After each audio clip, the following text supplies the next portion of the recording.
pesona Indonesia.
in the legendary landscape of the largest crater lake in the world thrives a glorious civilization. In North Sumatra, people live colorful lives.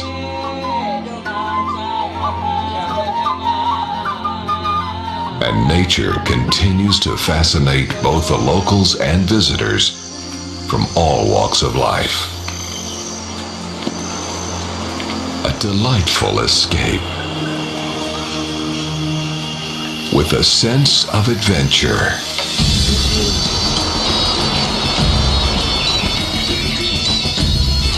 In the hidden paradise of Sumatra,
Ladies and gentlemen, I would like to inform you that our event will start in a few minutes at 8 a.m. Western Indonesian time. Thank you.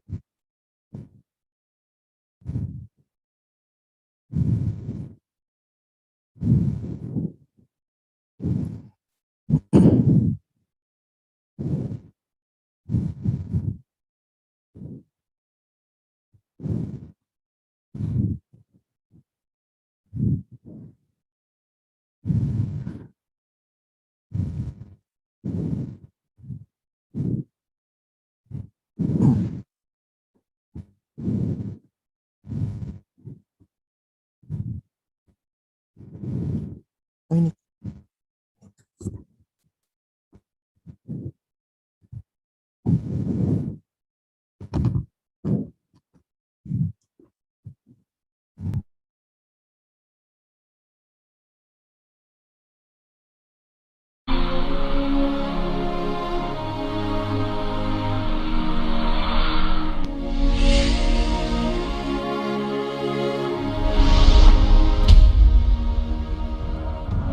Medan, the capital city of North Sumatra province, is located in the heart of Sumatra Islands,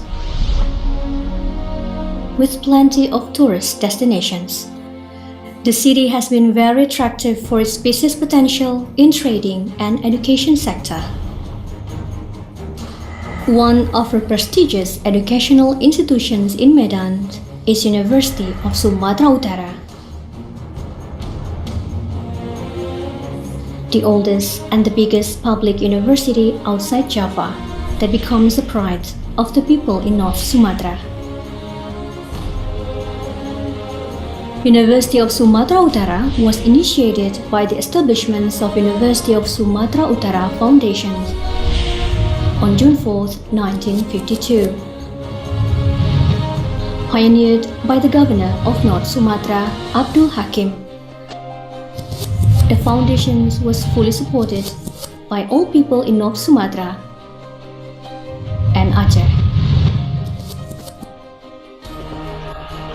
On August 20, 1952, the Faculty Medicine, located on Jalan Seram, was founded with 27 students enrolled. On November 20, 1957, University of Sumatera Utara, known as USU, was inaugurated as a public university by Dr. Insinyur Soekarno, the first president of the Republic of Indonesia.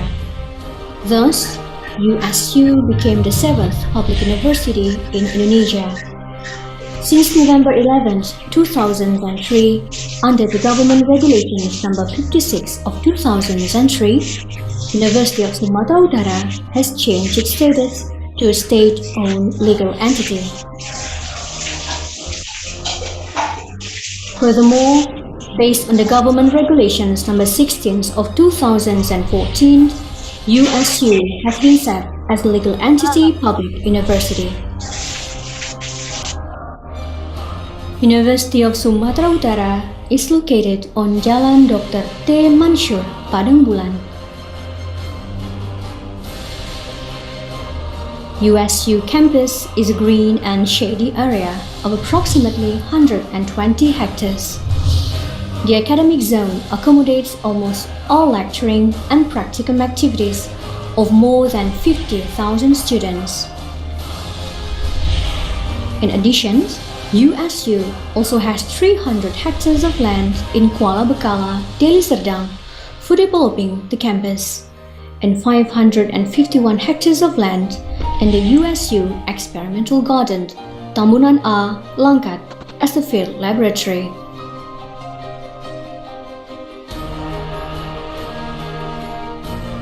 All students' activities are also supported by adequate campus facilities and information technology infrastructures.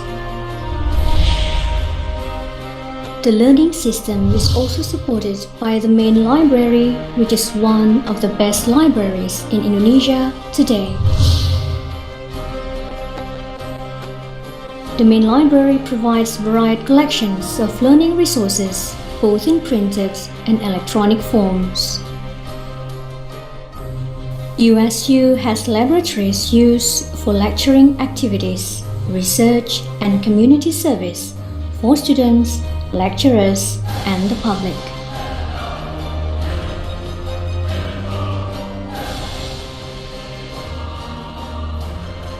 USU provides sports facilities or core and multi-purpose buildings such as auditorium, student open stage, and student hall.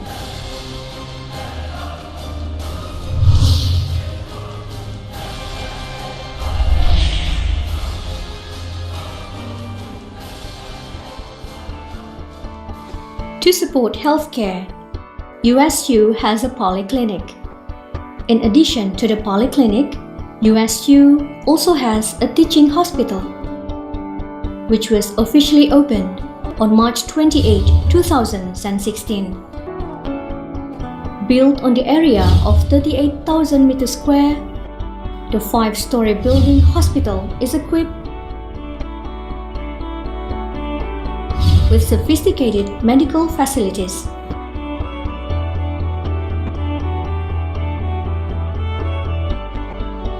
The teaching hospital becomes one of the 24 university hospitals that will be developed in Indonesia.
University of Sumatera Utara is recognized as one of the leading universities in Southeast Asia,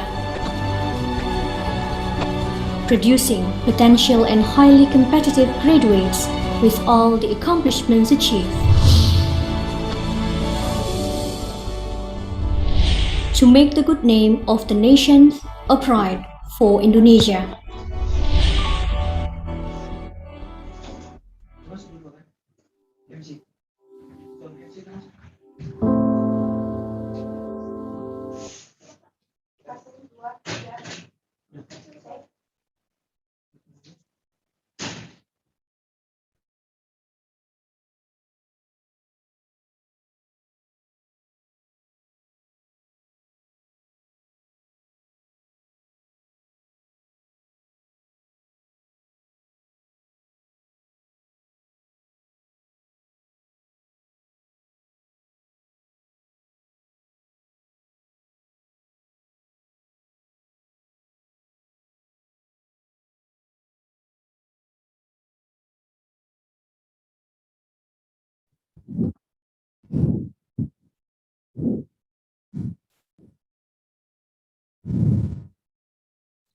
Ladies and gentlemen, may I have your attention?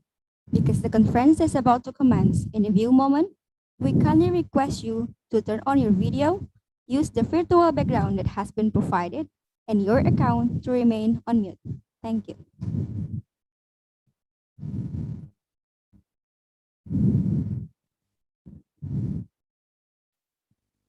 Assalamualaikum warahmatullahi wabarakatuh. Good morning, ladies and gentlemen, honorable guests, Delegates, and all participants. welcome to the International Conference on Food Technology, Nutrition, and Sustainable Agriculture 2021.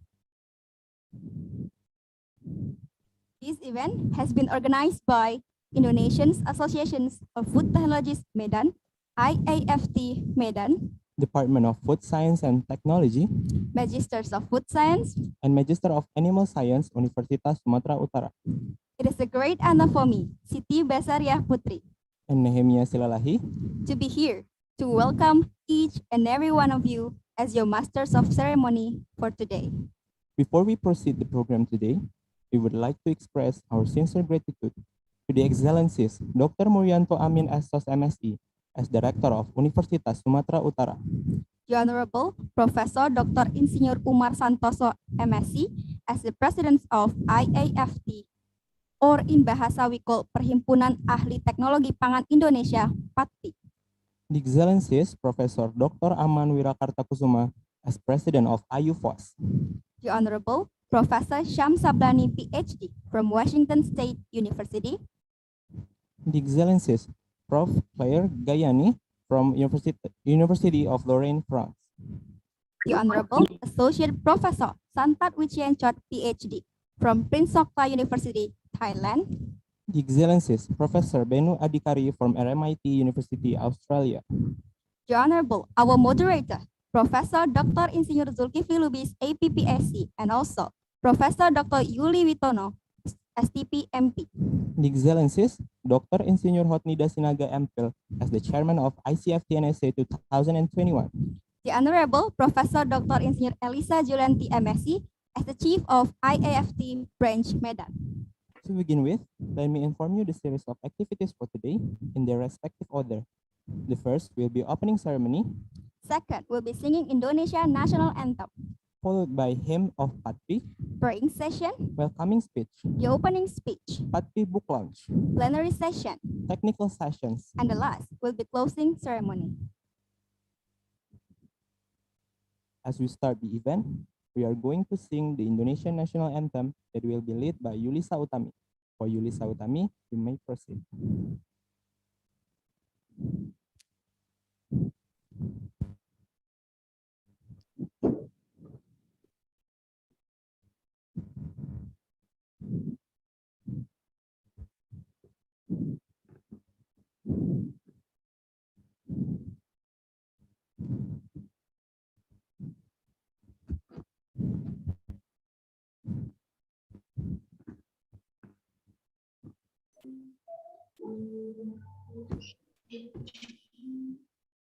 Ladies and gentlemen, I would like to invite you to sing the national anthem of Indonesia, Indonesia Raya.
Thank you to all participants.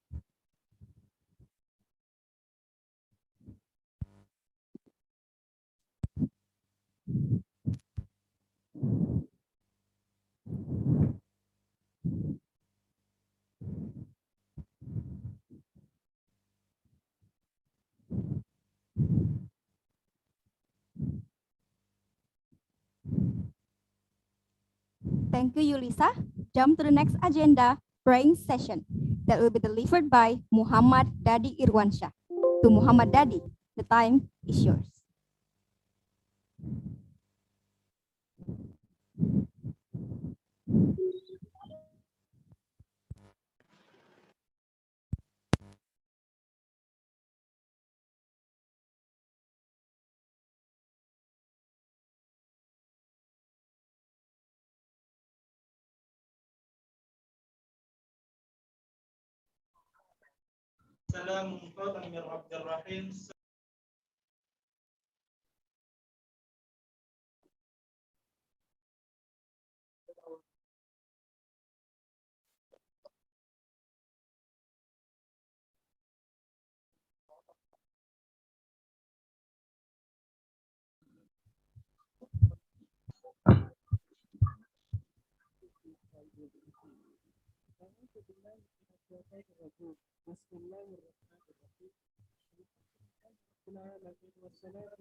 على آله وأصحابه رسول الله أجمعين اللهم صل على محمد وعلى آل محمد. Ya Allah, today in this beautiful place, we are gathering here to hold an international conference on food technology, nutrition and sustainable agriculture, or ICFTNSA. May this international conference be a useful sense assembly, be a medium of sharing useful ideas, knowledge and experience of scholars, researchers, and students of various disciplines. May the conference be organized to benefit to our life, broaden our knowledge, share our ideas, and lead us to be successful, productive people, which in turn will boost dignity of our nation. Ya Allah, you are the one who can fulfill our prayer. ربنا آتنا في الدنيا حسنة وفي الآخرة حسنة وقنا عذاب النار لفضلك سبحان ربك رب العزة عما يصفون وسلام على المرسلين والحمد لله رب العالمين. Thank you very much for the attention. Wassalamualaikum warahmatullahi wabarakatuh.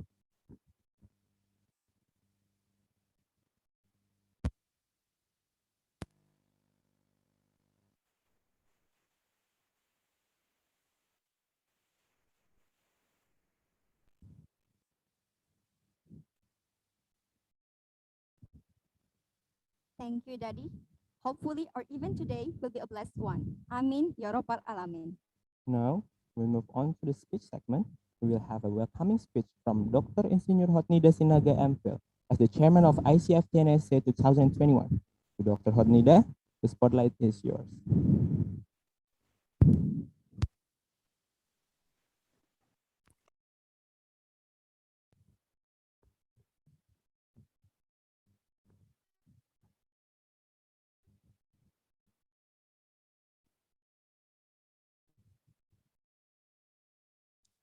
Good morning, good afternoon, good evening.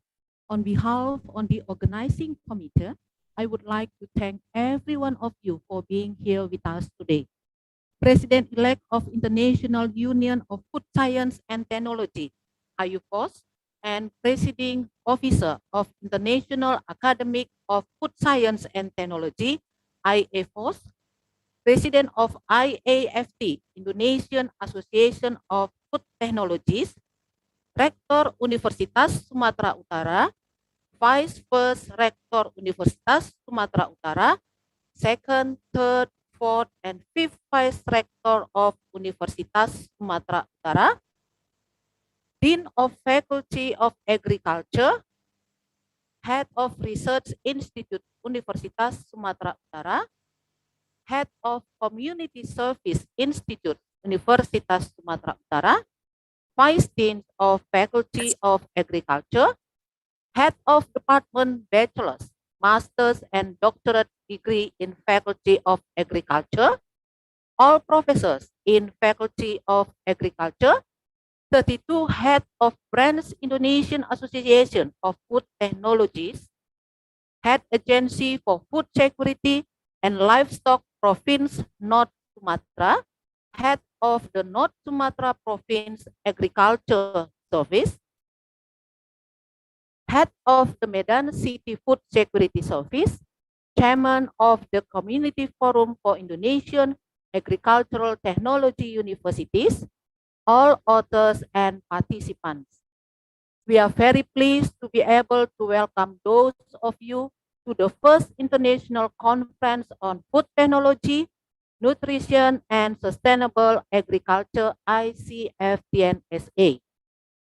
ICTNSA is held with the collaboration of Indonesian Association of Food Technologies, IAFT, and Department of Food Science and Technology, Universitas Sumatera Utara. This international conference aims to provide opportunities to academics, scientists, researchers, and parties involved in determining policies, especially in the field of food technology, nutrition, and sustainable agriculture. The theme of this conference is Towards a Competitive Food Industry 4.0 on food technology, nutrition, and sustainable agriculture. The topics to be discussed focus on food process and technology, food safety, food security, food engineering, food product development, food biotechnology, halal food, functional foods, nutrition and health, and other topics related to food science. It is my pleasure to introduce you to the outstanding keynote speakers that have come from USA, France, Australia, Thailand, and Indonesia to share their knowledge and enhance our mental horizon.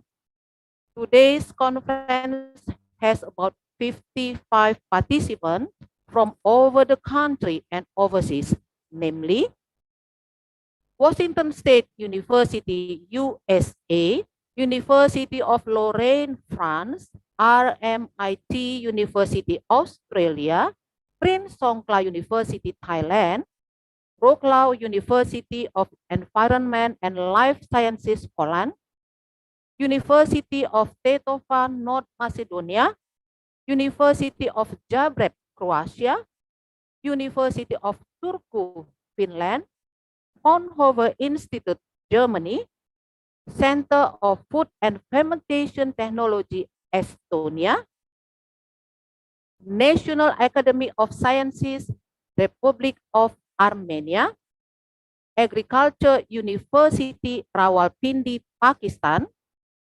National Chang-Hing University, Taiwan, Nong Lam University, Vietnam, Chan To University, Vietnam, Nguyen That Tan University, Vietnam, Vietnam Academic of Science and Technology, Hanoi, Vietnam, University of Natural Resources and Environment, Vietnam, the University of Education, Da Nang, Vietnam, Ho Chi Minh University of Food Industry, Vietnam, Asian Institute of Technology, Pathum Thani, Thailand, Thailand National Sports University, Thailand, and from Indonesia, Agency for the Assessment and Application of Technology, BPPT, Universitas Sumatera Utara, Medan, Universitas Prima Indonesia, Medan, Universitas Katolik Santo Thomas, Medan, Universitas Negeri Padang West Sumatera, IPB University Bogor, Riau University Pekanbaru, University Gajah Mada Yogyakarta, Universitas 11 Maret Surakarta, Universitas Diponegoro Semarang, Universitas Brawijaya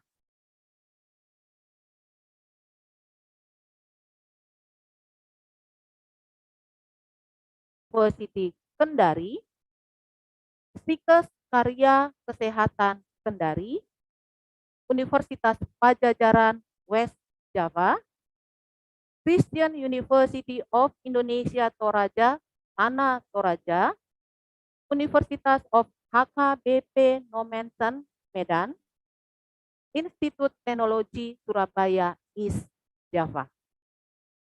I would also like to express my sincere appreciation to all of you, the local community in Medan, who gave their time and generously helped us make this event come together to become a success.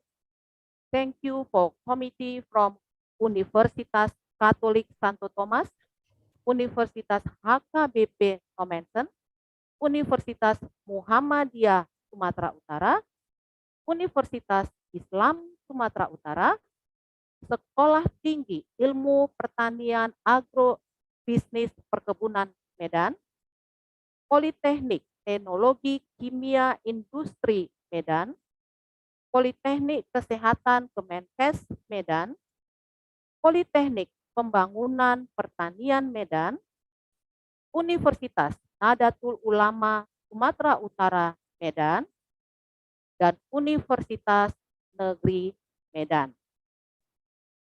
We firstly expected that this conference can be held on site in Medan so that we can also promote the beauty of our city. However, due to the COVID-19 pandemic, this virtual meeting is the best alternative to facilitate the communication among the scientists and make this event a truly international conference in spirit. The major outcomes that we expect from this conference is a national and international framework for sharing knowledge and establishing collaboration to be able to develop innovation in food technology, nutrition, and sustainable agriculture. I would like to conclude my speech by encouraging the delegates to participate with all the activities and discussion through this digital platform. I wish everyone a successful, safe, and fruitful conference.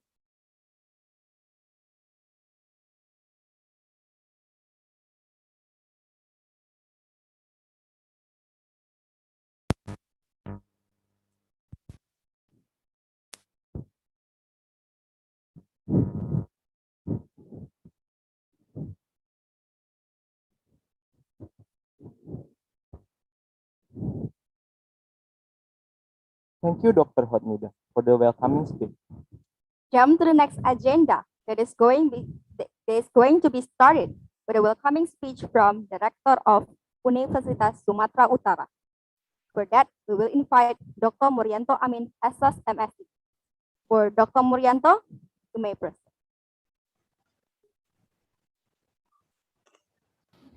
Bismillahirrahmanirrahim. Assalamualaikum warahmatullahi wabarakatuh. Good day and best wishes for all of us.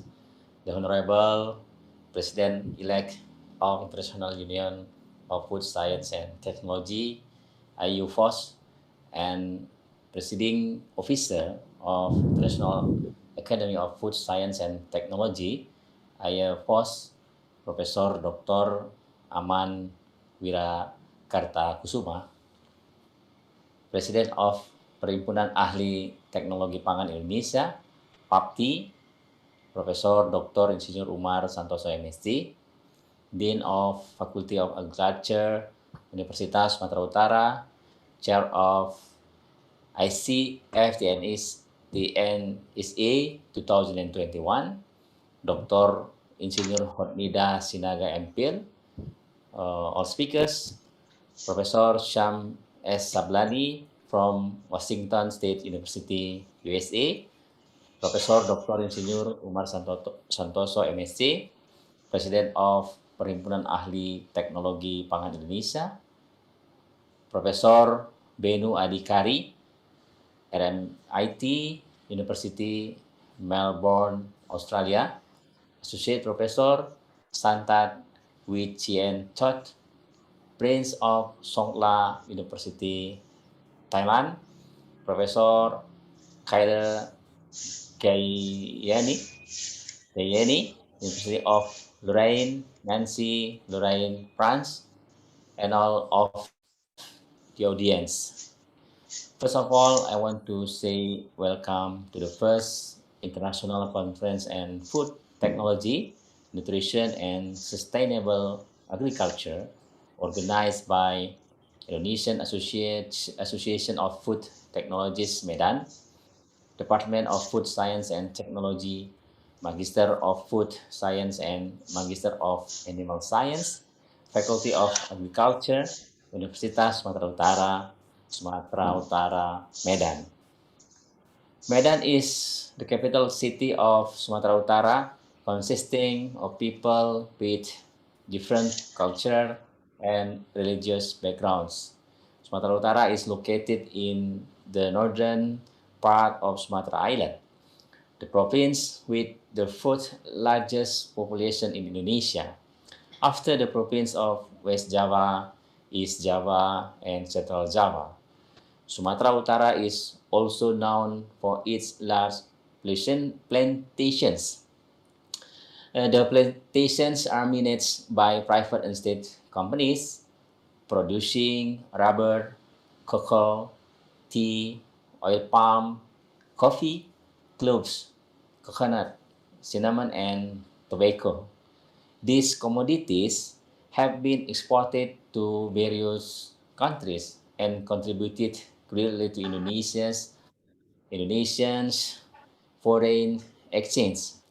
In addition to plantation commodities, Sumatera Utara is also known as a producer of horticultural commodities, for example, vegetables and fruits.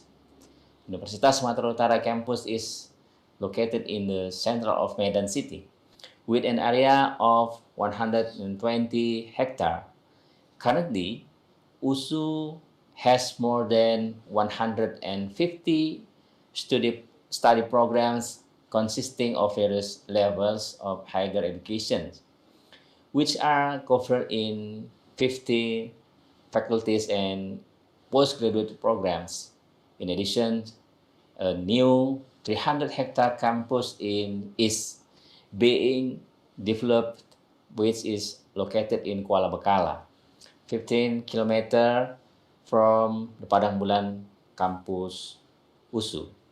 The campus is used to support various research and experiments in agriculture, forestry, plantations, and animal husbandry. in an effort to develop itself as a wide-reaching university. Universitas Sumatera Utara managed an experimental garden covering an area of approximately 150 hectare in Langkat. ICFTNSA aims to provide opportunities for academics and researchers to share knowledge and from networks and collaborations in the field of agriculture, socioeconomics, biosystem engineering, and food technology. This meeting is then expected to increase awareness of the importance of sustainable agricultural system, food technology, and nutrition in facing the industrial era 4.0. Thus, ICFTNSE International Conference 2021 can bring together scientists and academics and students to exchange research and knowledge, especially in the field of food, and can help create new innovation on an international scale.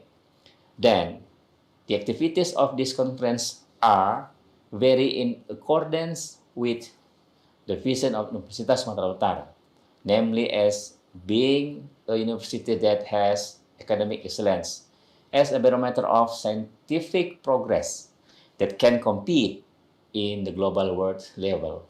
In addition, this international conference is also in accordance with the strategic plan Universitas Sumatera Utara, namely carrying out teaching, research, and community service with the academic excellence of Talenta.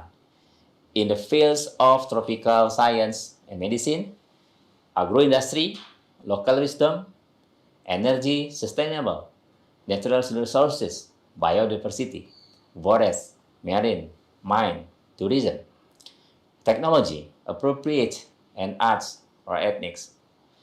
Finally, we would like to thank all the authors, the reviewers, the session chairs, and our volunteers for all their work in preparing and running the conference.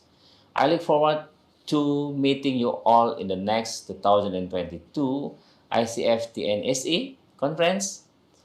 Hopefully, the pandemic situation will subside so that in the future we can meet in person. I wish you all the best and have a useful meeting. Thank you for all your attention, and I will end with Wassalamualaikum warahmatullahi wabarakatuh.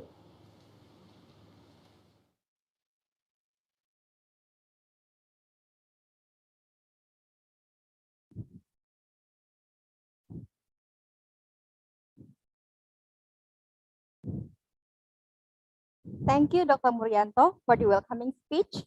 For the next sessions, we would like to invite the President of Indonesian Institution of Food Technologies, Professor Dr. Insinyur Umar Santoso, MSc, to deliver his welcoming speech. For Professor Umar, the spotlight is yours.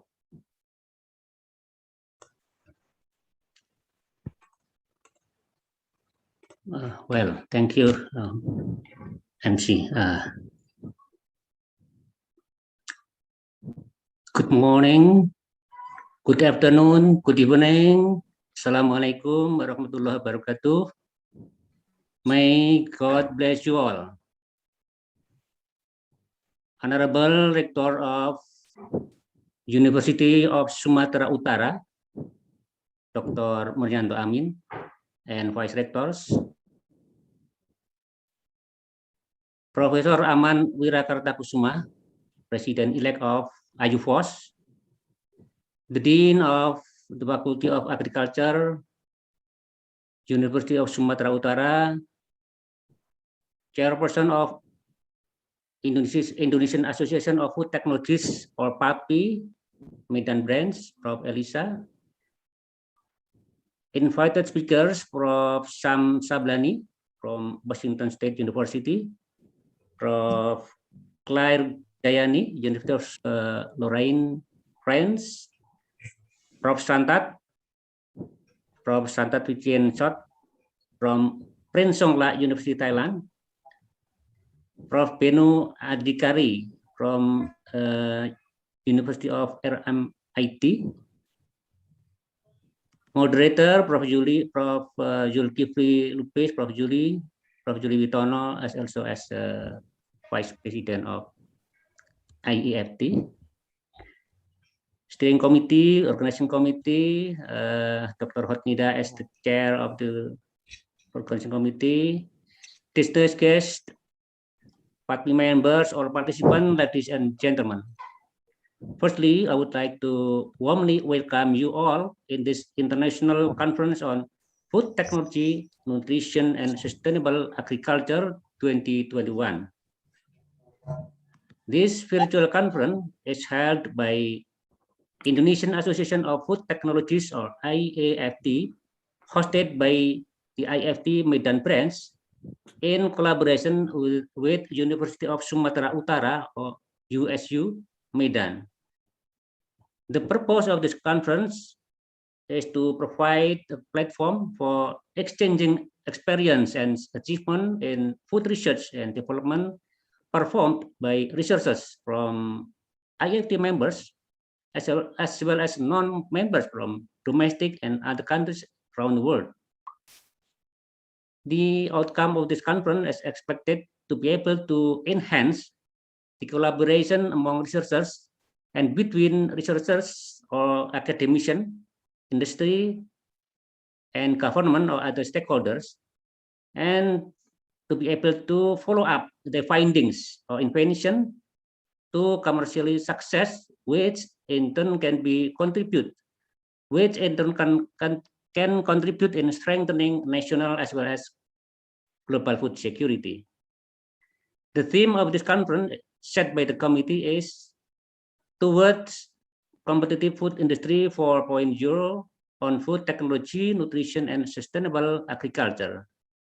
This theme is highly relevant with the current era of industry 4.0, where food industry in our country is expected to steadily grow and can contribute in achieving national goal of food and nutrition security with sustainable agriculture. Industry 4.0 that embases on digital technology can empower business players to better control and understand every aspect of the operation and allows them to leverage instant data to boost productivity and drive growth. May I take this opportunity to express my sincere gratitude to Rector of Sumatera Utara University for a very good collaboration, and to all invited speakers from abroad as well as Indonesia, moderators, steering committee, paper presenters, moderator, sponsor, and all participants. High appreciation is awarded to Chairperson of IAFT Medan branch, Prof. Elisa, and to organizing committee. The chair is Dr. Hotnida Sinaka, and all members of their hard work to perform this enormous international conference successful. Before finishing my speech, let me request to Prof. Aman to deliver opening speech, and then we hope Prof. Aman may officially open this conference. Finally, again, may I take this opportunity to extend my warm welcome to you all. I wish you have a fruitful success from this conference. Thank you very much. Hope you success and healthy always. Wassalamualaikum warahmatullahi wabarakatuh. Thank you. Waalaikumsalam. Waalaikumsalam warahmatullahi wabarakatuh.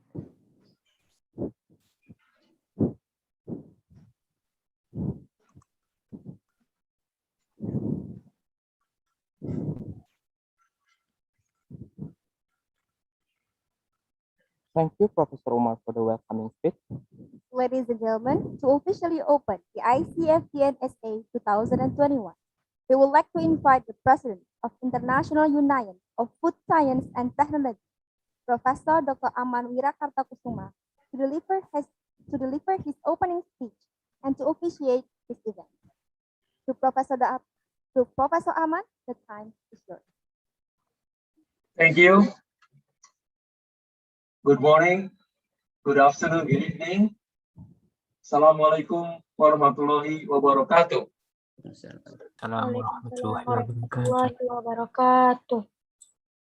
The Honorable Rector, University of Sumatera Utara, Dr. Murianto Amin, President of Indonesian Association of Food Technologies, Professor Umar Santoso, the Chair of International Conference of Food Technology, Nutrition, and Sustainable Agriculture, Dr. Hotnida Sinaga, all fifth-star representatives, dear participants, ladies and gentlemen. Let me first thank the organizer for inviting me to represent IAFT and IUFOS in the opening ceremony of the International Conference of Food Technology, Nutrition, and Sustainable Agriculture 2021, co-hosted by University of Sumatera Utara and Indonesia Association of Food Technologies. It is indeed a great honor and pleasure to give these opening remarks. On behalf of IAFOS and IUFOS, I would like to congratulate all of you for this conference. The conference is highly relevant with the global event where United Nations was holding a Sustainable Food System Summit last week on September 23rd and 24th, 2021 in New York. IAFOS is an international academy of food science and technology under the auspices of IUFOS, International Union of Food Science and Technology. Currently, I'm the presiding officer or president of the academy, as well as the president-elect of the IUFOS.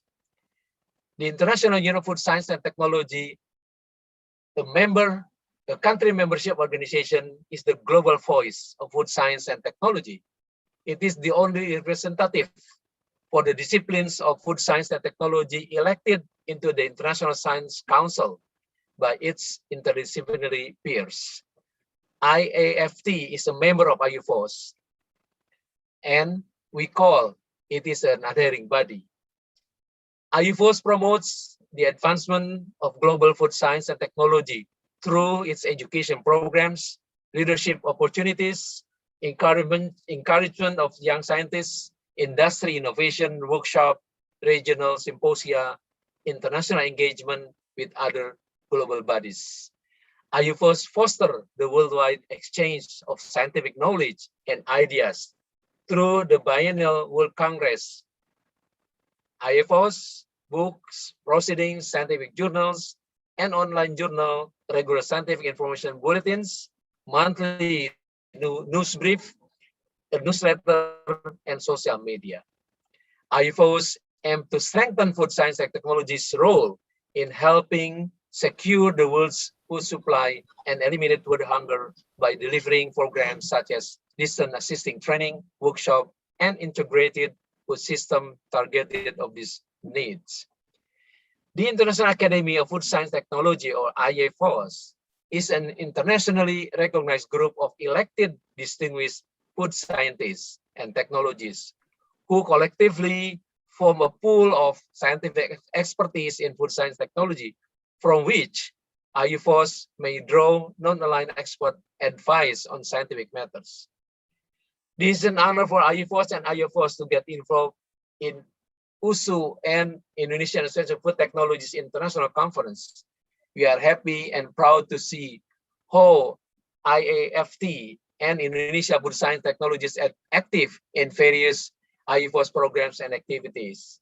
The most recent participation in the early career scientists and PhD pitch competition among young scientists held this month. From around 12 countries representing Africa, Asia, Europe, Latin America, and North America, Indonesia was well represented by Dr. Aji Sitanggang from IPB and Ms. Lili Suryani from UGM. Congratulations, we are very proud of you.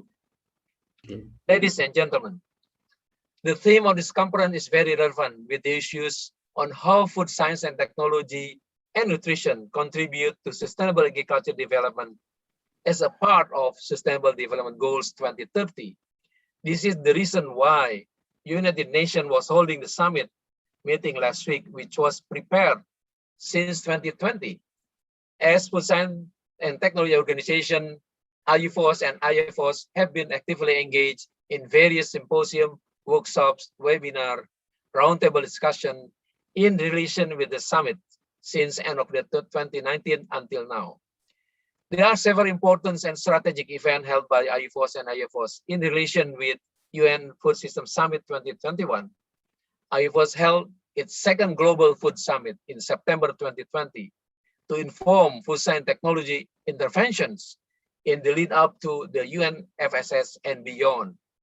IUFOS since March 2021 was accepted as an official partner of the scientific group of the UNFSS. IUFOS and IFOS were invited to present in a special session during UNFSS Science Days Dialogue in July 2021. Topics discussed in this event were global governance and the role of food science technology for sustainable food system, food and nutrition security, traditional foods and processes towards a healthy diets for all, food science and technology education and training in capacity building.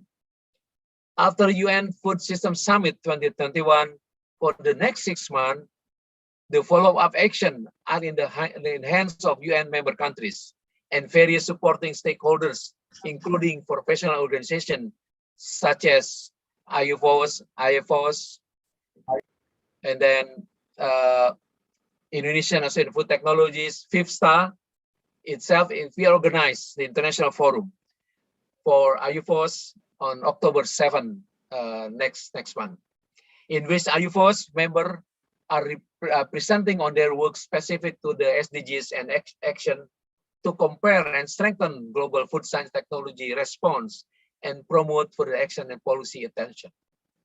Ladies and gentlemen, as a reference on how are we going to move forward after UN Food System Summit, the UN Secretary General in his statement provides several agenda for action. One, use the inclusive and transformative food system nourish progress to achieve zero hunger, where a people summit focus on solutions for people, planet, and prosperity. Two, in transforming food system, we need to stepping up and going further to implement the transformation needed to achieve the SDGs goals by 2030. Third, there are 5 action areas to help inform the transitions needed. Nourish all people, boost nature-based solution and production, advance equitable livelihood, decent works and empower communities, build resilience to vulnerabilities, shocks and stresses, support means of implementation such as finance, governance, science and knowledge, innovation, technology, and data, capacity, and human rights. Now, where is our roles as science and technology organization? We are focusing on activities that produce innovation, science-driven innovation. The UN Food System Summit Scientific Group recommending the following innovation, which are innovation to end hunger and increase availability and affordability of healthy diets and nutritious food. Innovation to de-risk food system and strengthen resilience, in particular for negative emission farming and drawing on both advanced science as well as traditional food system knowledge. Third, innovation to overcome inefficient and unfair land, credit, labor, and natural resource use arrangement, and to facilitate inclusion of and empowerment of rights of women and youth and indigenous people. Fourth, bioscience and related digital innovation for people's health, system productivity, and ecological well-being. Fifth, innovation to keep and where needed, regenerate productive soil, land, and water, and to protect the agriculture genetic base and biodiversity, and seek innovation for sustainable fisheries, aquatic foods, and protection of coastal areas and ocean. And 7, engineering and digital innovation for efficiency, and inclusiveness of food system and empowerment of the youth and rural communities.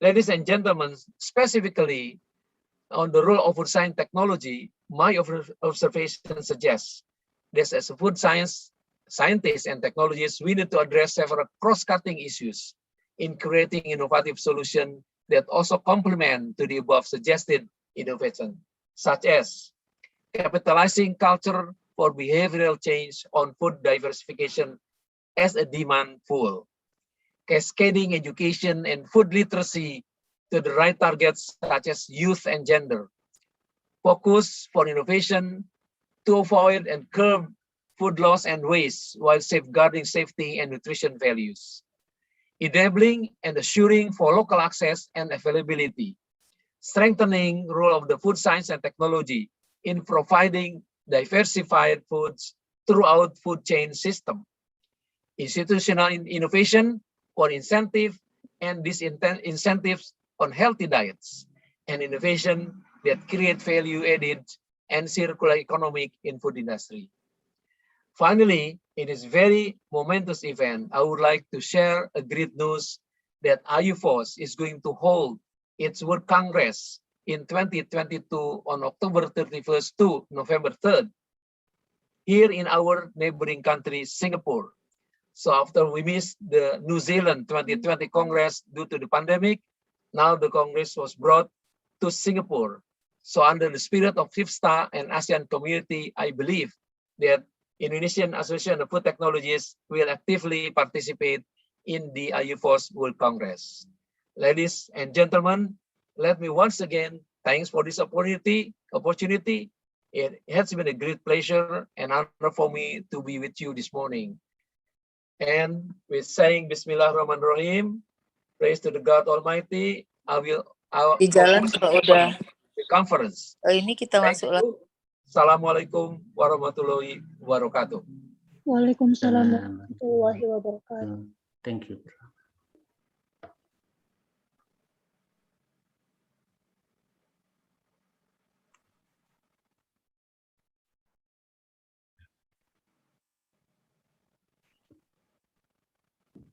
Ladies and gentlemen, excellencies, delegates, and all participants, ICoFTeNSA 2021 has officially opened.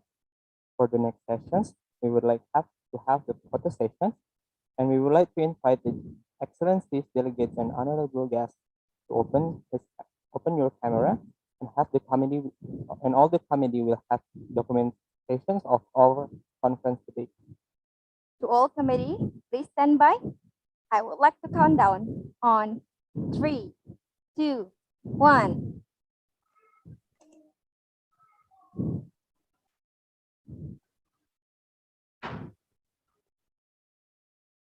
Once again, to all committee, please stand by. I would like to count down on 3, 2, 1. Thank you, ladies and gentlemen. Ladies and gentlemen, for the next agenda on this great occasion, PATPI has something special for all of us. For the next sessions, we will have officially launch of PATPI book, and for that, we would like to invite Professor Dr. Insinyur Meta Mahendranata to start this session. For Professor Meta, the stage is yours. Okay, thank you. I would like to present the book launching in behalf of Prof. Meta. Let me share screen, please. Okay.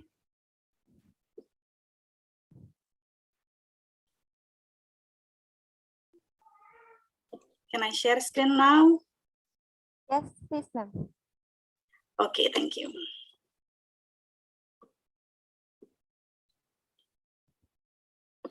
A minute.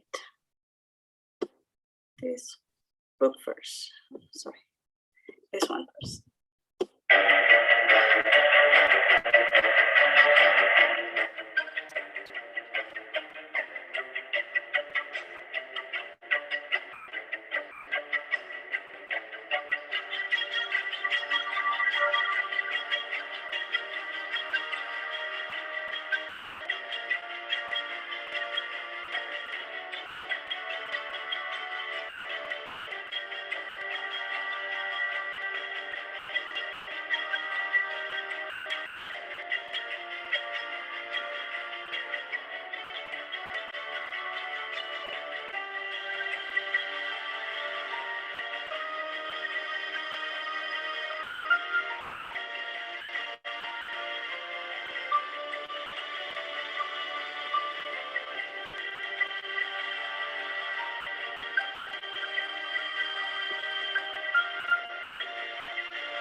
Okay.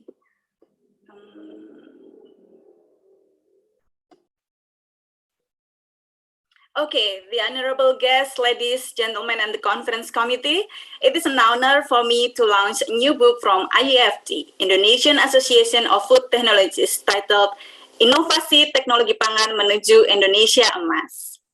Since this book is written in Bahasa Indonesia, please let me switch to Bahasa Indonesia to promote this book. Seperti tahun-tahun sebelumnya, tahun 2021 ini, PATPI kembali segera menerbitkan buku yang merupakan kumpulan hasil pemikiran para anggotanya. Buku baru PATPI ini akan segera terbit bulan depan dengan judul Inovasi Teknologi Pangan Menuju Indonesia Emas. Dalam buku ini terdapat 76 artikel yang sudah kami review, yang ditulis oleh 97 penulis dari 20 PATPI cabang. Kami mengucapkan terima kasih kepada para penulis untuk partisipasinya. Topik gagasan utama yang ada dalam buku ini meliputi pemanfaatan bahan pangan lokal, pengembangan teknologi pangan tradisional, inovasi teknologi untuk industri pangan, fortifikasi pangan untuk perbaikan gizi, dan topik lain yang relevan seperti keamanan pangan, halal, dan sejenisnya. Pemesanan buku ini dibuka mulai hari ini untuk pre-order hingga tanggal 12 Oktober 2021.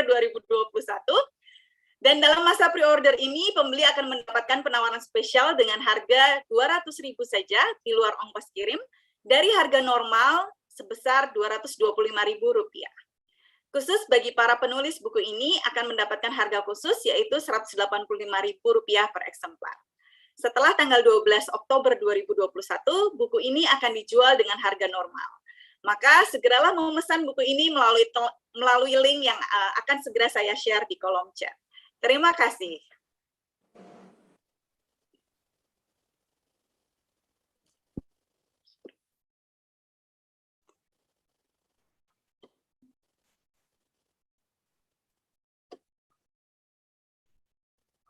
Waktu saya kembalikan kepada MC.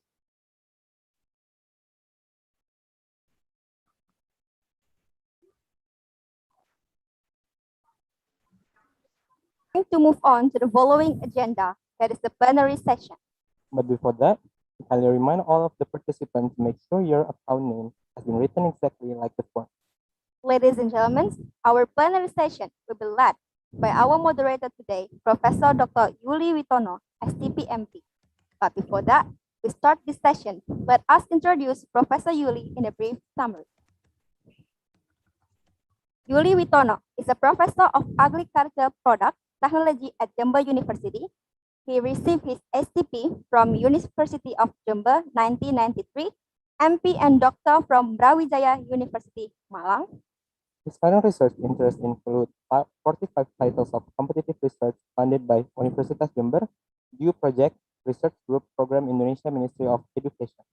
His publications consist of 61 titles of scientific paper have been published in the textbook, proceedings, and journal of the reputable national and international journals. Now, he is the Vice Chairman, second of IAFT or PATPI 2020 to 2012 to present. Without any further ado, we would like to invite Professor Yuli. And Professor Yuli, you may proceed. Okay, ladies and gentlemen, greeting, health, and success. We are currently entering the first plenary session with 3 keynote speakers who are very expert. There are Professor Sablani from USA. Good evening, Professor. As you have you okay, yeah. And Professor Umar Sanduso from Indonesia. Good morning, Professor. Good morning. Okay, yeah, thank you. And the third, Professor Benu Adhikari from Australia. I think, have you joined it, Professor? Good afternoon. Yeah, okay. We will do a panel presentation system.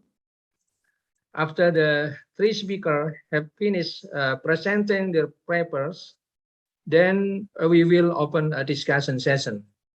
Okay. The first speaker is Professor Sam Sablani from Washington State University, USA. Will present his paper entitled Designing Microcapsules for Enhanced Oxidative Stability of Micronutrients. Before he presents, let me give a brief profile. Sam Sablani is a professor of food engineering at Washington State University. He received his Bachelor of Engineering from National Institute of Technology, Raipur, and Master of Science from Indian Institute of Technology, Madras in Mechanical Engineering, and PhD from McGill University, Montreal in Food Engineering. His current research interests including developing high-barrier polymer packaging and application of material science principle for understanding physical and chemical change in dehydrated and frozen food. Dr. Sablani is member of the Institute of Food Technology, Society of Food Engineering, International Association of Food Protection, and Flexible Packaging Association. He has many articles and publication in many reputable journals. And Dr. Sablani is a recipient of 2021 Frozen Food Foundation Breezing Research Award and 2016 Institute of Food Technologies Marshall Launching Research Prize. He is currently scientific editor of Journal of Food Engineering. Okay, Professor Sam Sablani, time is yours. Please, you have 30 minutes. Thank you. Thank you, Professor Vatano, for your kind introduction. Let me share my screen.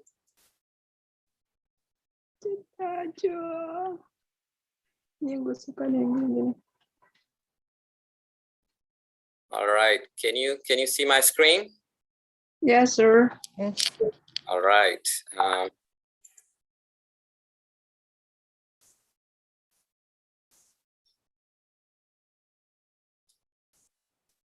Well, global good morning to all of you, and welcome to this meeting. And I want to especially thank Dr. Sinaga, who is the chair of this meeting, for inviting me to this very important virtual conference on food technology, nutrition, and sustainable agriculture.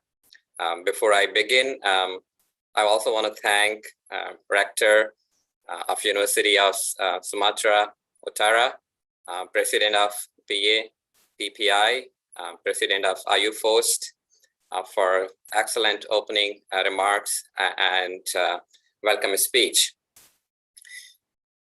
So today's my presentation is on microcapsule for enhanced oxidative stability of micronutrients. But before I really begin, maybe I will show brief slides where really I work, where do I come from. All right, so my university is located in the state of Washington, as most of you know. In the US, we have two Washington, one Washington, DC, which is the capital city of US. And then we have state of Washington, which is on the west coast of the United States.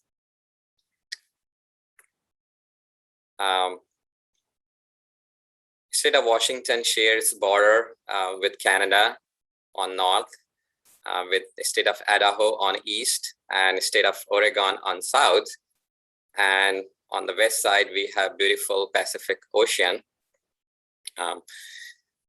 My university is located in city of Pullman, which is on the east of state of Washington. And the metropolitan city, city of Seattle, which is on the seaside, which is west of the state of Washington. The city of Seattle is a headquarter of many global top brands such as Amazon, Boeing, Microsoft, and Starbucks. In terms of agriculture and fisheries industry, the state of Washington is very diverse industry, very similar to like state of California. On the east side, we grow hay, wheat, and lentil, while on the west coast, we have very big fisheries industry, although a lot of catch happens in Alaska, but most of the top big brand fisheries companies or seafood processing company, they have their headquarters in Seattle, which is on the west side of the state. And on the north, central, and south of the state, we have lots of different fruits growing. On the north, we have berries and cherries. In the central Washington, we have apples, pears, a lot of tree fruits. And southern part of the state, we have a lot of grapes and a very big winery industry.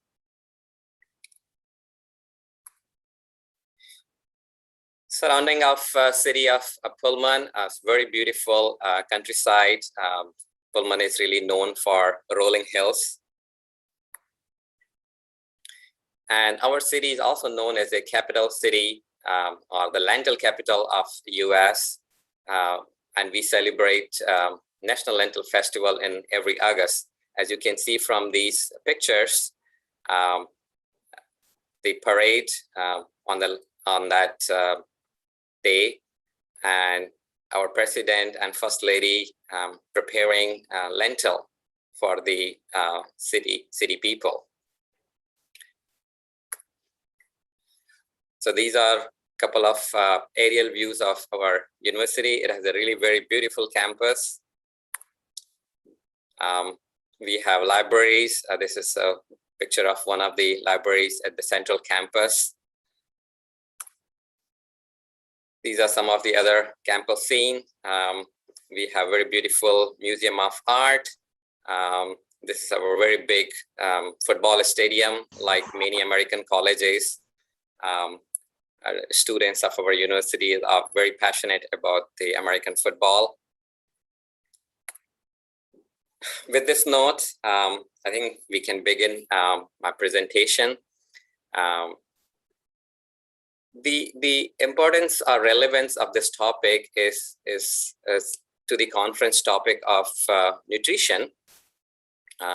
As you know, many of the food products which are lacking in nutrition are in some places or in some incidents, we need to fortify foods with additional micronutrients.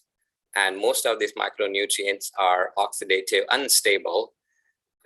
And in order to enhance the oxidative stability, microencapsulation in one of the routes, and then these nutrients are highly stable, are supposed to be stable in many different food formulation.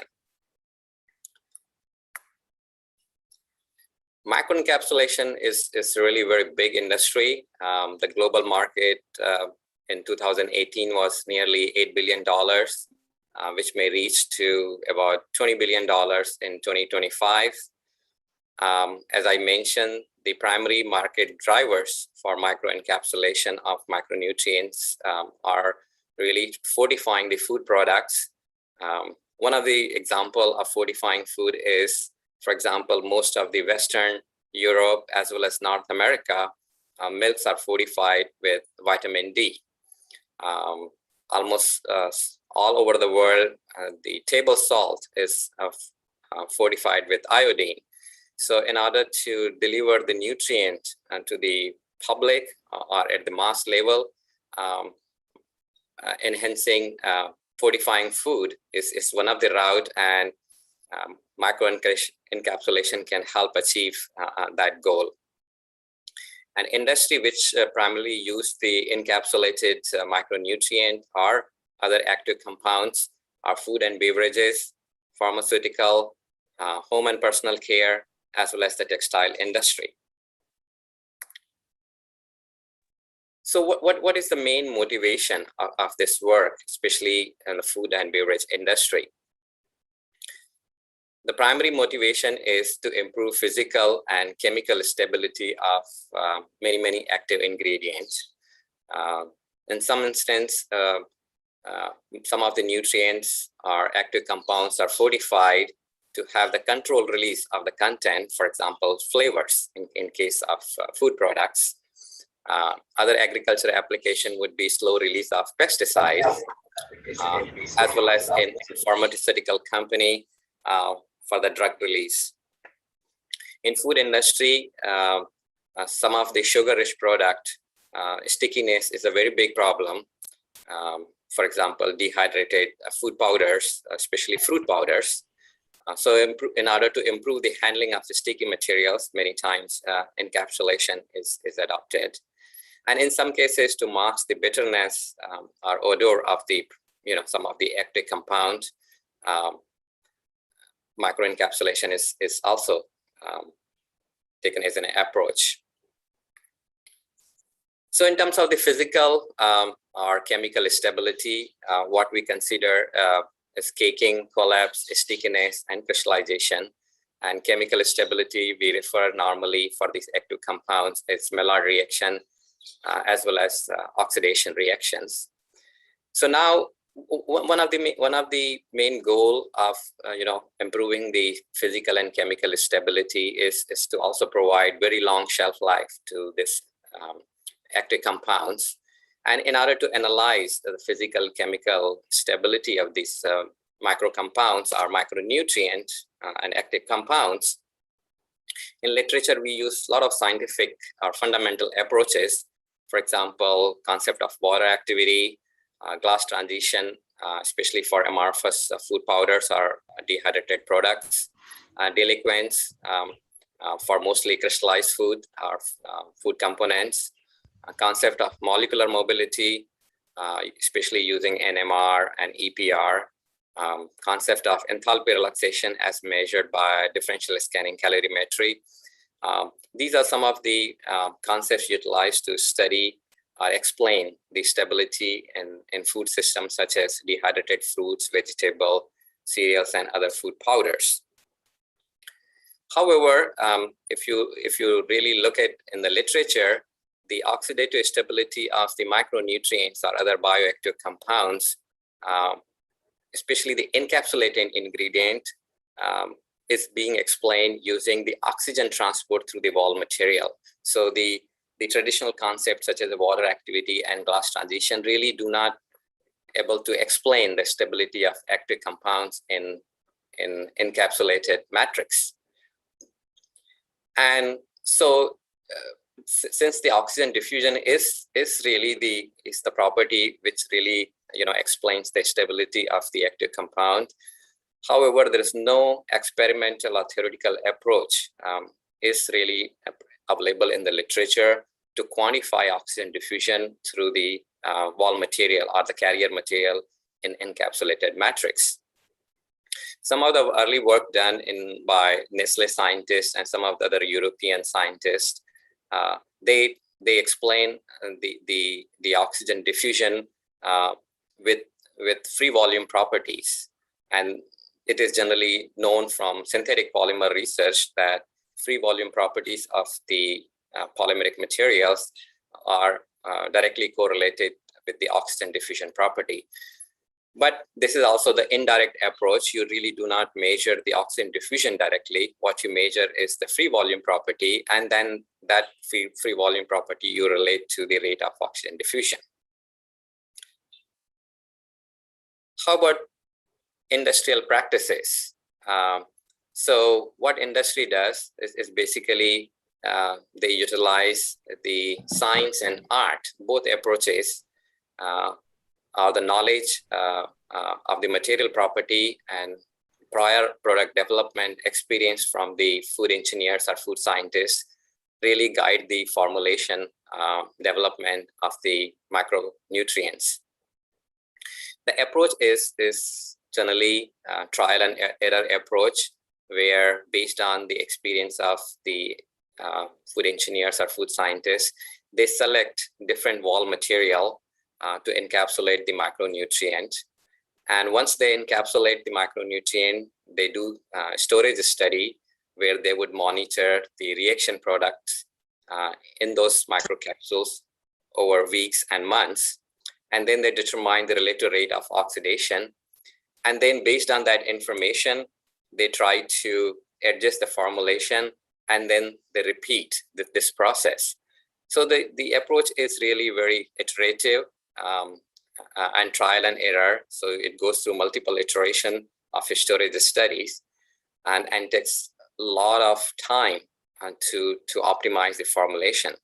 So we recognize that there is a need to rapidly screen the encapsulating wall material so that industry can minimize the design cycle. So objective of our work, or the major goal of our work, was that we wanted to develop experimental fluorescence-based method to directly estimate the oxygen diffusivity in microcapsules so that we can screen the wall material use in the microcapsules. So experimental approach involves that we take selected wall materials. Many times these carbohydrates, they do not form a very good emulsions. So we add a little bit of emulsifiers. And the innovation to our work really came from identifying an oxygen quenching ruthenium dye, which is a fluorescence dye. When it is exposed to oxygen, it changes the fluorescence. So that is a oil-soluble dye we incorporate into oil, which we are trying to encapsulate. In this case, we simply took flaxseed oil, but fish oil or other omega-3 based oils could be taken. And then we spray dried those emulsions, and we produce the dry powders. In some cases, we have the surface oil, so we use organic solvent to remove surface oil. And then we also sort of sieve these particles to get the particle of the defined diameter. And then we store these particles at selected relative humidity, because relative humidity can also affect the oxygen diffusion of the wall material. And then these powders, we put in a fluorescence instrument. Initially, we purge with nitrogen. Because we purge with nitrogen, it gives the maximum intensity, and then we expose this to atmospheric oxygen and monitor the fluorescence intensity in those particles.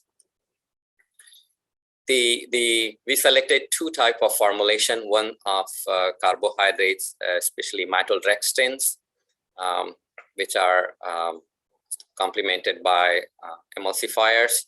And second set of formulation was based on the modified starch, again, another carbohydrates, which is also a very good emulsifier. And then the matrix formers were used, either maltodextrins or maltose, which is the lower molecular weight materials. And as you do the higher degree of hydrolyzation, you reduce the molecular weight of these carbohydrates. So once this is exposed to the nitrogen, you get the maximum fluorescence intensity, and then the intensity decreases with time as it's being exposed to the oxygen. And then we simply normalize this data using some mathematical formulations and fit and treat those data using the Fick's law of diffusion. And from that, we try to determine oxygen diffusivity.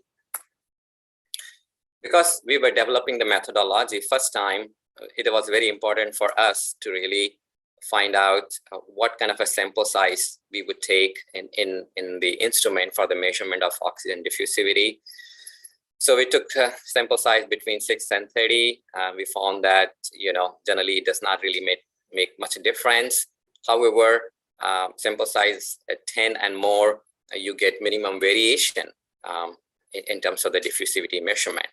And in terms of the particle size, we found that the smaller particle size between 38 and 45 microns really gave a consistent reading. The higher particle size are really agglomerate of the smaller particle size.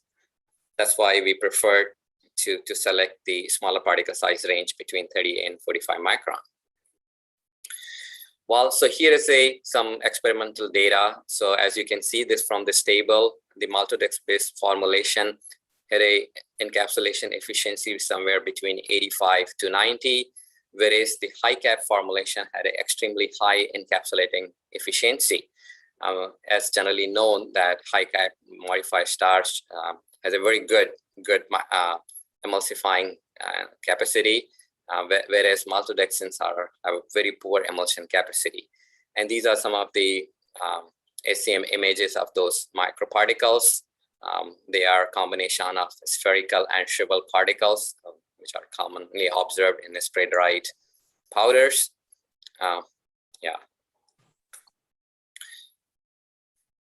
So as you can see, the effect of a different degree of hydrolyzation are the maltodextrin DE. As you can see that there was a very small difference of the value of DE in the maltodextrin formulation. And similarly, in case of high cap formulation, the tendency was to decrease in related oxygen diffusivity as the molecular weight of matrix formalin materials was reduced.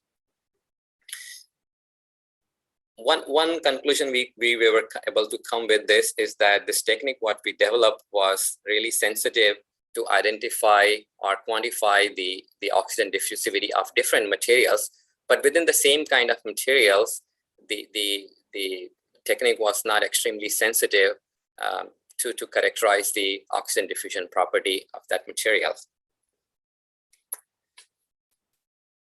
Then in order to relate this oxygen barrier property with the chemical stability of those oil, we performed the shelf life storage study and monitored the rate of lipid oxidation in the form of T-bars. And we got this sigmoidal curve, and we treated with mathematical formulations, a mathematical equation, and determined the reaction rate. And then we correlated this reaction rate with the oxygen diffusion properties of those wall materials. So as you can see that as the oxygen diffusion of the wall material increases, the rate of lipid oxidation also increases. And the same behavior we also found in another set of formulation, which are the high cap based formulation. So this was extremely encouraging, which suggests that instead of doing the shelf life studies, what normally a scientist can do, they can select the 3, 4, 5 wall material and simply measure the effective oxygen diffusion coefficient of these wall materials. And depending upon that oxygen diffusion coefficient, they can pretty much assume that higher the diffusion, higher would be the rate of oxidation, and the lower will be the shelf life. So this is how they can really pre-screen the wall material before doing the development of microcapsules. We wanted to again validate or verify this technique with another set of materials, and then in that case, what we did, we used the same maltodextrin formulation, and rather than spray drying, we freeze dried those particles or the microcapsules. And as we all aware of that, the freeze drying produces microcapsule with more porous morphology. And this we validated by our technique, where it shows that the freeze dried matrix had a higher oxygen diffusivity compared to the spray dried particles. So that again validate the approach, that this approach can be used to really quantify the oxygen diffusion property of the wall material. So in summary, from this study, we learned that the fluorescent method is based on real-time in situ measurement of the mass transport properties and can rapidly screen the wall material for the protection efficiency, and it can minimize the need for storage or shelf life study. So you can directly measure or quantify the oxygen diffusivity, and that you can relate it to shelf life. And the overall, it can reduce the design cycle time for microcapsules. We further wanted to validate this approach with a different set of materials because, this was a really very new technique for identifying or quantifying the oxygen diffusion. We really wanted it to validate with range of materials which are commonly used in food industry. So as we know that cellulose is very abundant renewable biopolymer, and we can use this to produce cellulose nanofiber. And these cellular nanofibers are in the range of 5 to 30 micron. And it has been very well documented in the literature, especially for the packaging films, as you would see that one of the presentation this morning by Dr. Benu Adhikari is relating to this packaging. There, you will see that the oxygen barrier property of these packaging films can be improved by incorporation of cellulose nanofiber. However, there is a limited or almost no research is done to incorporate these nano fibers in encapsulating matrix. So our hypothesis was that this cellulose nanofiber may also be able to improve the oxygen barrier property of microcapsules. So we use very similar approach. In this case, we use another set of material which are based on maltodextrin as well as gum arabic, because gum arabic can really give very good emulsifying property to the emulsion. And then we incorporated nanocellulose fibers in that. And we carried out the same spray drying method. And in addition to measuring the oxygen barrier property, we also measure a lot of other powder properties, such as glass transition temperatures, dispersibility, wettability, and other physical property.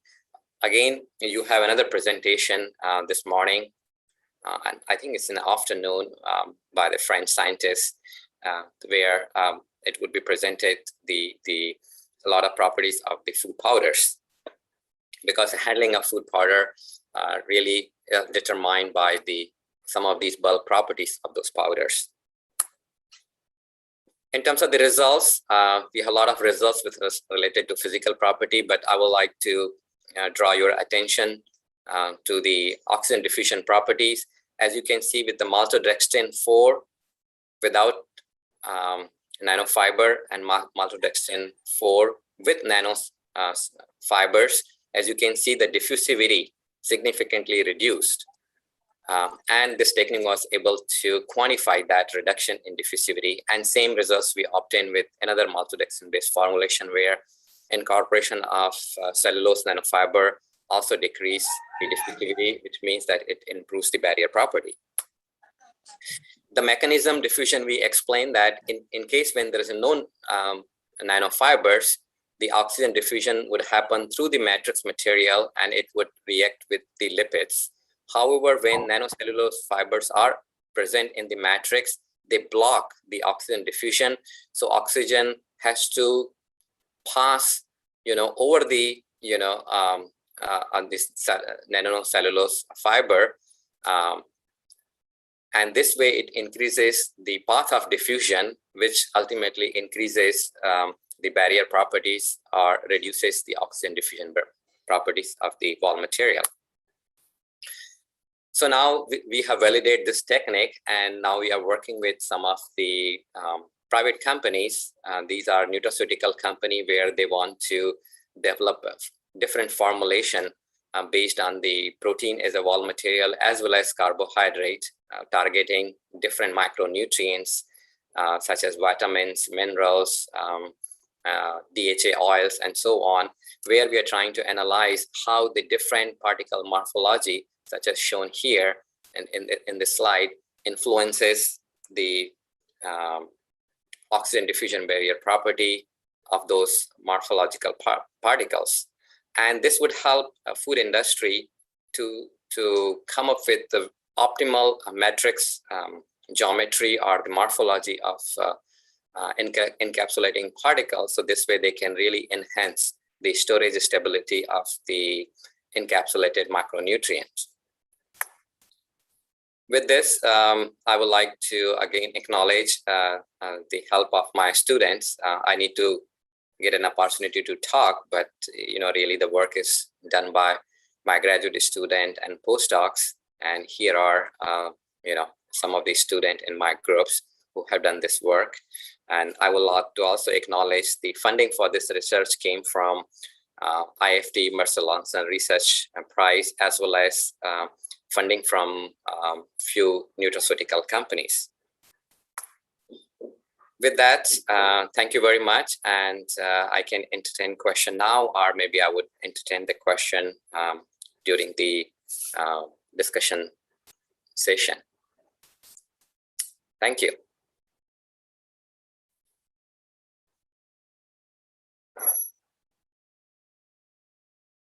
Over to you,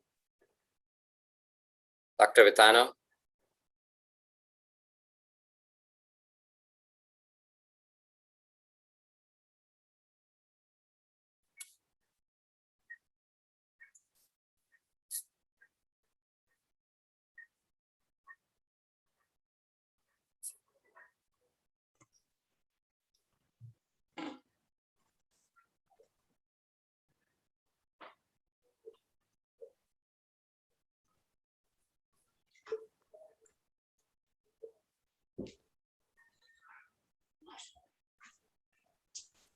Thank you.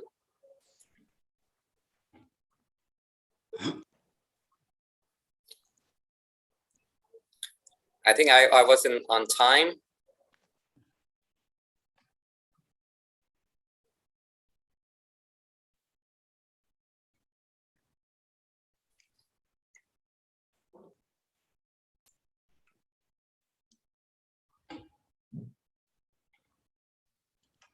Okay, sorry, because my audio is still mute. Yeah. Okay, thank you, Professor Sam Sablani. Yeah, you use your time is very efficient. Yeah, and I think a very interesting presentation. Yeah, about microencapsulation of bioactive compound. Yeah, in the encapsulation of bioactive compound, we often face problem. Yeah, with formulation and efficiency. Yeah, so how we get the right formula, but we can achieve maximum bioactive compound such as antioxidant. Yeah, pretty short on for discussion. Yeah, let's go to the second speaker. Yeah, thank you, Professor Sablani. Now we go to the second speaker with Professor Umar Santoso.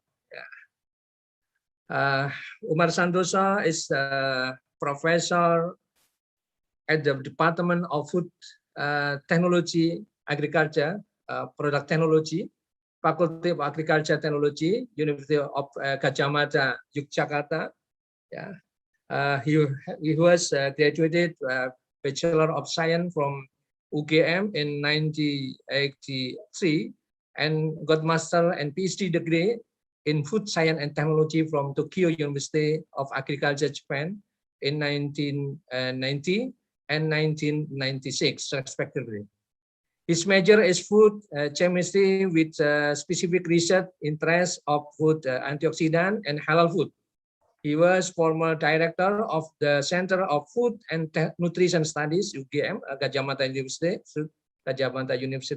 Currently, he is the president of IAFT, PATPI. Okay, Professor Umar Santoso will present his article entitled "The Role of Food Technology in Strengthening Food Security."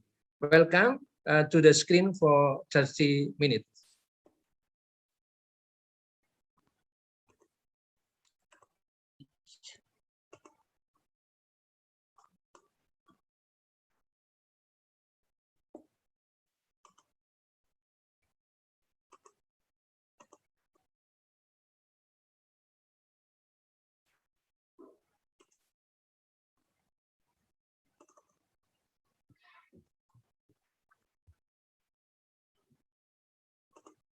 Okay, thank you, Prof. Julie, the moderator. Okay, once again, good morning, good afternoon. Firstly, I would like to thank to the committee for inviting me to be here as a speaker. Yeah, yeah. My presentation is merely simple opinion about the role of food technology in strengthening food security. Yeah. Okay. Again, thank you so much for all, and nice to meet you all. Let me firstly, I would like to. Oh, sorry, my PPT has been okay. This one. Okay, Professor, please slideshow. Oh, slideshow, yeah.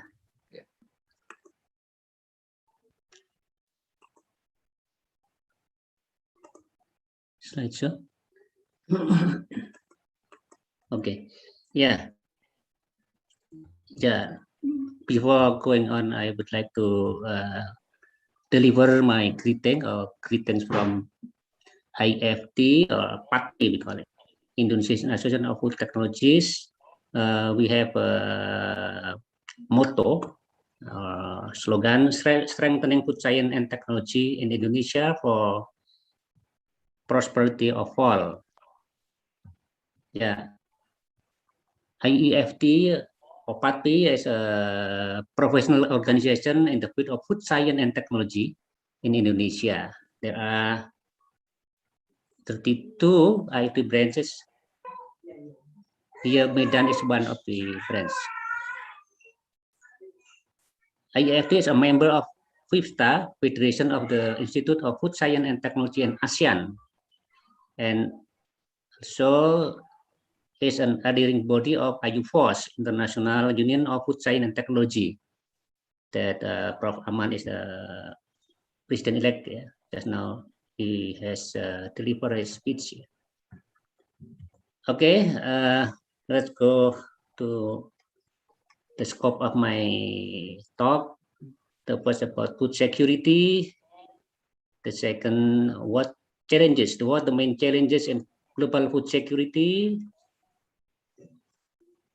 We will talk about food technology and innovation and advancement in food technology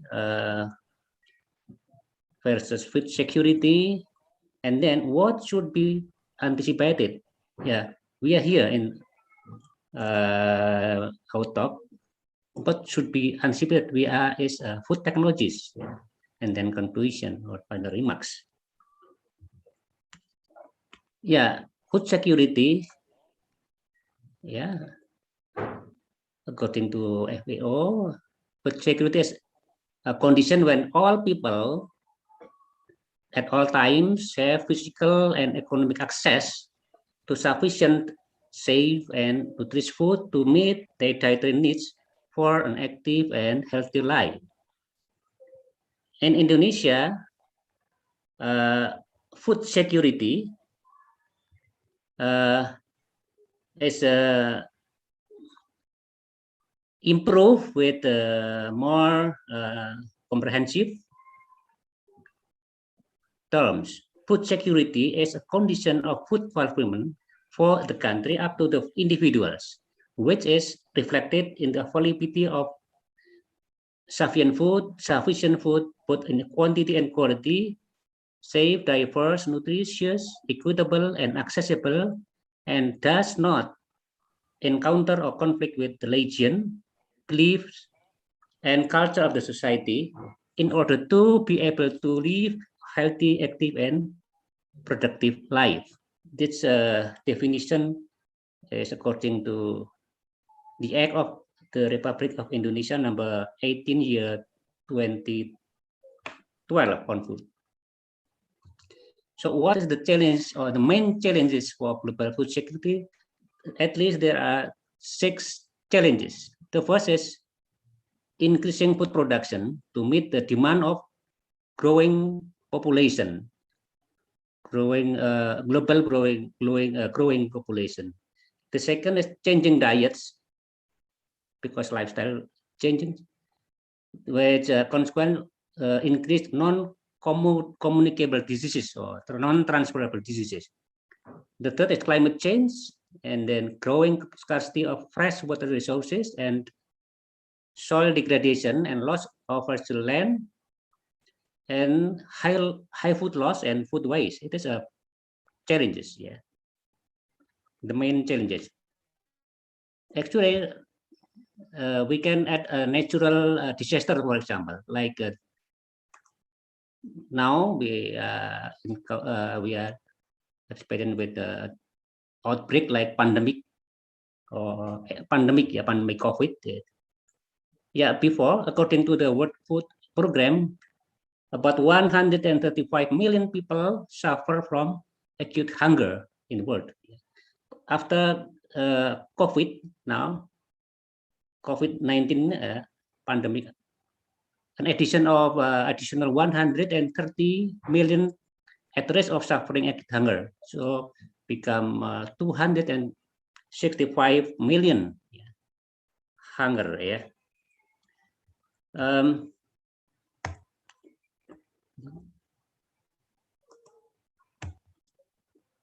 Why not voice? Yeah, if we associate with the SDGs program, SDGs number 2 is a zero hunger with 3 targets: end hunger, achieve food security and improve nutrition, and the third is promote sustainable agriculture. That's a very hard challenges. Yeah, look at our population now.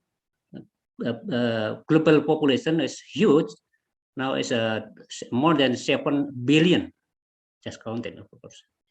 Yeah, 7.8 billion. Yeah, this is more detailed, but this data is last year 7.812 and so forth. Yeah, and it is predicted that 2030 there will become 8.5 billion population in the world, and 2050 in the 2050 become 9.7 billion people in the world. Yeah.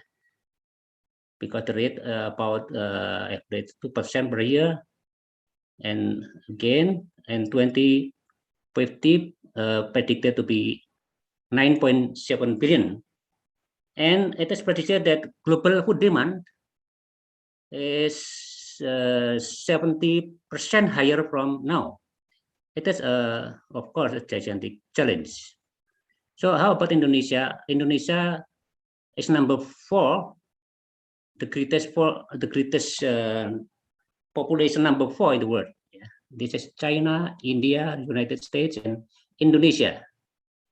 So again, that 2030, 295, more than this.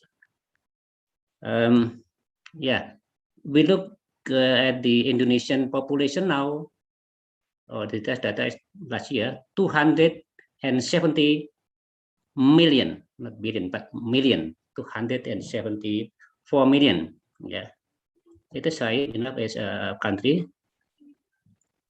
And in 2050, it is predicted to be more than 300 million or 318. Yeah, for Indonesia, it is heavy effort to meet the food demand. Yeah.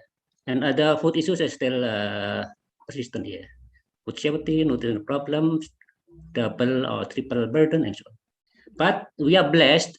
Yeah, Indonesia is blessed with high biodiversity, or we have we call it mega biodiversity. We are blessed by God, yeah, by God, that we are the greatest number 2 after Brazil and Colombia. The huge biodiversity is food resources, yeah, huge food resources. But how nutrition now? I think, yeah, we I think aware that still limited the exploration or utilization of the food resources. Yeah, we know we have local food, many kinds of local food that has been utilized, but maybe not yet in optimal use. Yeah, how to anticipate this situation, how to anticipate the challenge will be with innovation. Yeah, just now Prof. Ahmad also innovation toward innovation. Yeah, our activities have to be toward innovation. It is in line with Prof. Ahmad speech. Yeah. What innovation? Food innovation. Yeah, food innovation. There are two purposes, two aspects. The first is for food security. To provide food safety, there are for available nutritious quality and safe food, and for in the business aspect to increase value added product, to increase added value of the product, so can increase the competitiveness of product in the market. What is innovation? Innovation is a new idea, creative thoughts, no imagination in form of device or methods. Or according to Merriam-Webster dictionary, simply innovation is introduction of something new. Introduction of something new. In the business aspect, innovation can be defined as adding or modifying an extra step or steps or anything in the product development commercially to satisfy consumer need that is not there before, so that it can improve the added value and in turn can increase the competitiveness of the product. Sometimes innovation and invention is confusing. Invention is a new creation of idea, concept, equipment, method, or process. Invention, a new creation. Innovation is in the business aspect. Innovation as application of a new concept into a commercial success. Innovation also means an introduction of change through something new. Innovation is equal invention plus exploitation. So if invention or finding in our research, only invention without exploitation, so it is meaningless. Innovation can be two categories, to groups: technological innovation and non-technological innovation. Here, technological innovation is supported by food technology. Yeah, food technology here, the role of food technology is for technological innovation. Yeah, technological innovation focus on technological aspect more than the whole business strategy. The product is new product, increase added value, and then in turn competitiveness of the product. What is food technology? Our field, yeah, PATPI or IAFT. Food technology is simply application of food science in all food chain from farm to fork, yeah, to produce food product that is safe and good quality. Yeah, there are food chain from harvesting, post-harvest handling, processing, storaging, packaging, distribution, and then ready for consumption. This use science of food technology. Yeah, it is from IAFT, Institute of Food Technologies in America. Food science is the study of physical, biological, and chemical makeup of food, the causes of food deterioration, and the concept underlying food processing. Yeah, it is, I think, very easy to make an example of the scope of food technology from the very simple protein canning, high temperature short time, freeze drying, and so on. And now non-thermal processing, many kinds. Advancement and packaging technology, it is an aspect of food technologies. Packaging technology, it's just example from fruit juice become carbonated fruit juice. It is also can be said little innovation. Fruit juice is technology for fruit juice is common, but if we add carbon dioxide, so we can carbonated produce. It is a little simple innovation if there is no before. Yeah. So again, back to the concept of food security. One concept of food security, there are three pillars or three aspects: production, distribution, and consumption or utilization.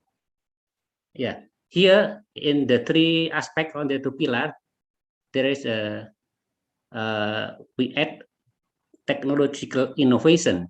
Yeah, technological innovation our field. Yeah. For example, production aspect for innovation, there are many kind. For example, agricultural innovation like this using drone and so on. Aquaculture, urban farming, GMO, hybrid crops, and so on. New and unconventional food sources, advanced biotechnology. It is a aspect for production to achieve food security, but in the production aspect. This is many kind. Now, this is unconventional food sources. In the distribution aspect, for example, supply chain technology, enhanced marketing and distribution channel, technology to simplify food delivery mechanism and system, online platform that have emerged in the food distribution network. Yeah, all customers to allow customers to access the and scan menus and then place order. E-commerce based on IT technology. This is in the aspect of distribution or marketing. Or yeah, this a sample of example of the technological innovation in the distribution aspect. In the utilization aspect or consumption aspect, for example, innovation in food processing technology, fortification, reducing post-harvest loss, food waste, how to overcome food waste with technology, so valorization, yeah, using technology for increasing the active value of a byproduct. Yeah, yeah, innovative technology and food packaging. Yeah, I think we are aware that many advancement, many accomplishment in food packaging like active packaging. There are fresh check indicator, ripe sand, and so on. And advanced and by technology for this is for production availability. Yeah, production aspect in the term of food security is for availability of food availability. Advanced by technology or advanced food by technology. Yeah,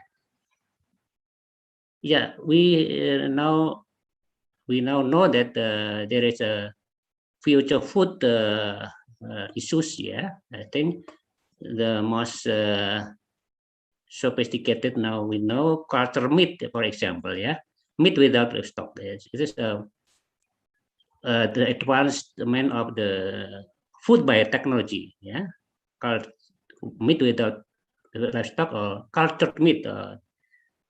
Yeah, tissue culture. The production of meat through tissue culture many benefits because there are reducing the environmental impact of agricultural system, minimizing threats to public health, addressing issues of animal welfare, and providing food security. Just in simplified, maybe. Yeah, there's a new sources of food, insect, cricket, locust, and so on. Now become new food or novel food. Yeah, become a locust powder. Yeah, it's a protein source, I think. Yeah, cricket powder, scorpion powder, many kinds of food, new novel food. Yeah, because of food technology, because of the role of food technology. So we can summarize here the recent advancement related to food science and technology. Yeah, there are food processing, artificial intelligence based, 3D plain food. I think we all aware that now, for example, there is a pizza, 3D plain. And so automatic grading system like Aris ecosystem, insect protein as a replacer of beef and other meats, robochefs, laboratory ground meat, just now we mentioned, laboratory ground meat, blockchain technology, personalized nutrition system. This is the advancement of food science and technology and related technologies.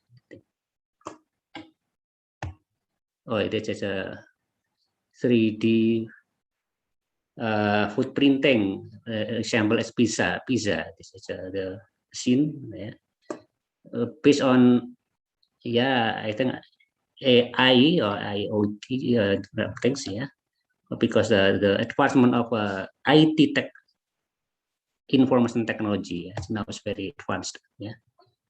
How about food technology and food security? Again, that food technology is for the food innovation, and we can mention here exploration and utilization of new food resources, processing more efficient, using technology, reduce food loss and food waste, provide more diverse food products, more wholesome and healthy food, because of food technology. To provide healthier and more nutritious food, so can be used as overcome to overcome malnutrition, better flavor, better quality, and so on. It is the role of food technology or the advancement of the food technology. I would like to show the trend of food technology in 2020 after pandemic. Just now we mentioned as before pandemic, before 1919.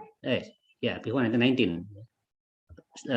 For example, we just mentioned about 3D pizza is launched before pandemic. Now after pandemic broke, the food technology trend is shifting. The focus is food safety, and traceability. Food safety is the first because people or community afraid anxious with the pandemic. Traceability, packaging tracing, labeling, bioengineered labeling, carbon labeling, voice technology. So without touching. New market due to diet, health, and lifestyle trends.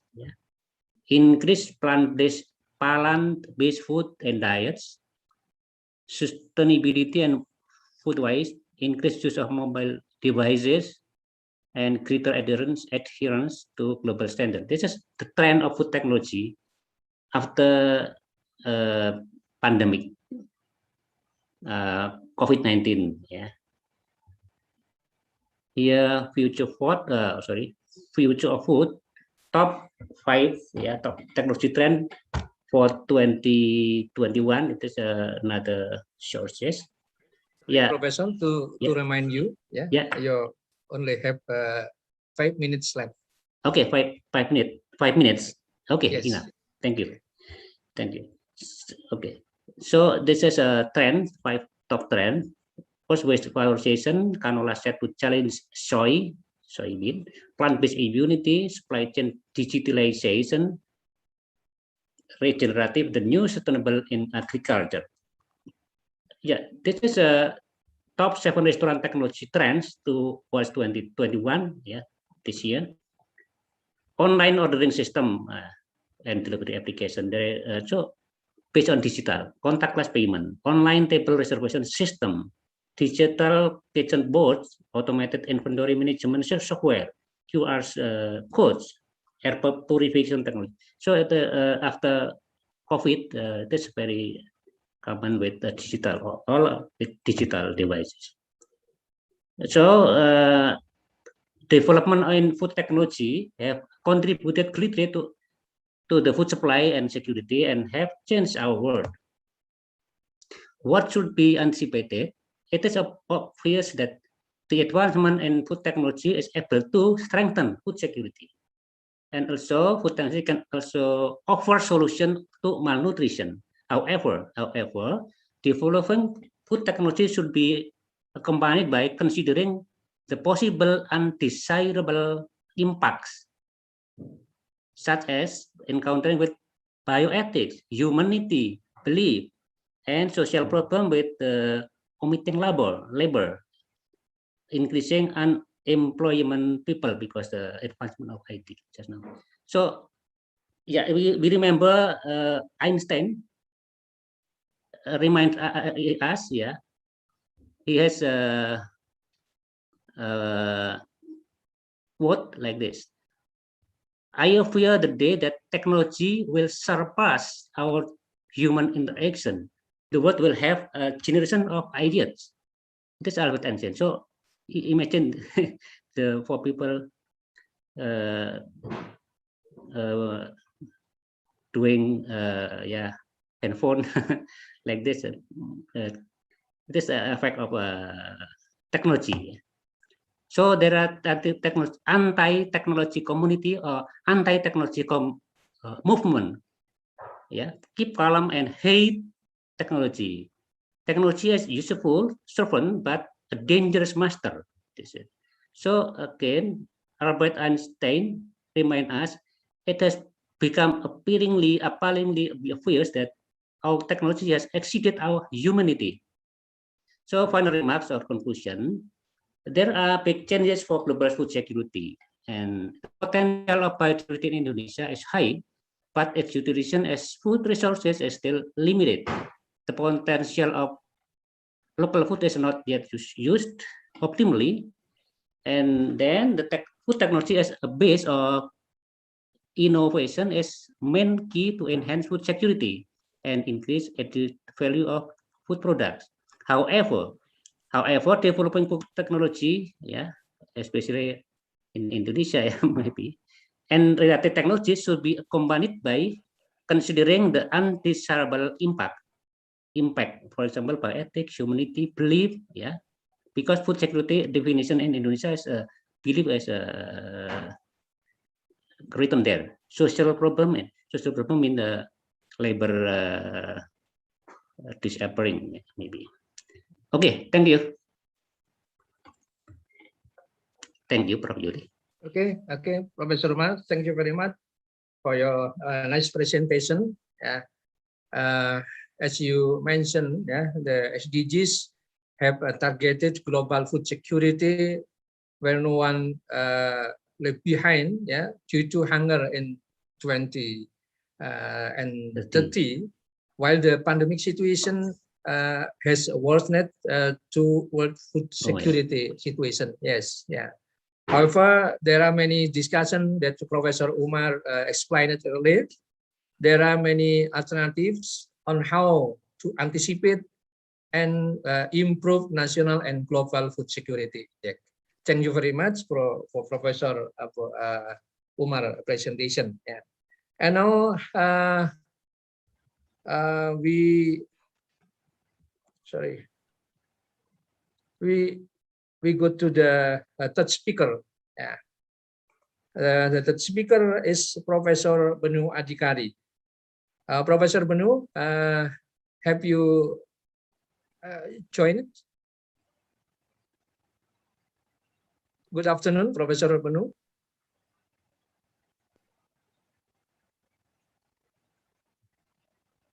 Okay, Professor Benu. Please host, maybe Professor Benu still.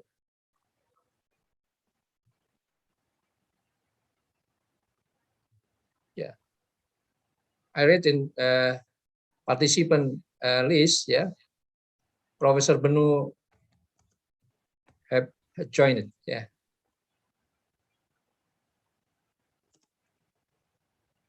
Good afternoon, Professor Benu.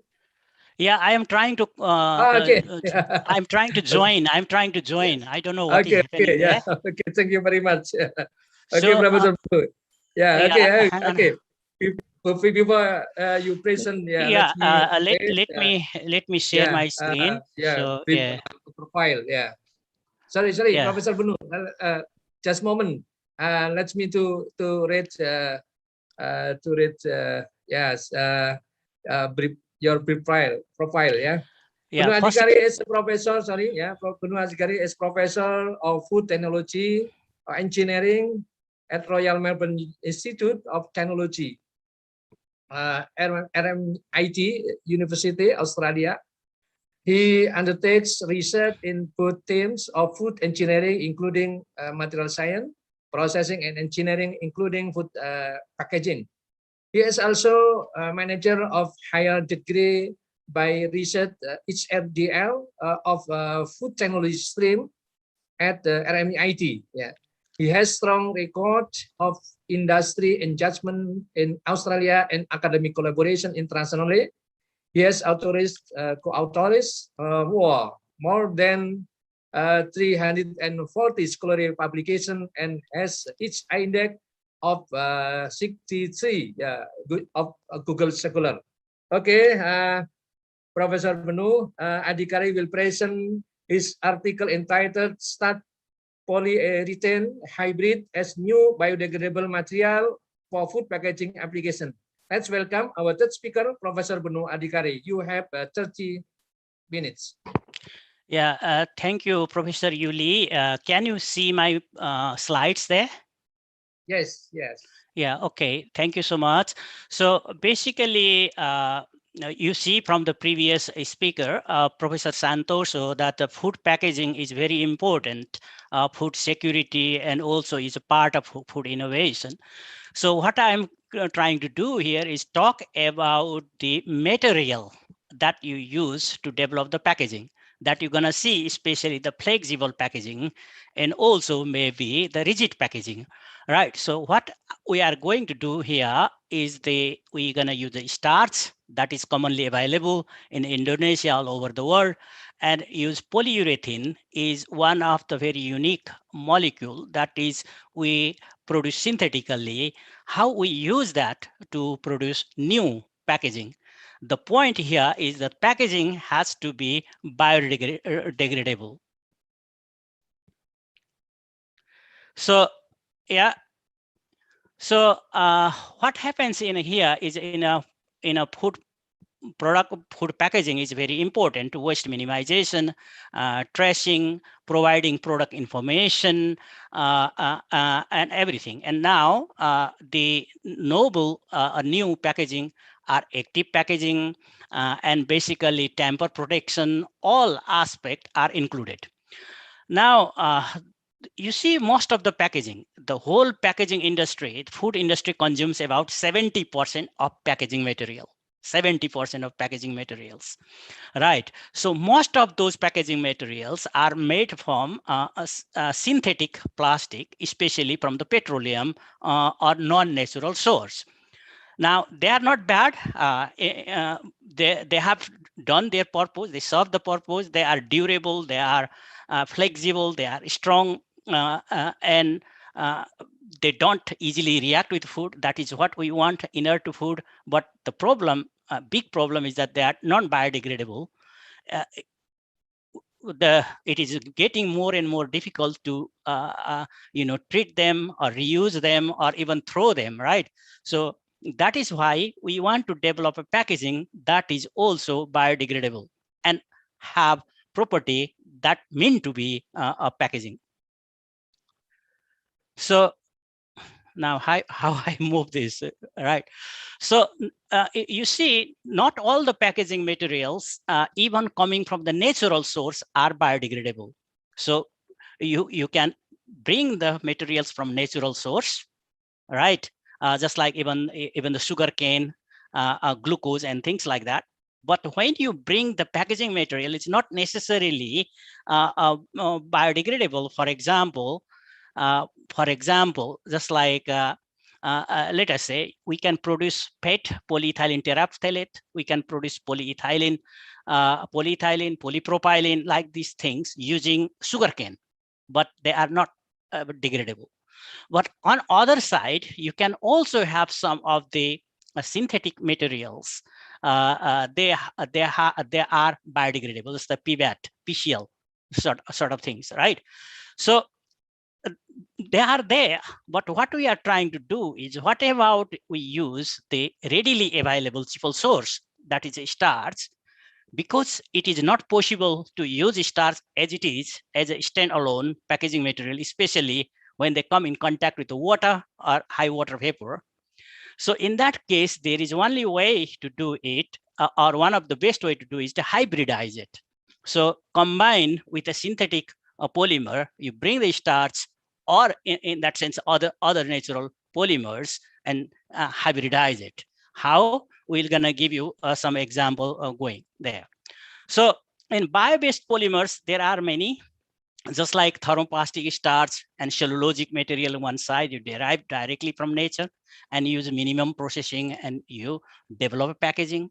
Long time back, if you are aware of the jute used to be very good packaging material, jute bags and all. And comes day, you can transform the biological source material into, for example, molecules, and create it, just like PLA, polylactide, and all that things, right? And also you can bring the develop packaging materials from coming from the molecules, microorganisms, just like PHA, PSB. Now, there are many of the packaging materials that are degradable or even non-degradable, coming from the biological sources, are available, that are given in the table, just like they are coming from the biosource but non-biodegradable, coming from the biosource readily degradable in a certain condition, coming from the biosource but are readily degradable. So the degree of degradation is different. Some are completely non-degradable, right? So it is the specific to the molecules or material we use. Now, let us come back to our main theme. That's why we are using starch as a main source of packaging, is that it is readily available, and it is a cheap source, and you can do minimum processing, just like you can start with the starch and do the simple thermal, hydrothermal processing, and remove the crystallinity. It becomes easy to thermoform, or it becomes thermoplastic, right? In the packaging terms. So you can convert into the packaging materials by various means. Now, one thing is that though it is easy, cheap, and the technology is proven, but the starch-based packaging is not good if we want to use standalone packaging or primary contact packaging if the food has got moisture. You can also, in minority of cases, just like there are some companies using starch-based packaging into candy and things like that, wrapping inside it, right? Other than that, it hasn't found many applications. So the main reason is that it is very sensitive to relative humidity. It is very sensitive to, it has got very low water vapor barrier. Now, good thing is that we can make use of the hydroxyl group of the starch to modify it. That has got good point. Now, hybridization is the way to go. How we do hybridization? We basically react or interact the synthetic molecules with the starch, so that you change the property, make it flexible, make it sufficiently strong and elastic, right?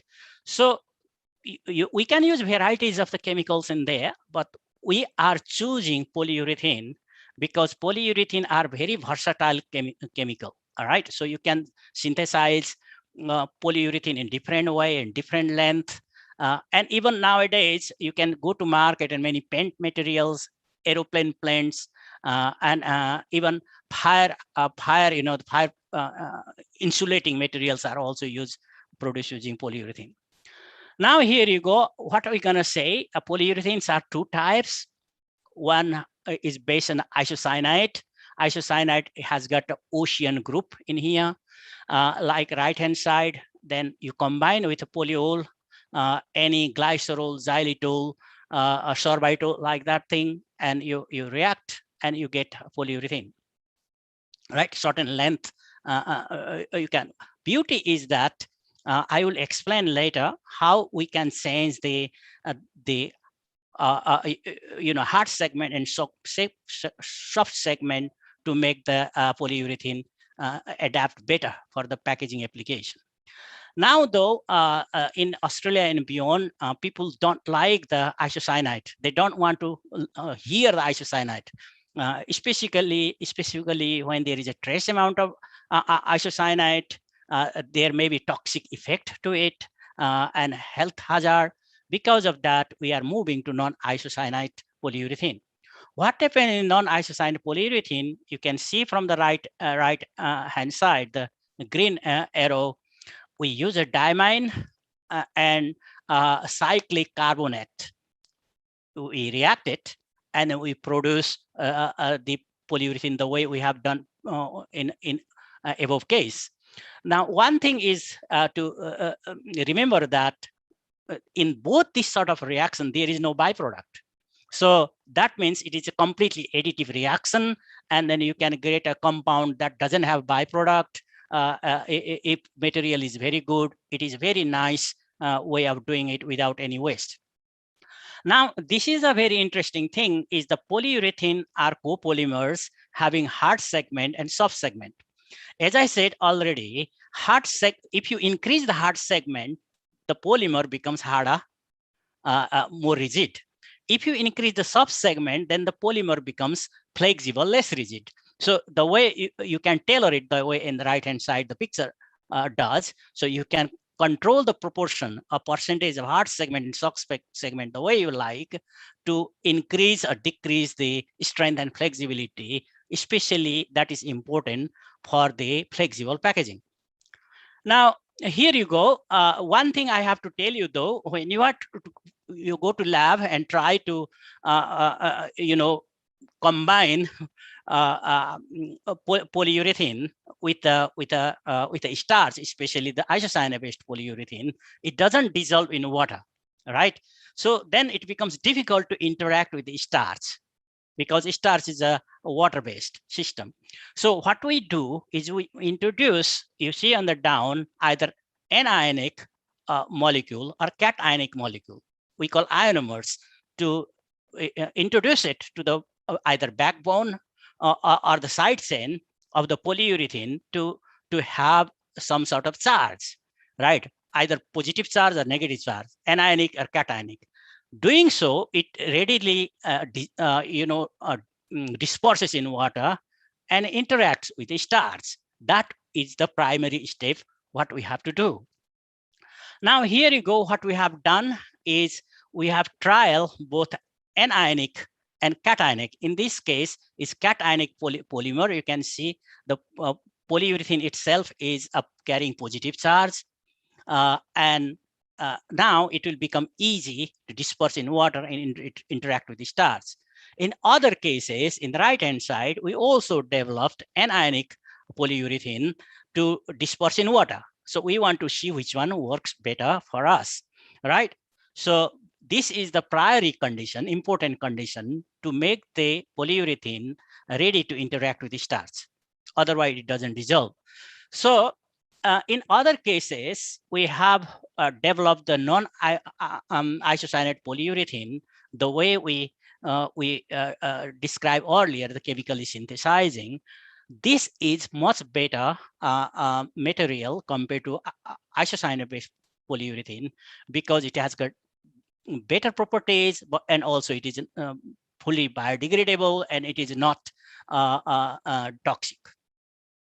Now, what do? It is very simple.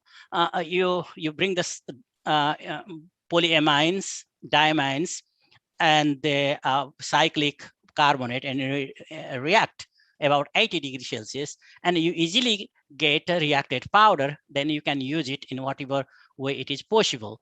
So now this is a very simple reaction. I wonder why people are not doing it, and the resultant material is very good, and you can tailor into very many aspects.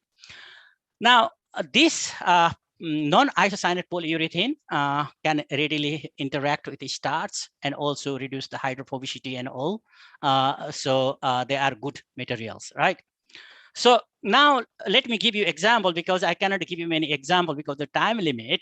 Here you go, what we have done is that you can see the green long line is a starch, and the one in the middle, two molecules are basically polyurethane, isocyanate-based polyurethane that has got an ionic molecule, anionic in nature.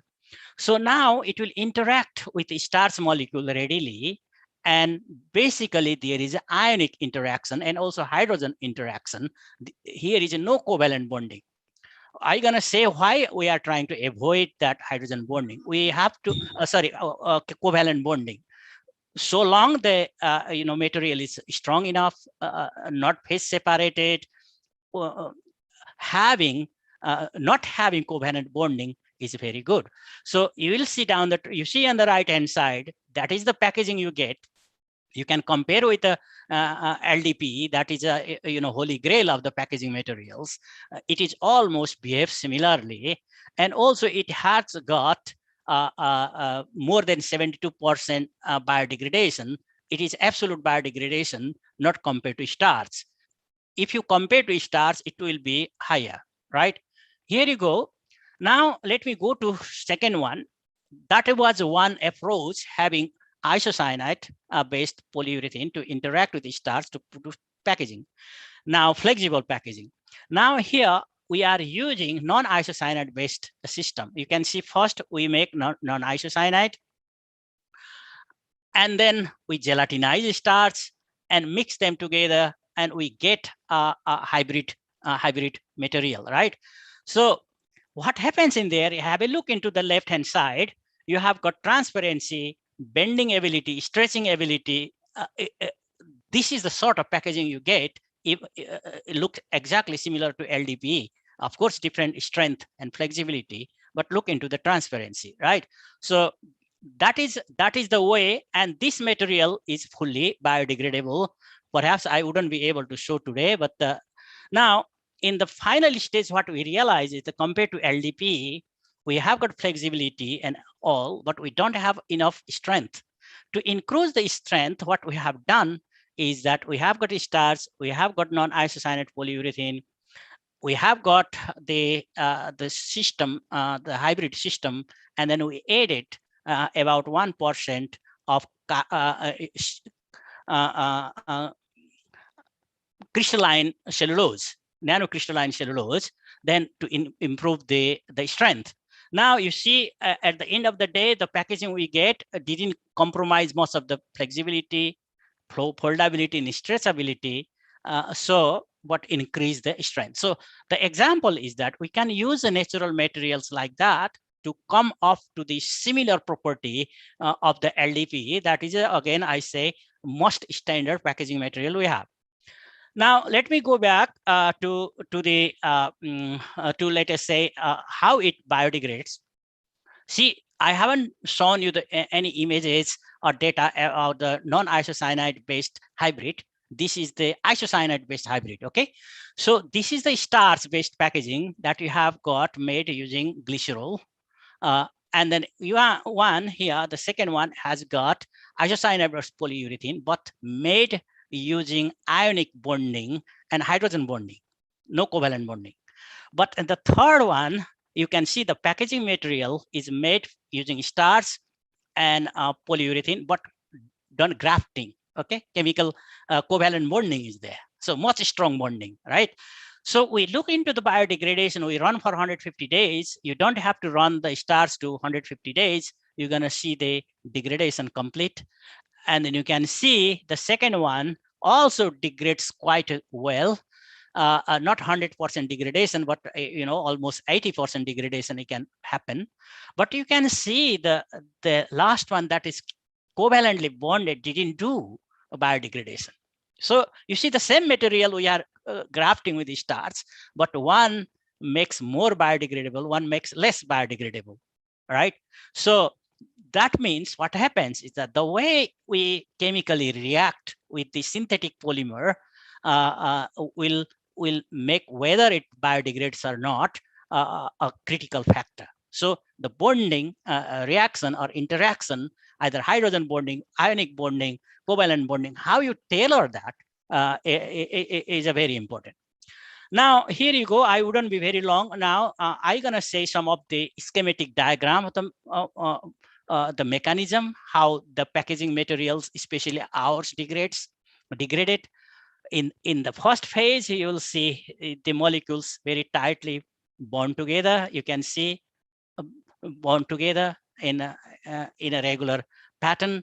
And then after a while, when the biodegradation starts, you're going to see some breakdown of it.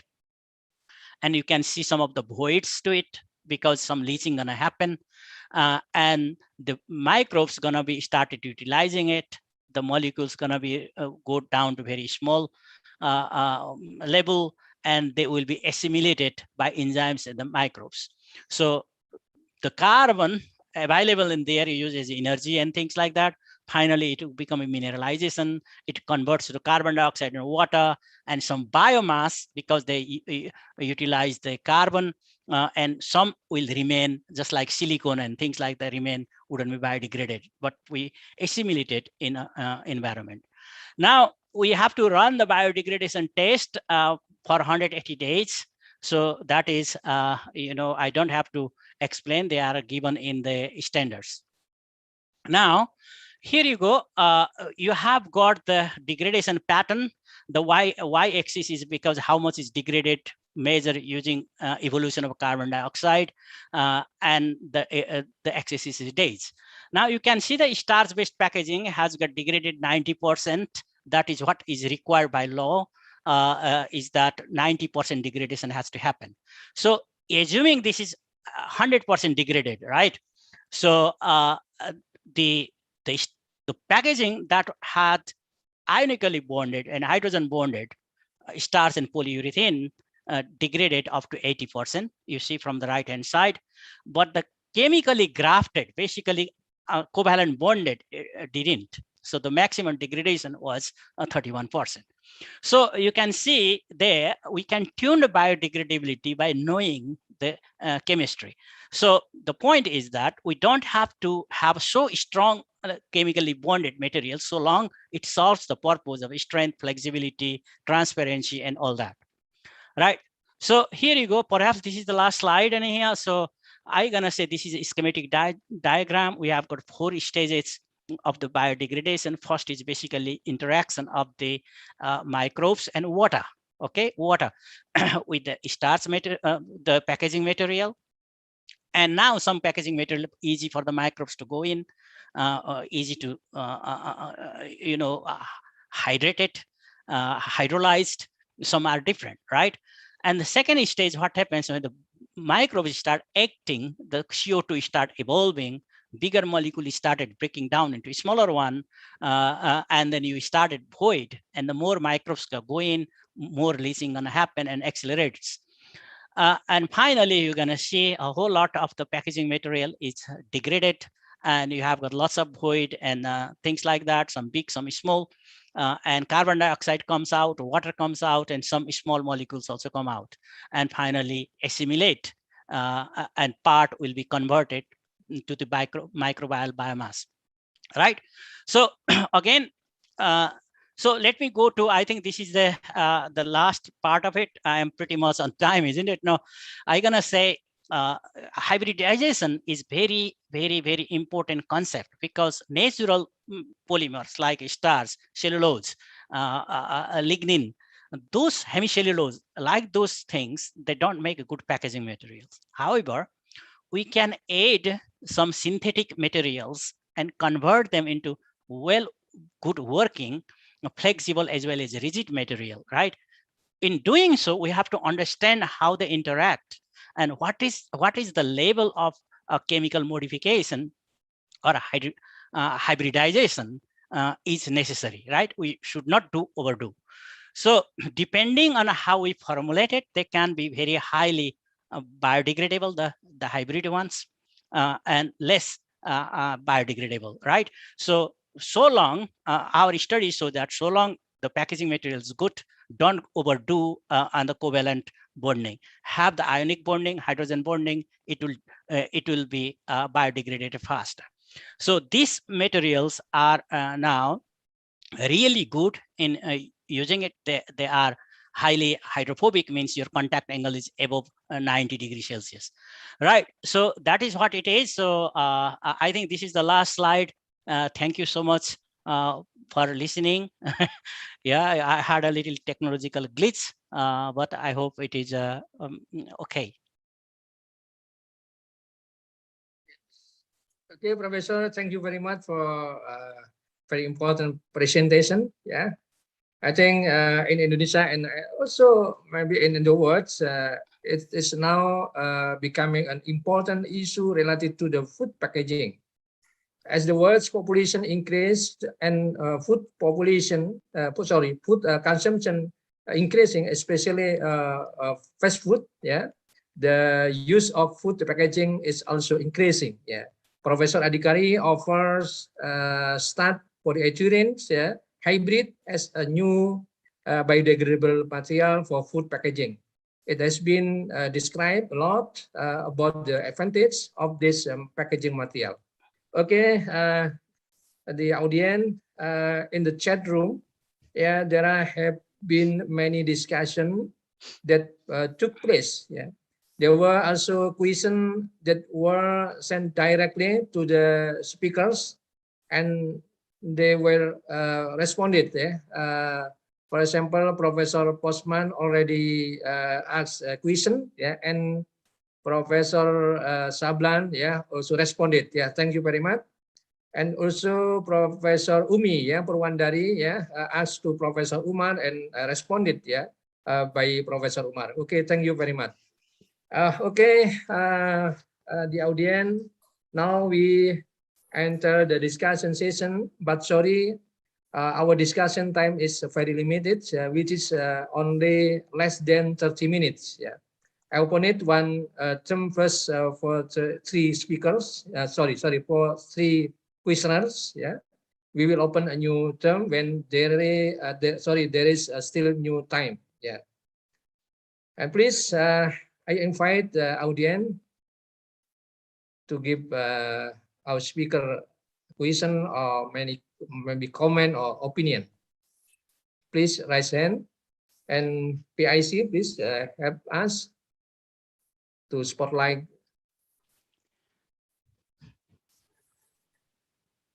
Okay, while we waiting for the raise hand from the audience, yeah, let's me to read question in the chat room, yeah. Mrs. or Miss Erika Pardede, yeah. The question addresses to Professor Sablani, yeah. Thank you, Professor Sablani. It was mentioned that microcapsules produced with freeze drying method were more porous than the one produced with spraying method. Therefore, the diffusion coefficients become higher and higher rate of oxidative transfer. However, other characteristics, for example, wettability and ability to entrap volatile compound. The first question, which one do you consider as superior one to another? And the second question, which method actually applied more in industry scale? Please, Professor Sablan. Yeah. Yeah, thank you. Thank you, Dr. Tano. Yeah, it's very interesting and very relevant, industrially relevant question. So the drying method is spray drying versus freeze drying. It would produce the microcapsules of different properties. In case of a spray drying, probably the oxygen diffusivity of the wall material would be lower. It means it will have a high barrier compared to freeze drying. But in case of a wettability, the freeze dried particles are more wettable and they have more dispersibility in water. So then which one is better? The answer, like many other questions or many other areas, is depending upon what exactly you are looking. So in case of, if you want higher shelf life of the product, where you want to protect the micronutrient for a very long period of time, then spray drying technique is better. Of course, you compromise a little bit with wettability. But in case the shelf life requirement is not very long, and dispersibility and wettability is probably more important for the consumer and industry, then you would prefer to have freeze-dried method. So in short, the spray drying versus freeze drying, which one is better? Depending upon which product characteristics consumer and industry looking as a primary. Yeah. Thank you. Yeah, okay, thank you, Professor Sablan. Okay, Ibu Erika, yeah, you got the point, Ibu Erika.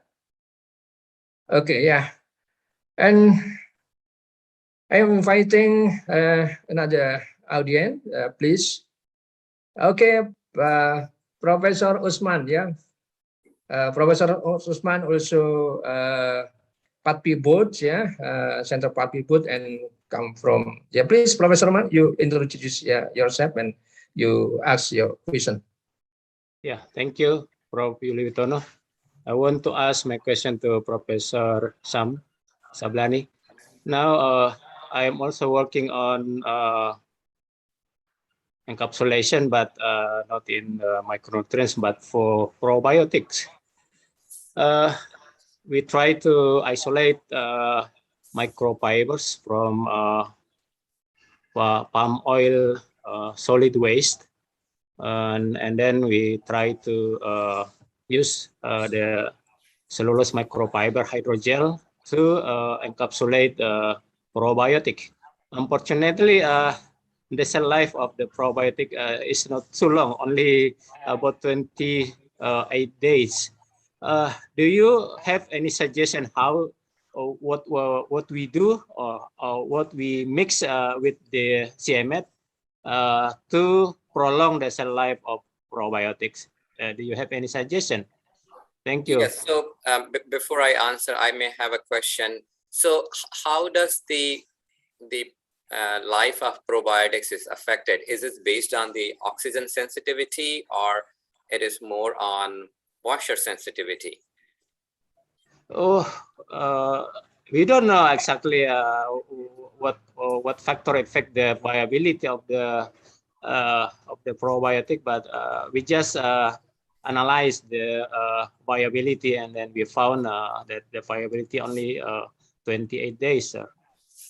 Yeah, so you see, the technique what we have developed basically is very relevant to the micronutrient, or in your case probiotics, provided if it is affected by the oxygen. So if any micronutrient or any active compound, if it is being affected by the reaction with oxygen, then you want to identify the wall material which is high barrier to oxygen, and this is where this technique would be really useful. So I guess in your case, probiotics, you first need to identify the mechanism of degradation of probiotics. I also saw another question where they were asking about spray drying and freeze drying. So it's the same, first you need to identify what is the mechanism of degradation, and then you identify the right wall material which can provide the protection from that mechanism. If it is, let's say, photooxidation in some cases, many wall materials would be able to provide sufficient barrier to visible light. Of course, if the micronutrients are present on the surface, then of course you would have still photooxidation. Yeah, so in brief, my answer would be you identify the mechanism of degradation of probiotics, and based on, I think in terms of the characterization, physical and chemical property of different wall material, there's a lot of knowledge available. So once you have the mechanism identified, then you will be able to identify the right wall material. Okay, thank you, Prof. May I ask another question to Professor Benu? Okay, yes, yeah. Okay, please, Professor Usman. Yeah, it is also interesting to know about the what we call it, the packaging. You mix between natural and synthetic. I just want to know what is the best. As we know that we have a lot of source of carbohydrates, especially amylose. Do you have what type of amylose source the best one? Yeah, thank you, Usman, for question. What happens in the packaging, especially starch-based packaging, is that we don't want to use the starch that has got high amylopectin. See, the amylopectin gives you gel. It doesn't give you the packaging material when you dry it out, right? So, and also it breaks. So the best thing to use is to the more higher the amylose content in the starch that you're using, better it is. So if you have anything that is above 70% amylose, that is ideal, right? At the moment, the industry hasn't been able to get amylose higher than 70%, but they are just doing it 70%. So that is my thing. Higher the amylose, better it is. Thank you, Prof. Benu. Yeah. Yeah. Okay. Thank you, Professor Usman, for your discussion. Okay. We move to another discussion, another question, please. Yeah. Okay. No. Please open your video, Ibu. Okay, Ibu Rahadina. Okay, please, your time. Thank you for the. What is that? I want to ask to Mr. Adhikari because this is packaging, a sustainable packaging. So we often discuss about the carbon footprint too in this area. So what is to be considered when we design this packaging due to the carbon footprint? And then I want to ask, what is the product, this packaging, the product that use this packaging in the market that we can find for now? Thank you. Please address to Professor Adhikari. Yeah. Yeah, thank you. The question, can you, Professor Yuli, can you break down that question into two? I think there are two parts of that question. So, yeah, first part is, I want to answer the first part. What was the first part of the question? Yes. Can you repeat the first part of the question, or Yeah, Professor please, Yuli can help you to? Okay, Ibu Melati, please. Yeah. You, the first question, plus. You put your first question, plus. Okay, the first part is we usually discuss about the carbon footprint too when we are talking about sustainability, biodegradability, and so on. So what is to be considered when we want to design this package? Yeah, okay, that is a very good question. Yeah, so the whole idea that we try to get go away, the world is going away from the synthetic packaging. You see, in 10 years from now, synthetic application of synthetic packaging will be less. So in the carbon footprint, there are two ways to do it. One is you completely bring renewable materials that also biodegrades. That is the best solution, right? So if it is not possible, then we try to recycle, recycle and use multiple times, multiple times, just like PET, polyethylene terephthalate, can be recycled. You see, I don't know, in Indonesia, in many countries, there is recycle 1, recycle 2, recycle 3 in the packaging, right? Yeah. So try to use or promote by government side or consumers to have the packaging that is recyclable. So that is 1. 1 is better than 2 or better than 3 or 5, right? So that is a second aspect of it, increase the recycling content. The first was that use completely biodegradable, so there is no additional things and coming from the natural source. Third is try to minimize the packaging amount. The amount of use. Can I use a thinner? The thinner the packaging, when you try to make a packaging, you need material per unit volume, right? You want to 1 liter of the sham milk, for example, you need to shorten packaging. Can I reduce it? Can I have a material strength such that you have a very thin film, so you don't need much. So you remember now the glass, how thin they started coming, and also the aluminum can. The aluminum can are so thin. The water bottle. So to get a 1 liter of water bottle, you only need 88 gram. So of the bottle packaging. So that means industry are going to go use as less amount as possible. So that are the way. First, use a biodegradable renewable. Second, to increase the recycle. Third, to use a very small amount of the packaging material. Yeah, to reduce the footprint. So what was the second question again? Okay, the second question is, what is the product that we can see on the market using the NIPU packaging? So no, there is nothing in the market at the moment. NIPU based packaging materials. NIPU is also new one, but for the these hybrid materials are not yet in the market. They are, the completely research. So maybe some company will take it up, maybe not take it off. So there are some local company, they are interested to see that, but from the lab to go to industrial scale is a very long process. Yes. Right. Yeah. Thank you. Okay. Yes. Okay. Thank you for this discussion. Okay. Another question, please. For Professor Sablani, you need to. Yeah, I have a question, Benu. It was a very interesting presentation, and since my other research program is in the area of packaging, I thought maybe we could have some discussion. Yeah. So did you evaluate the moisture sensitivity of this hybrid package? So how was the moisture sensitivity? Yeah, this what happens is that the polyurethane coats the starch. So because the polyurethane, when you have got, basically it coats the starch. So basically it comes on the surface.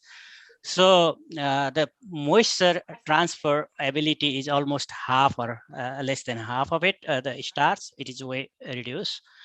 But when we put that, just like the microcrystalline cellulose is still down. So, it is a way improvement. I didn't present today that we also surface coating it to see you basically coat the surface after the films are made. So there are a lot of things, but you can go at least 90% reduction compared to starch. Okay. My other question follow up to this is that is it better to do the compounding like you are doing it, or it is better to do like lamination or coatings? For example, you can make the starch based film, which is moisture sensitive, and then you just prepare the coating from polyurethane, because that's what we were trying to do here. Very similarly, like you have done here, the national lab, they have developed very similar like you have done NIPU, non-isocyanate polyurethane. And we were trying to develop, more like in multi-layer structure where we could, do more lamination. Yeah. So what's your thought? Look, it is a very good idea. We have also done the coating. The way you say lamination is almost similar thing, right? The layer by layer increase. Basically, you can do spin coating or a spray coating to laminate it. So we have done that, and we recently published that using we also transplant it, or what you call it, the lotus pattern. So we just do the lotus pattern to increase the surface roughness. So when you have a higher surface roughness, the contact angle goes up. So basically, to create a super hydrophobicity, this sort of materials, we can also go to super hydrophobic surface. So that just repels everything. right? The coating is the way to do that, because you know the laminate, how we transport the lotus there is again one sort of lamination effect. That's correct. Yeah. So I think my research started saying that, okay, I don't want to have just surface property. I just want to have a material that is completely uniform, right? Completely, you know, just it is uniform everywhere. And if it does work, then it's good, right? So then again, you're going to say that then I have to increase the amount of the polyurethane into it, because I want to have a better, means I have to increase the polyurethane. It defeats the purpose. But because the NIPU biodegrades itself, so and it is not very expensive, that means why not use a material, it is a you know, itself a material, rather than you try to bring two. What about the melting temperature and TG of this matrix? Yeah, I can't remember at this moment. The TG is slightly lower. I can remember, but the melting is because we have done TGA test, but I don't remember at the moment. Okay. But Okay. it is yeah, it is not less than 200 degrees Celsius anyway. Okay. Okay. It's not gonna melt in the room temperature. No, not room. I was thinking more in terms of, you know, like most of our research program has focused packaging for in-package processes, sterilized and pasteurized. So we are, even for pasteurized based processes where you want, you know, the melting temperature, you know, beyond 100 degree at least. Yeah. Look, 121, my thinking is not a problem, but yeah. Okay. Mm. Okay. Yeah. Thank you. I will go back and see, but you know, in our latest publication, it is also published. So I may just pass on some of the things. Oh yeah, sure. I'll happy to receive, you know, happy to read your paper. Yeah. Okay. Thank you for valuable discussion. Yeah. Okay. Maybe Ibu Erika Pardede. Yeah, you need to. Thank you, Professor Vitano. Can you hear me? Yes. Hello? Yes. Okay. Yeah, I think my question already, some of the part of my question have been answered by Professor Benu.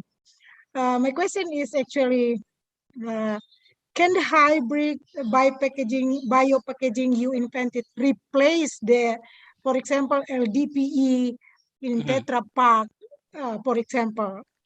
Yeah, thank you so much. The question, we also provided the comparative results. I also show you the comparative results.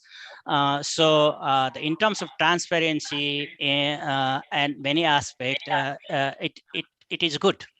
Right, and we basically look into the mechanical property and vapor transfer and things like that, and it is not too bad, right?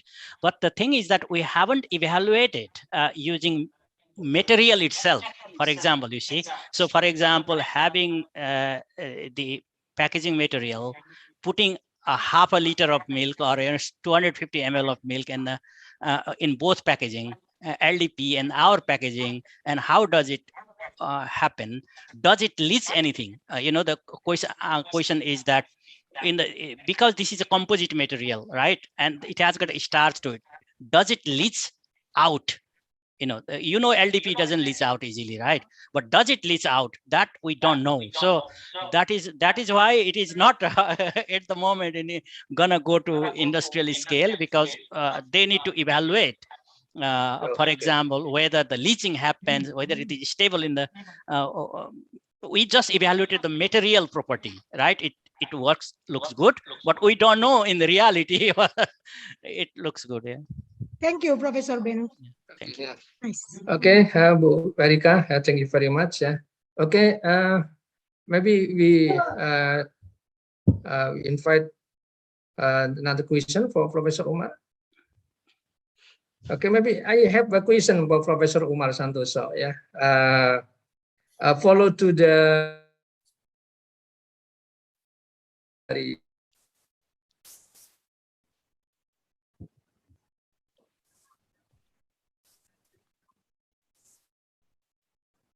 Can't hear. Yeah, it's main beautiful. challenge, yeah, for my professor. Yeah. You were frozen for a while. Maybe you want to repeat the question, Yuli? Yes.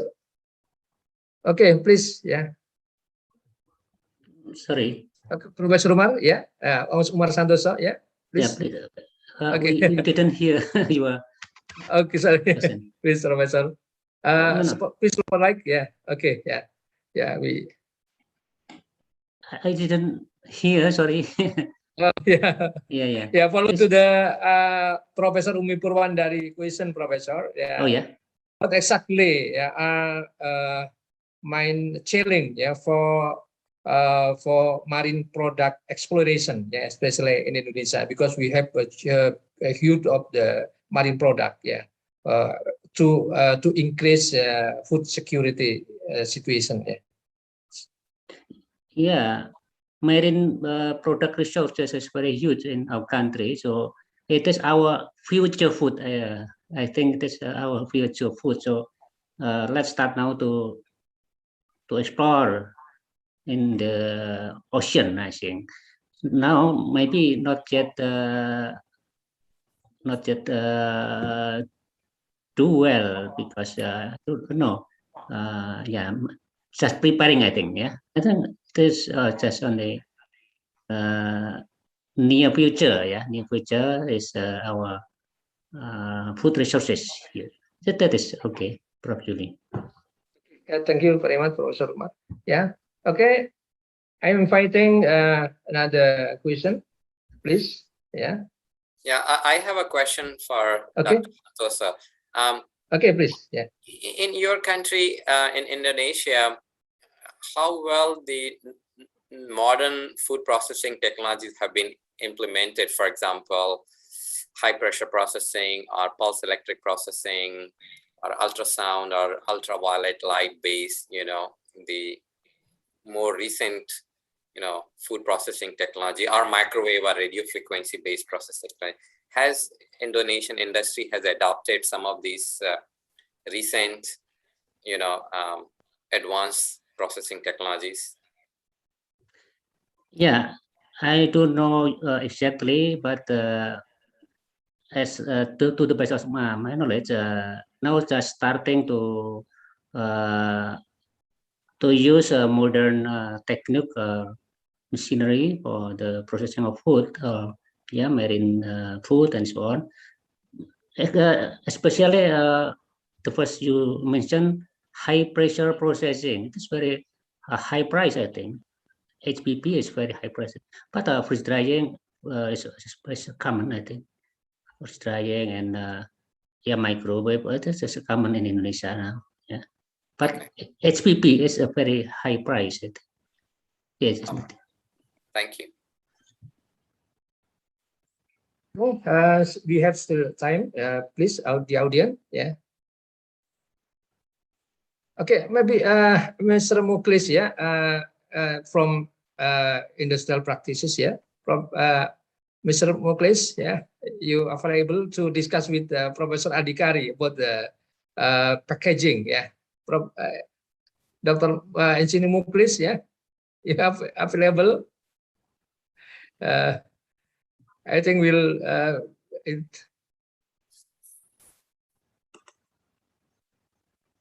Okay, Pak Muklis, yeah, you available there? Okay, we inviting another audience, please, yeah.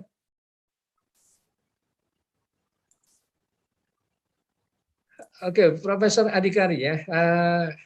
Also, we in natural in Indonesia, we have many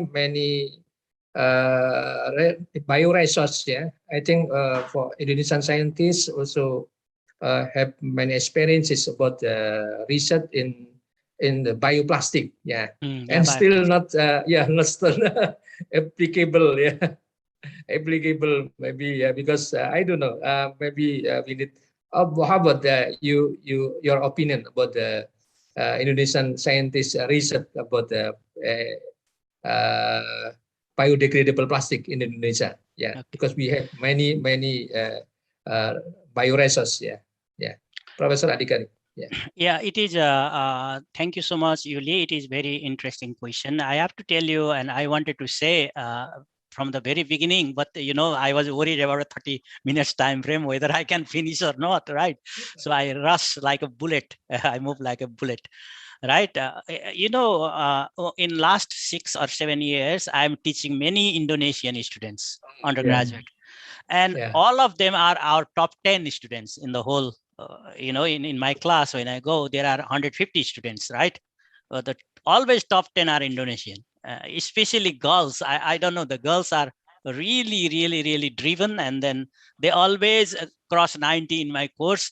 So that is what through this I gonna tell you guys, you're doing a wonderful job, especially Indonesian undergraduate students are so driven and so good in fundamentals, you see, fundamental understanding of that.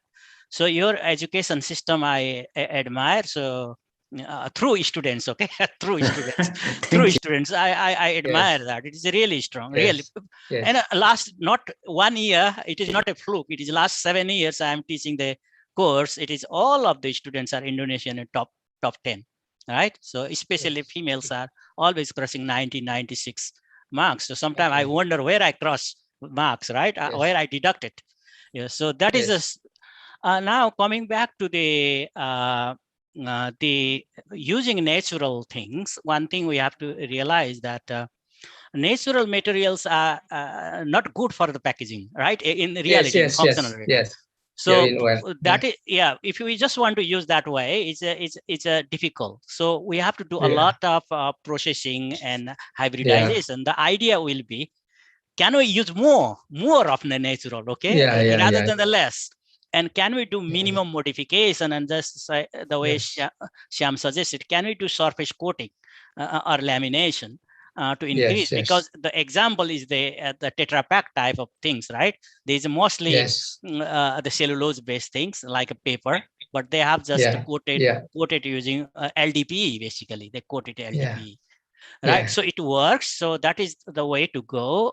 Other thing we are doing interesting work. I don't know, Indonesia produces jute or not. Do you produce jute? Professor, do you produce jute in Indonesia? India, of course, maybe not sure. Shyam knows jute. Oh yeah, in India we produce a lot, but I'm sure Indonesia must be also producing. This is Southeast Asia, production of jute is quite significant. Yeah, before I went to uni, I was a farmer. I used to farm a lot of jute. So it grows super fast. In 3 months, you put in the pond, and then take the fiber out and throw the inside what is the stem out. So use it as a burning something, right, for fuel.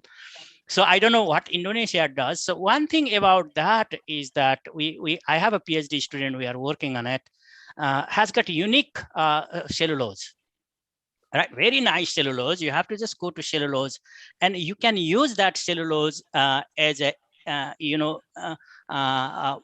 strengthening agent to have the oxygen barrier, vapor pressure barrier, like that things.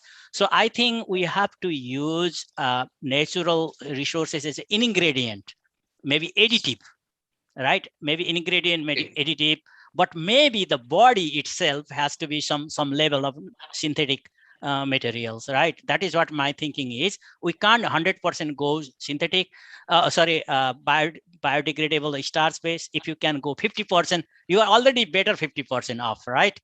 So if you can go 60, still better, 80, even better, right? So that is my my thinking at this stage. So I will keep on going, reacting and interacting and hybridizing it in a few years. But at the moment we started using jute. It is quite promising. So we can use a lot of things, not only jute. There are a lot of things that can use. For example, the palm. Palm also has got a lot of cellulose things. So we can use that. We can make like a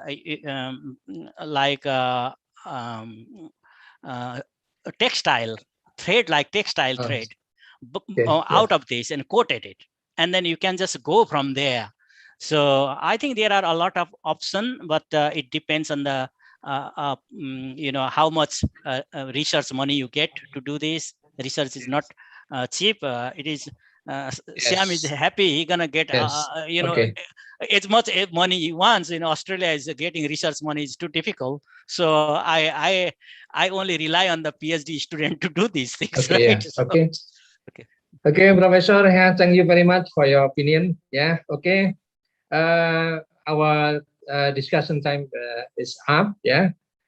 There has been a lot of enlightenment about new and useful knowledge in the field of micro encapsulation of antioxidant compound, alternatives to increase food security, and also biodegradable food packaging. Yeah, presented and discussed by our three valuable speakers.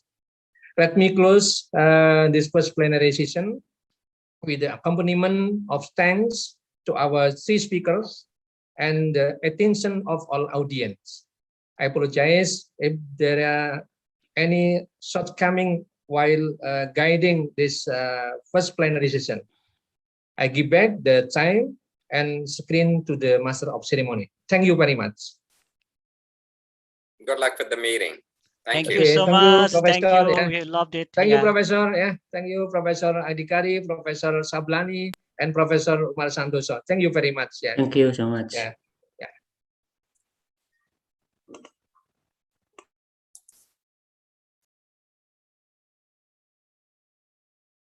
Thank you so much for all of the keynote speakers and our moderators.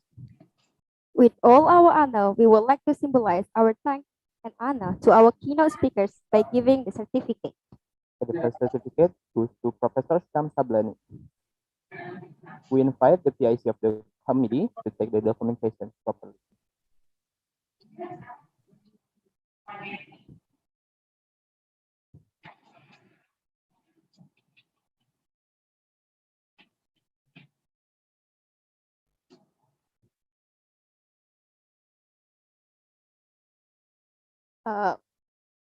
Next, we would like to give our thanks symbolized by the certificate to Professor Umar Santoso. We invite the PIC of the committee to take the documentation.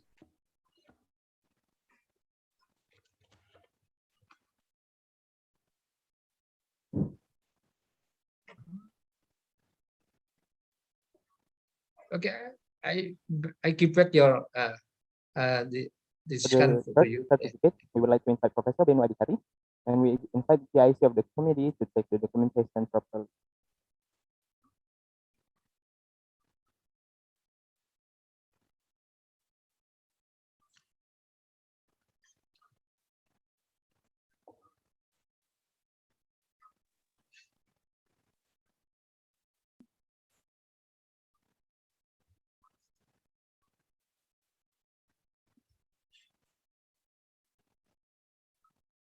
All right, and also to our moderator, Professor Yuli Witono, we would like to give the certificate symbolic.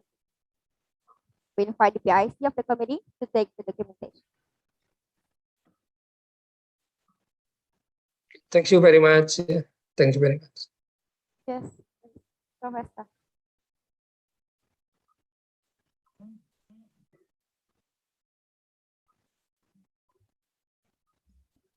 Ladies and gentlemen, now we will have the technical sessions for our conference. And for that, we are going to the breakout room. All the committee will make the breakout room, and please make sure you will enter the right room based on the form of your ID. So we kindly request you to check out your ID and assure that is correct. If there's any question about the room and your placement, don't hesitate to ask the committee in the chat box. It will be our pleasure to help you. Once again, ladies and gentlemen, now we will have the technical sessions for our conference. And for that, we are going to the breakout room. All the committee will make the breakout room, and please make sure you will enter the right room based on the form of your ID. So we kindly request you to check out your ID and assure that is correct. If there's any question about the room and your placement, don't hesitate to ask the committee in the chat box. It will be our pleasure to help you.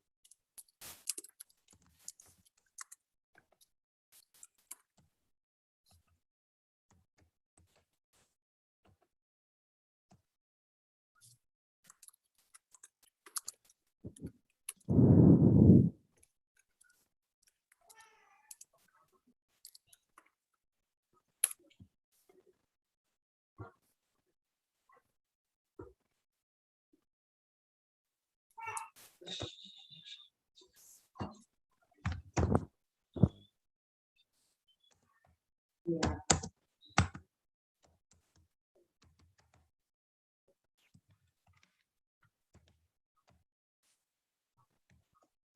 all participants that do not have the presentations, you can choose any room that you want to enter. To all participants that haven't present the presentations, you can choose the room, any rooms that you want to enter. Thank you.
Udah ada. Jadi kita kasih dia datakan, nanti tinggal masuk.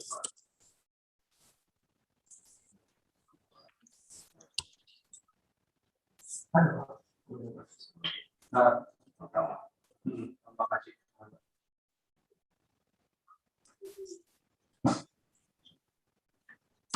Itu dapat tahu juga kan, dapat juga.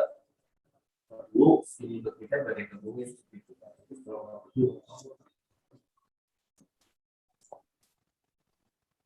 filter.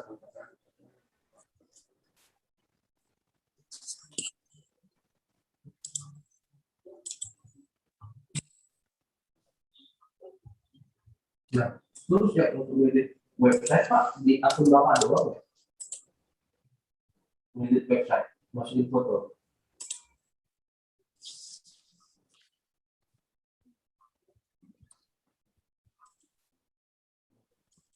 Kali itu Pak.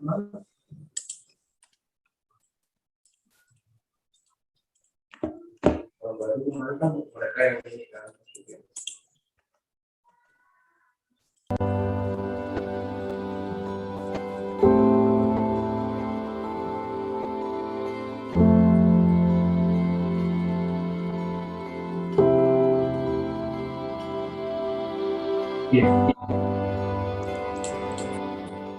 Danau biru ini disebut Toba.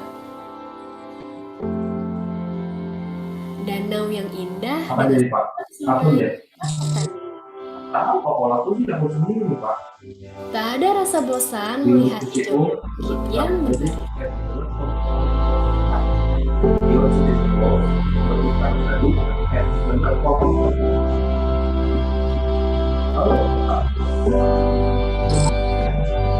Bisa apa lagi?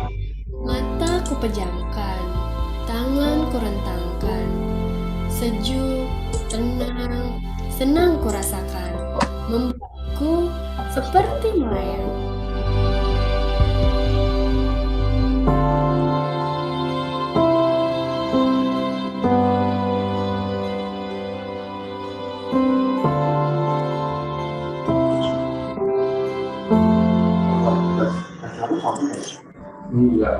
Kerajinan tangan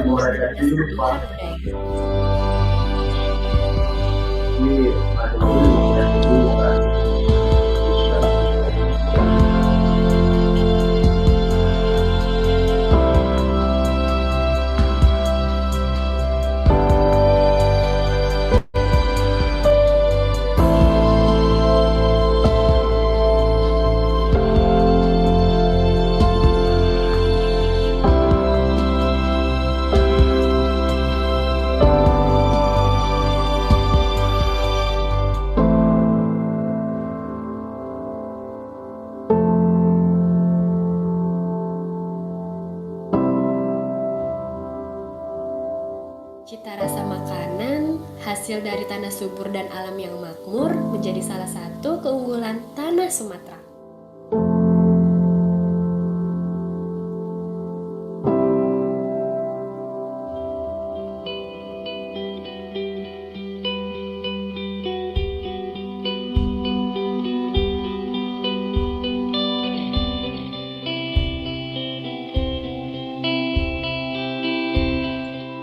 Wahai pencipta alam, kekagumanku padamu sulit untuk dipendam. Dari siang hingga malam, pesonanya takkan pernah padam.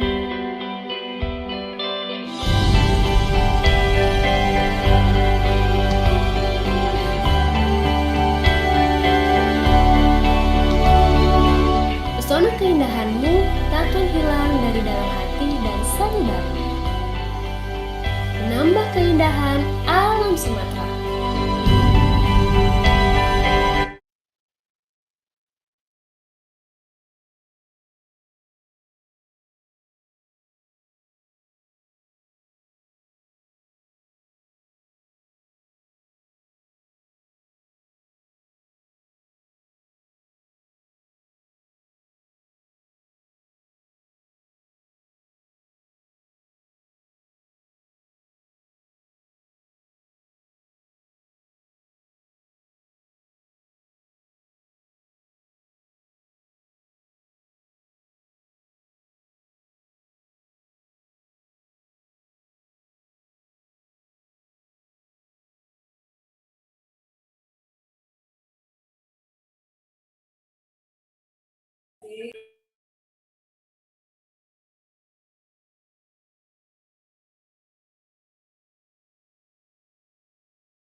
Berdiriku di sini, memadanimu pertiwi. Di saat badai silih berganti, berharap kau akan tegar. Terdiam pun berenung, namun ku bersabar di dalam hening. Panjatkan doa, ungkapkan cinta lewat nada dan kata. Bernyanyi lagu untukmu, suara cinta tiang harapan. Di setiap langkahmu hadapi tantangan. Lagu ini untukmu, Indonesia. Indonesia.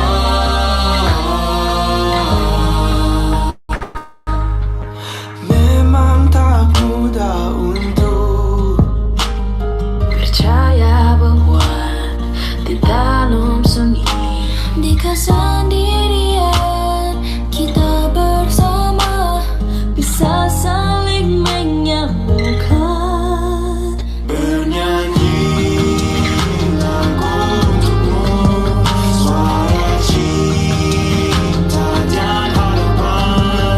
Di setiap langkahmu hadapi tantangan. Lagu ini untukmu, Indonesia. Merasa sepi, kau bisa menunggu di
Ramba dia ramba muda dari torio rio ramba na poso marga dia marga muda dari to uso uso na so umboto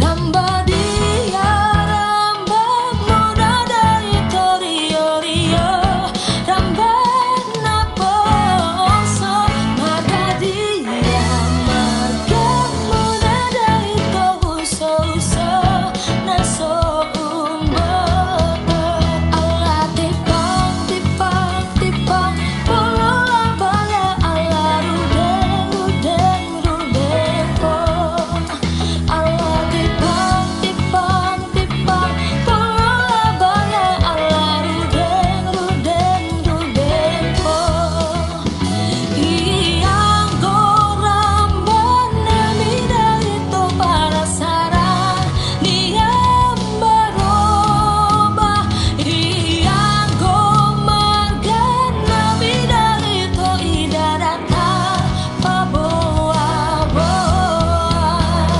Tolong PIC datang ke room 2.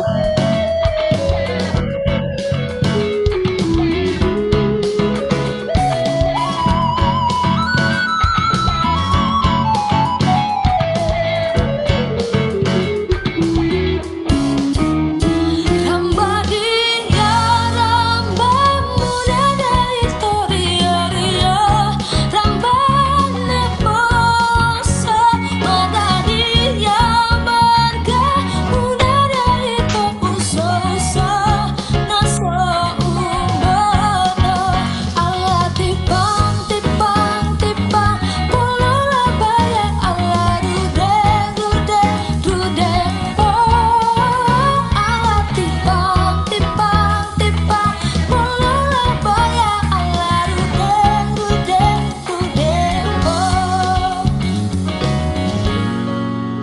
Allah tipang tipang tipang polo labaya Allah rudeng rudeng rudeng po Allah tipang tipang tipang polo labaya Allah rudeng rudeng rudeng po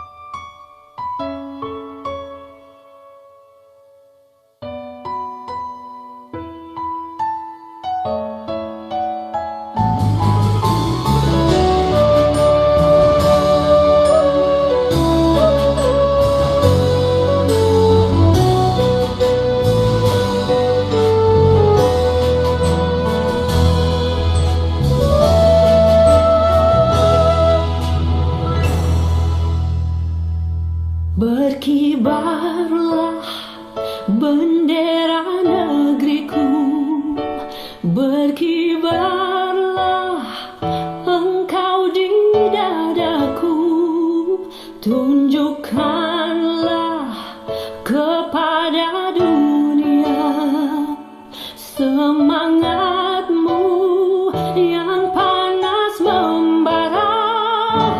Berkibarlah bendera negeriku.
Mandi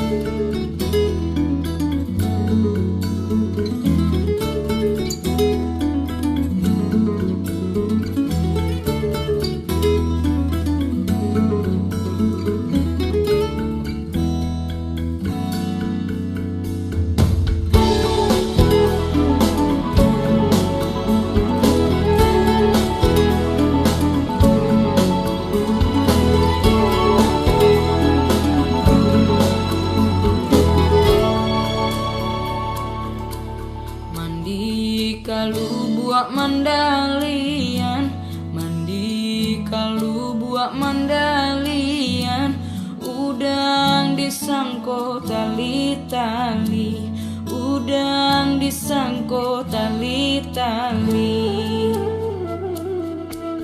Mabua untuang jo para sayan, mabua untuang jo para sayan, patang disangko pagi hari, patang disangko pagi hari. Onde, onde, lalari sanjo. Onde, onde, lalari sanjo. Onde, onde, lalari sanjo. Onde, onde, lalari sanjo. Urang padang mandi ka gurun, urang padang mandi ka gurun, mandi basiram bungolado, mandi basiram bungolado. Hari patang matahari turun, hari patang matahari turun, dagang baurai ayam mato, dagang baurai ayam mato.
bimbang.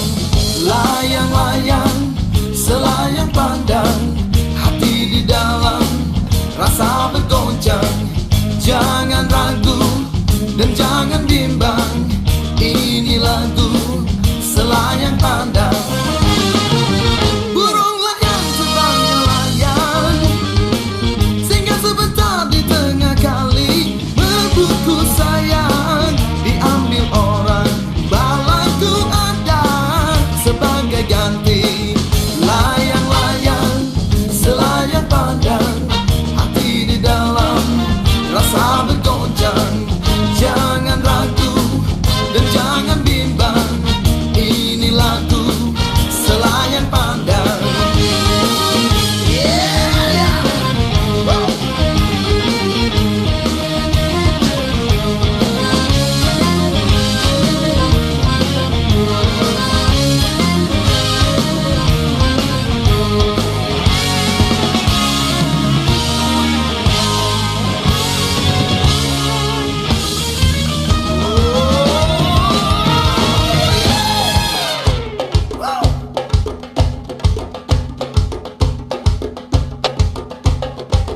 Kalau tuan pergi berburu, carikan saya si kijang belang.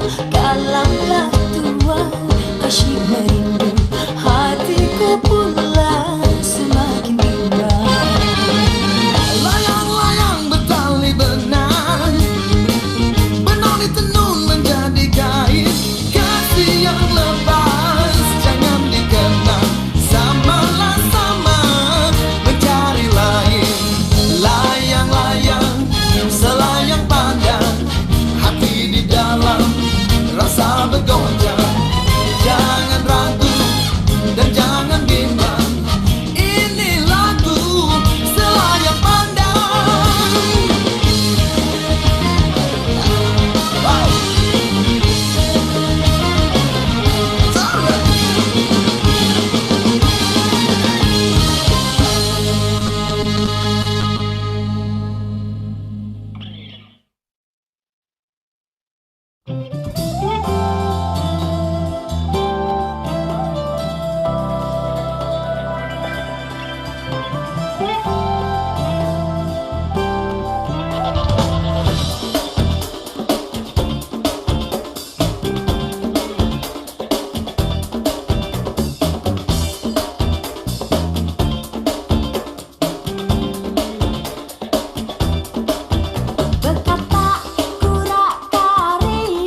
Isido pusoki Mardeke aku hau maki Gok disi hasan nange menang bawang Rarat dobinat didoloki Gok disi hasan nange menang bawang Rarat dobinat didoloki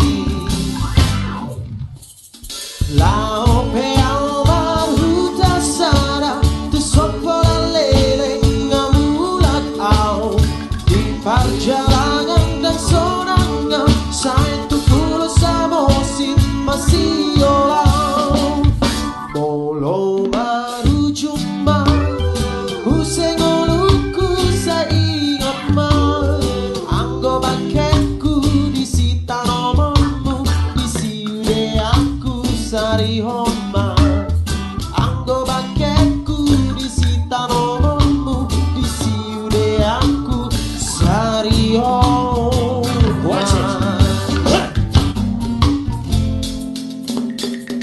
Let's get together.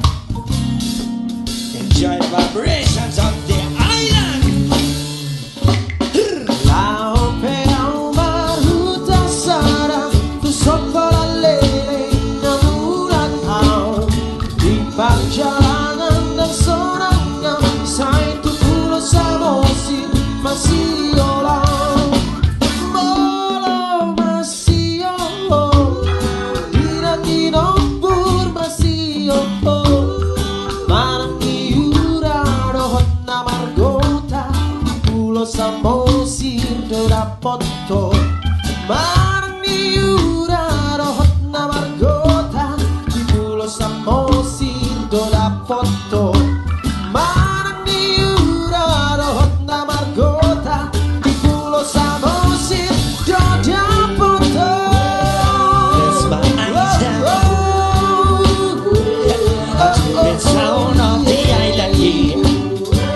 The vibe of the island here. The island of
bambang cula cula, si bambang cula cula, solo manico tambina magnani, si bambang cula cula, si bambang cula cula, si bambang cula cula.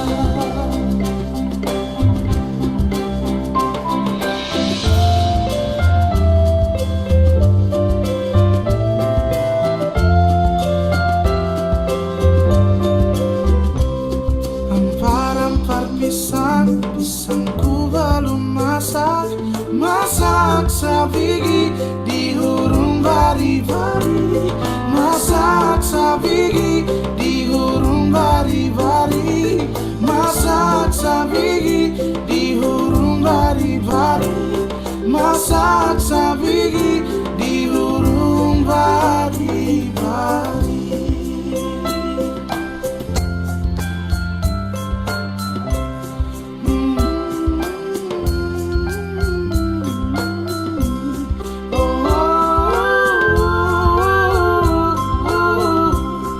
Oh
Tuana timbaho Tua dan tak sadari Otene botol Narubama parlaho Tulang songo siapa di Otene botol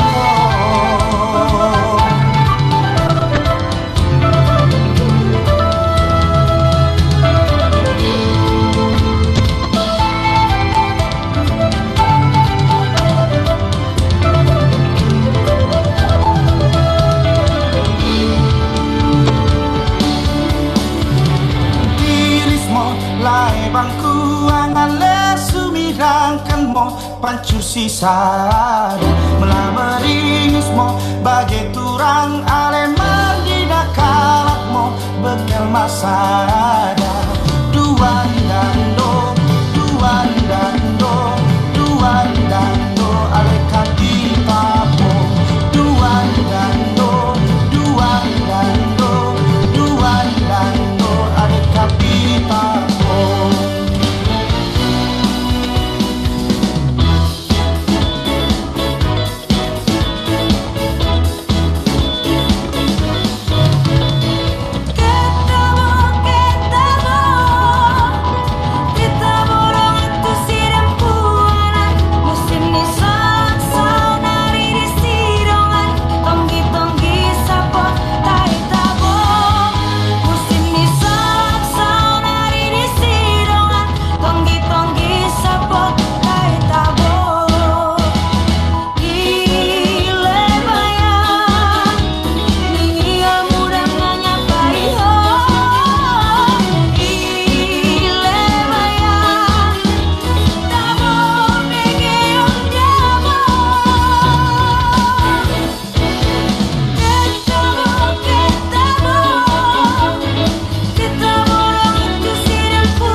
membakar cula-cula.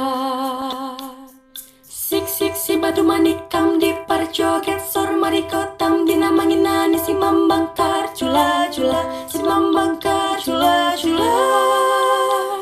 Sik si batu manikam di parjoget sor marigotam dinamanginani si membakar cula-cula, si membakar cula-cula.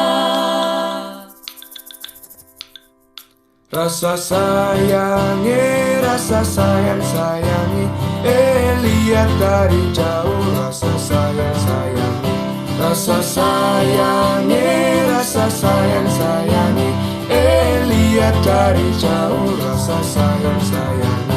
Kalau ada sumur di ladang, boleh kita menumpang mandi. Kalau ada umurku panjang, boleh kita jumpa lagi.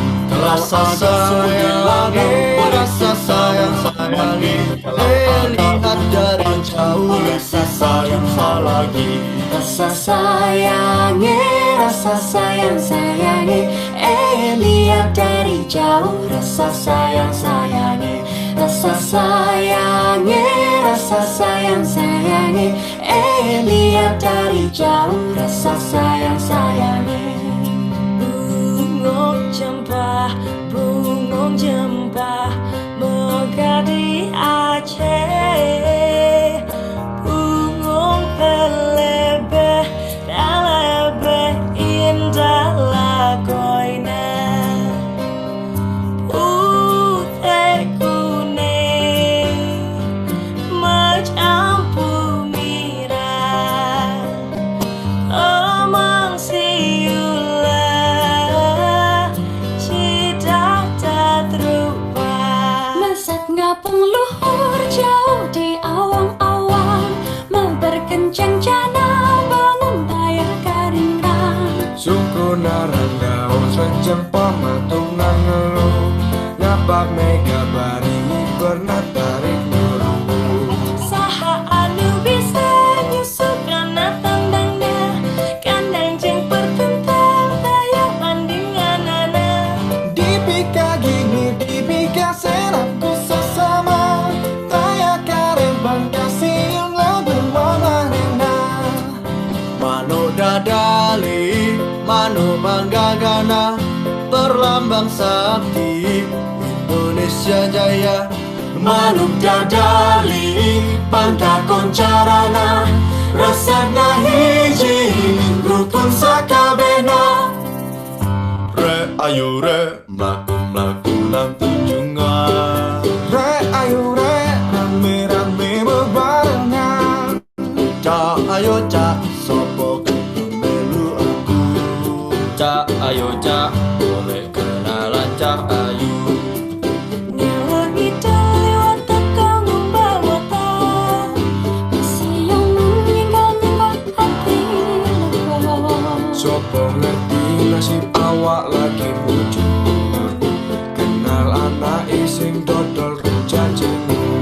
Ampar-ampar pisang, pisangku baru masak. Masak sabigi di hurung bari-bari. Masak sabigi di hurung bari-bari. Mangga lepok, patah kayu bengkok. Bengkok dimakan api, apinya cangcurupan. Bengkok dimakan api, apinya cangcurupan. Nang mana batis kutung, dikiti bidawang. Nang mana batis kutung, dikiti bidawang. Sajojo, sajojo, yung orang koi sebab para samuna-muna-muna keke, samuna-muna-muna keke. Sajojo, sajojo, yung orang koi sebab para samuna-muna-muna keke, samuna-muna-muna keke.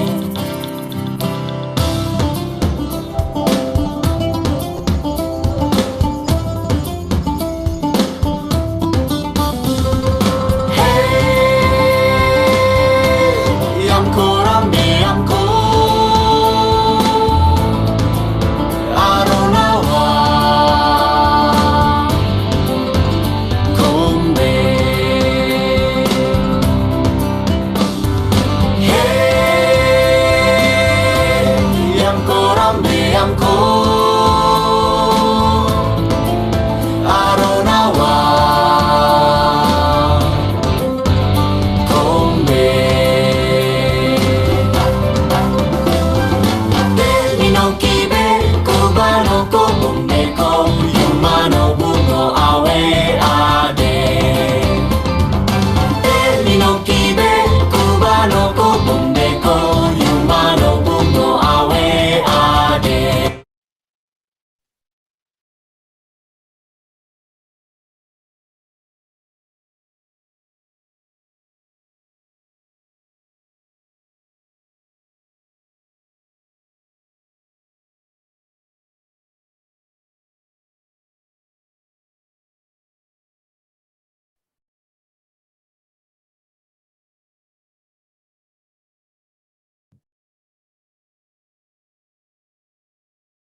Audiences, welcome back to the main room. Ladies and gentlemen, we are about to break for a while, and we're going to start our event again at 1:30 p.m. Western Indonesian time. We allow all the participants for a lunch break or praying sessions before that time. Thank you. Ladies and gentlemen, we are about to break for a while, and we're going to start our event again at 1:30 p.m. Western Indonesian time. We allow all the participants for a lunch break or praying sessions before that time. Thank you.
Ramba dia ramba muda dari torio rio ramba naposo marga dia marga muda dari to uso uso naso umboto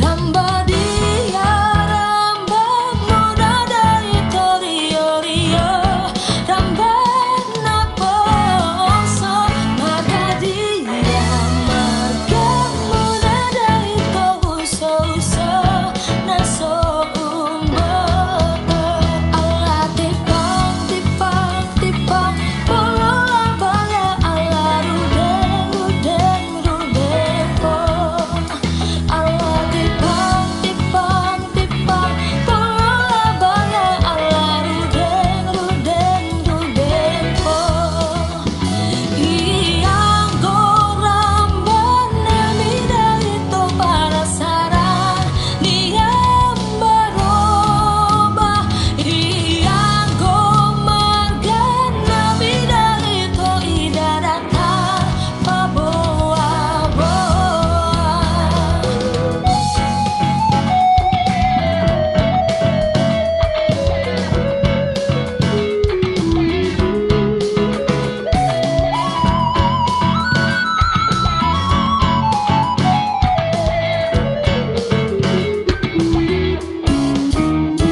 Ramba dia ramba muda dari torio rio ramba neposo marga dia marga muda dari to uso uso naso umboto Allah tipang tipang tipang polo labaya Allah rudeng rudeng rudeng po Allah tipang tipang tipang polo labaya Allah rudeng rudeng rudeng po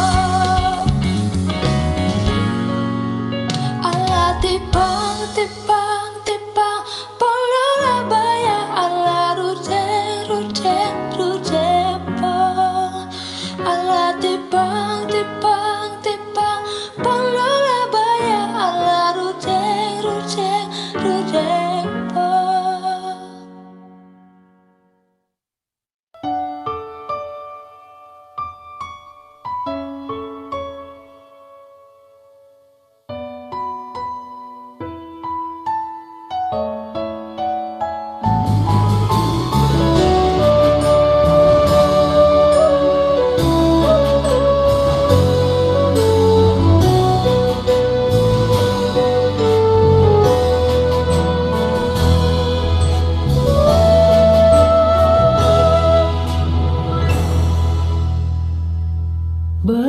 Berkibarlah bendera negeriku, berkibarlah engkau di dadaku, tunjukkan dunia semangatmu yang panas membara. Berkibarlah bendera negeriku, berkibarlah engkau di dadaku, tunjukkanlah kepada dunia semangatmu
mandalian, mandi kalu buat mandalian, udang disangko tali-tali, udang disangko tali-tali. Mabua untuang jo parasayan, mabua untuang jo parasayan, patang disangko pagi hari, patang disangko pagi hari. Onde, onde, lalari sanjo. Onde, onde, lalari sanjo. Onde, onde, lalari sanjo. Onde, onde, lalari sanjo. Urang padang mandi ka gurun, urang padang mandi ka gurun, mandi basiram bungolado, mandi basiram bungolado.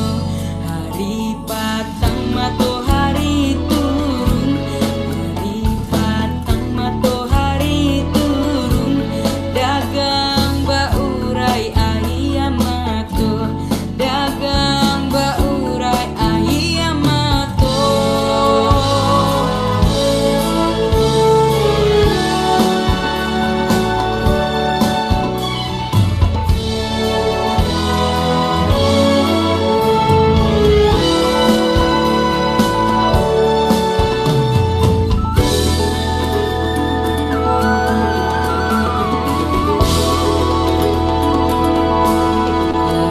Lai di timbo banda padang, lai di timbo banda padang, bilul wak juon nanta timbo, bilul wak juon nanta timbo.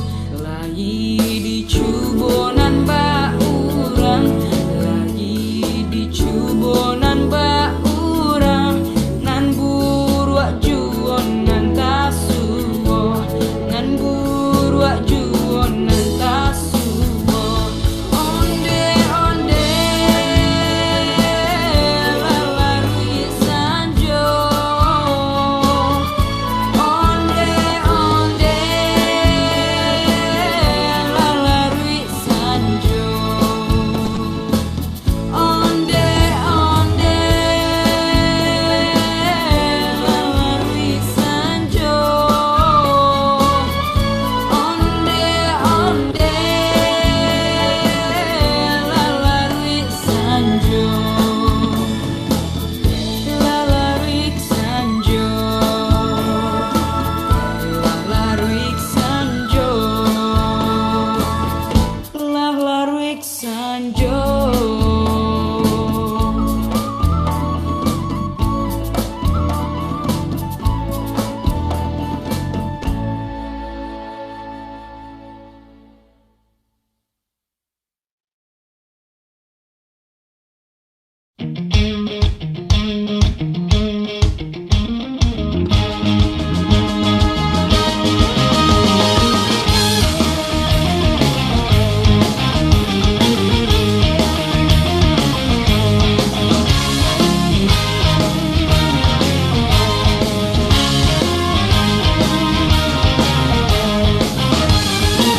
Lama sudah tidak ke ladang, tinggi rumput jadilah lalang. Lama tak ku pandang, hati telah bimbang. Lama tak ku pandang, hati telah bimbang. Layang-layang, selayang pandang, hati di dalam rasa bergoncang. Jangan ragu dan jangan bimbang, ini lagu selayang pandang. Burung layang terbang layang, singgah sebentar di tengah kali. Bebuku sayang diambil orang, balai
alamlah tua asyik merindu, hatiku pula semakin bimbang.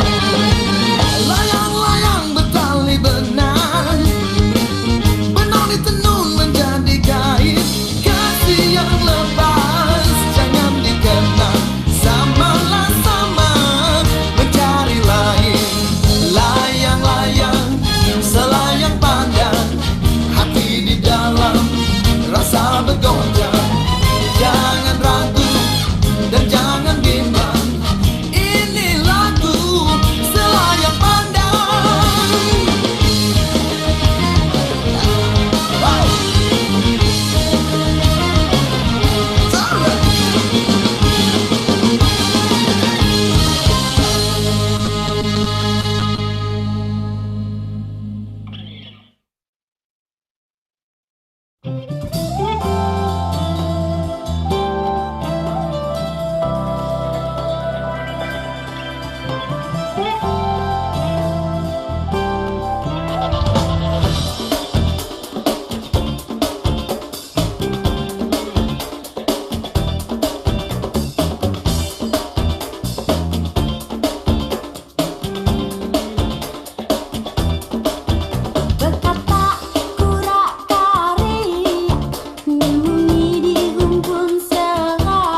Pulau Samosir haroro aku Samosir Ido asalku satongi otoku salele ngoluku pupuji ho Ido asalku satongi otoku salele ngoluku pupuji ho Di sido pusoki parteke aku hau maki gok disi hasan nange menang bawang radat dominat didoloki gok disi hasan nange menang bawang radat dominat didoloki lao pe almaru tasara tu sopola lele ngamulat au di perjalanan dan sonangan saya tu pulau Samosir masih olah molo maru cuma usengoluku saingat ma anggo baketku disita nomormu disiude aku sari homa de aku sari homa.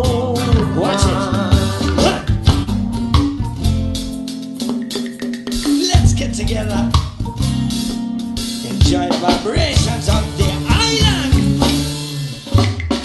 Lao pe almaru tasara tu sopola lele namulat au di perjalanan dan sonangan saya tu pulau Samosir masih olah molo masih oh di Nopur masih oh Manang iura dohot na margota di pulau Samosir do dapoto Manang iura dohot na margota di pulau Samosir do dapoto Manang iura dohot na margota di pulau Samosir do dapoto.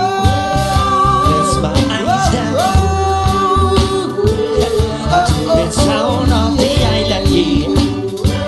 The vibe of the island, yeah. The island of Samosir. That's my island. The sound of the island, yeah. The island of Samosir. Island of Samosir, you know. Ah, whoa.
sorumani gotam dina mangingani si bambang kartula tula si bambang kartula tula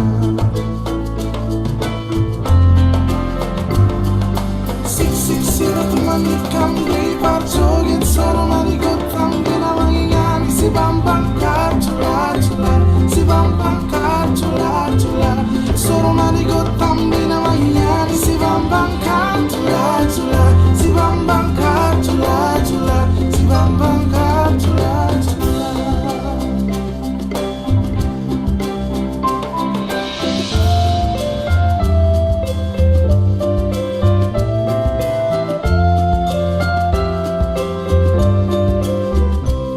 ampar-ampar pisang pisangku belum masak masak sabigi di hurung bari-bari masak sabigi di hurung bari-bari masak sabigi di hurung bari-bari masak sabigi di hurung bari-bari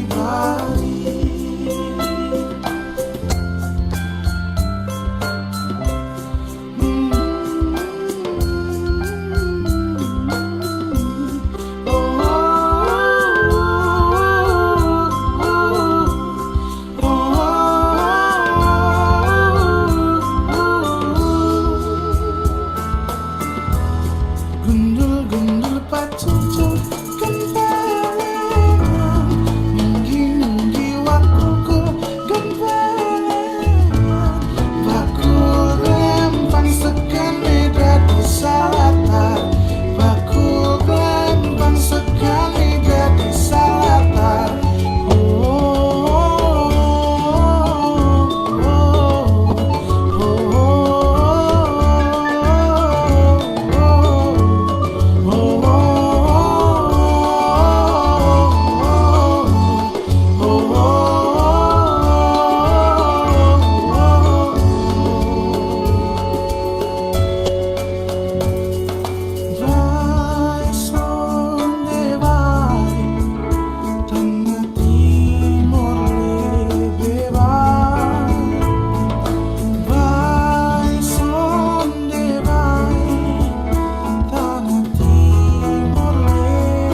pancur sisa melamari mo bagai turang alemar di dakalak mo bekel masada duan dando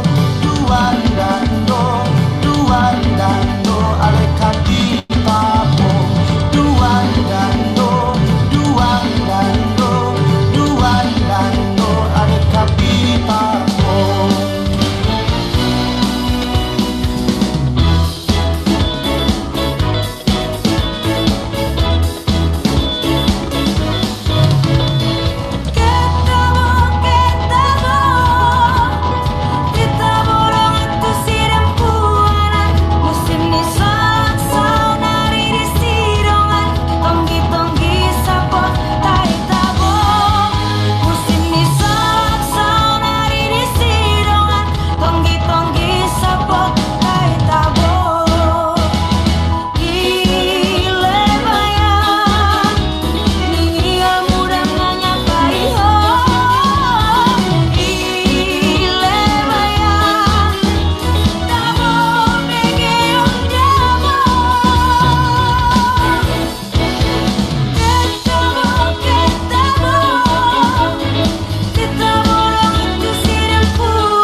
Siksi batu manikam di parjoget sor marikotam dina mangingani si bambang kar jula si bambang kar jula Siksi batu manikam di parjoget sor marikotam dina manginani si bambang kar jula si bambang kar jula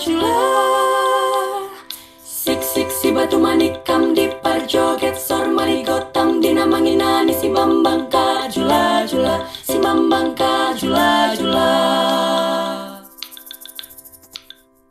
Rasa sayangi, rasa sayangi lihat dari jauh rasa sayangi Rasa sayangi, rasa sayangi lihat dari jauh rasa sayangi Kalau ada sumur di ladang, boleh kita menumpang mandi. Kalau ada umurku panjang, boleh kita jumpa lagi.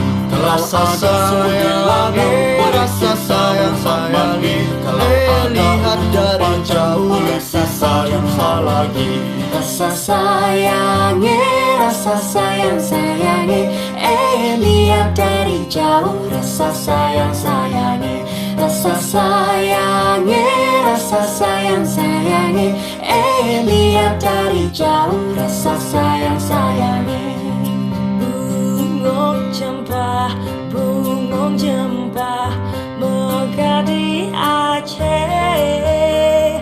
bungong pelebeh indah lakoina,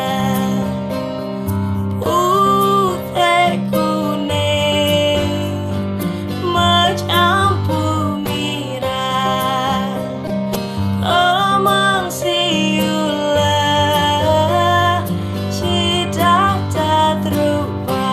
Mesat ngapung luhur jauh di awang-awang, mau berkencang jana bangun tayar karingan. Suku narang daun sencempah matung nangelu, nyapak mega bari pernah tarik nuru.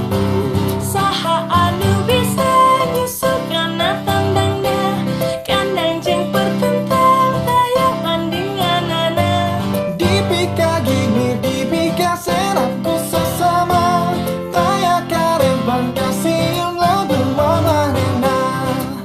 Mano dadali, mano manggagana, terlambang sakti Indonesia Jaya.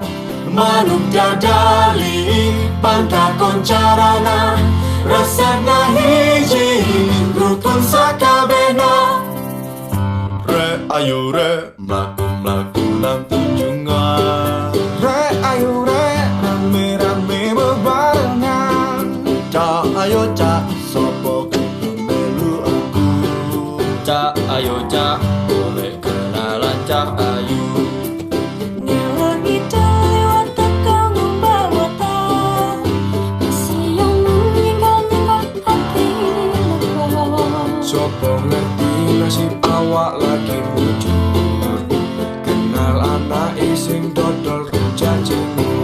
Ampar-ampar pisang, pisangku baru masak, masak sabigi di hurung bari-bari, masak sabigi di hurung bari-bari. Mangga lepak, mangga lepok, patah kayu bengkok, bengkok dimakan api, apinya cangcurupan. Bengkok dimakan api, apinya cangcurupan. Nang mana batis kutung, dikiti dawang.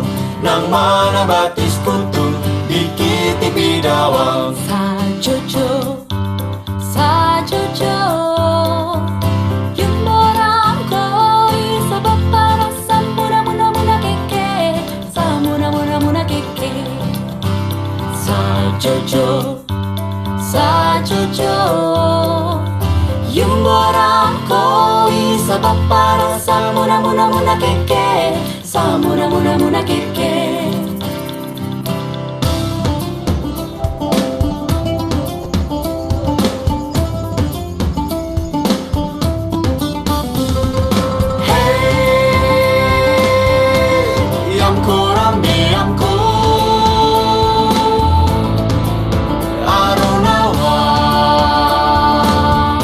Selamat siang Pak Otman. Sehat Pak Otman.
Hello.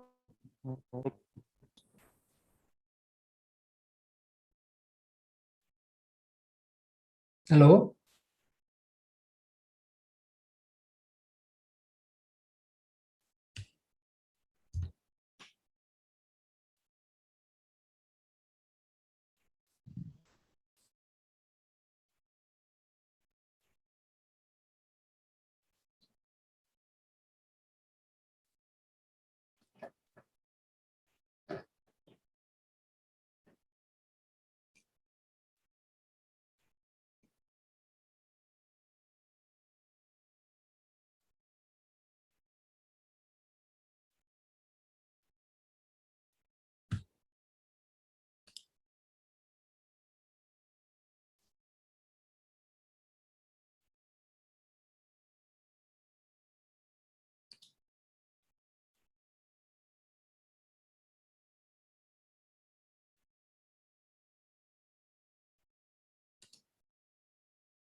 So,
Ladies and gentlemen, welcome back to our conference.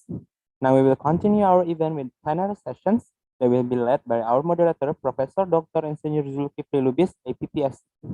Before Professor Zulkifli led the session, let us introduce all of you the brief summary of our moderator. Professor Zulkifli Lubis is a professor of food science at Department of Food Science and Technology, Universitas Sumatera Utara, Medan. He received IMSc and PhD from University New South Wales.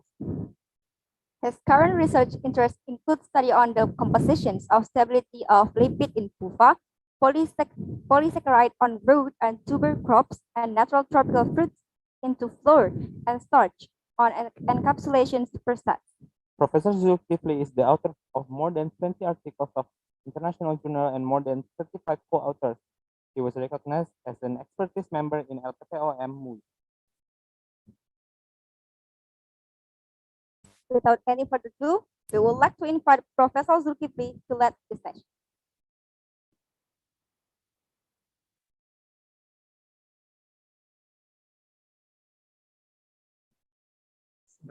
There. Thank you, the MC.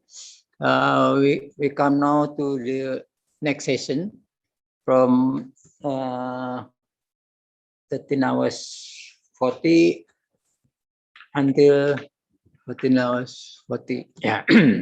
Our next speaker is Professor Santat from Prince of Songkla University, Thailand. And the second is Professor Claire Gayani from Nancy University of Lorraine, Nancy from France.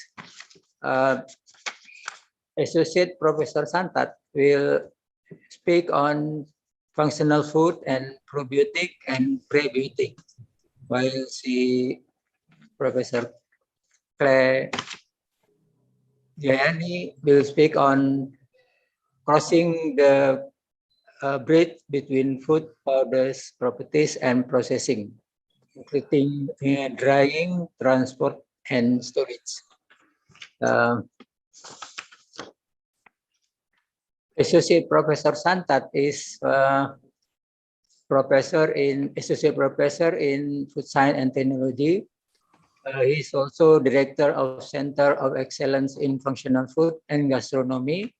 Also the vice dean in the Faculty of Agroindustry, and expert in probiotic, gut microbiota, functional food, and also have many experience in research and has many publications.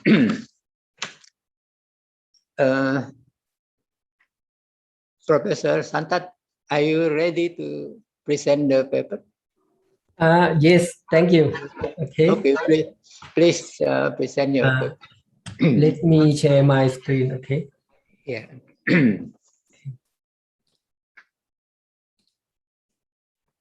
So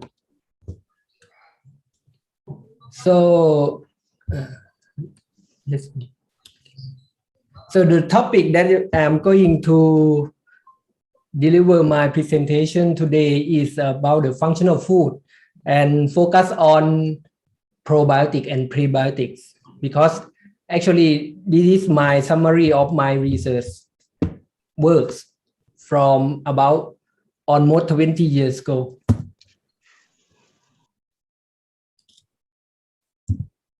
So the scope of my presentation I will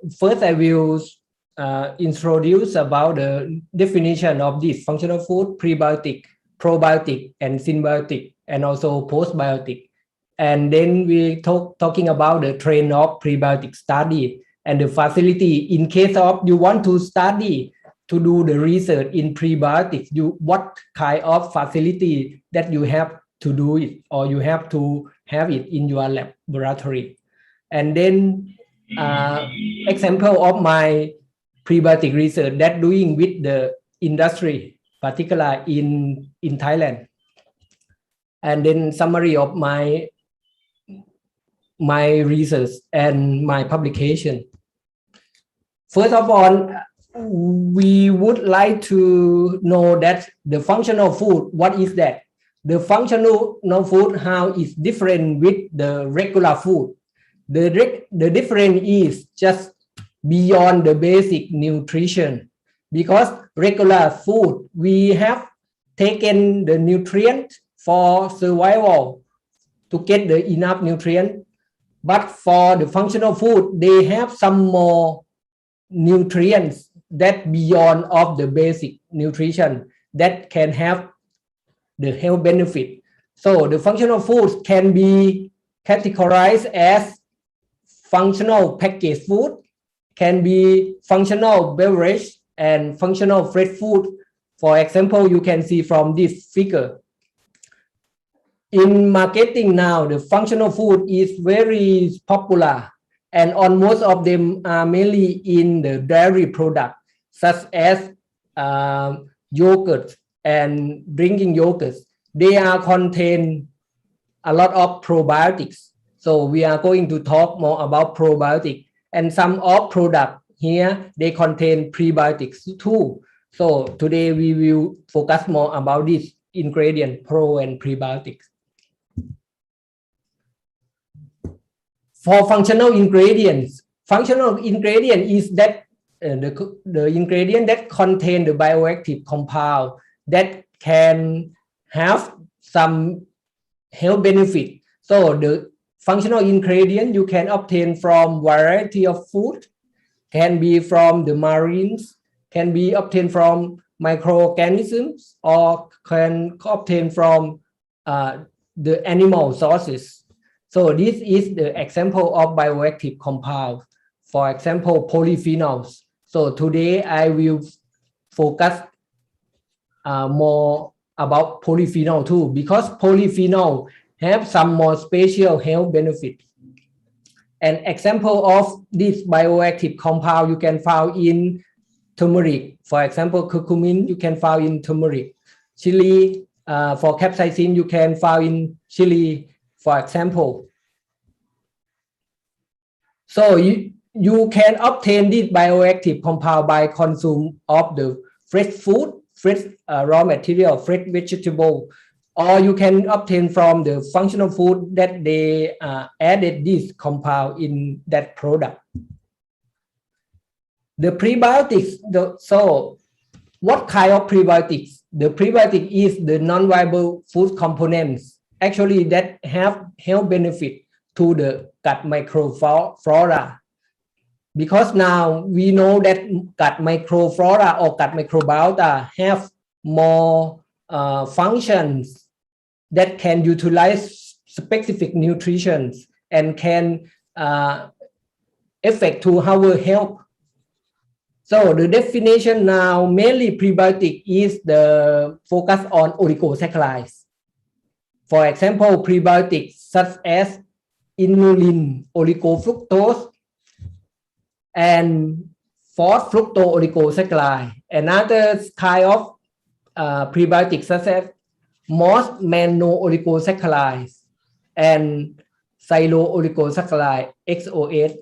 The new prebiotics now that currently on the market is HMO, human milk oligosaccharide, that contain the bioactive compound of 2-palm fucosyl lactose or 2-palm FL.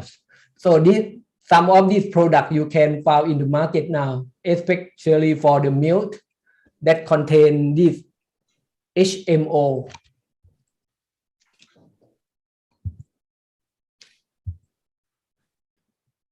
For the probiotic, different from prebiotic, prebiotic is ingredient mainly is carbohydrate in oligosaccharides.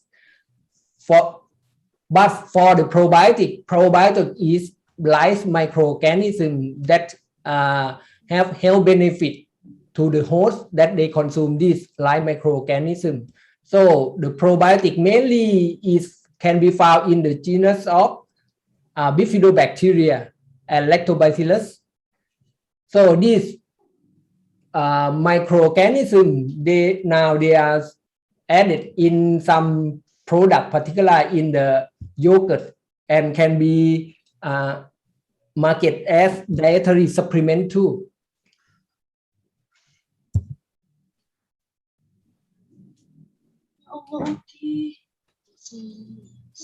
For the probiotics, now it can be used not just only for humans. Currently, they are most quite popular in the pet food product too. For example, they use probiotic for the dog feed, and for the cat food, for example.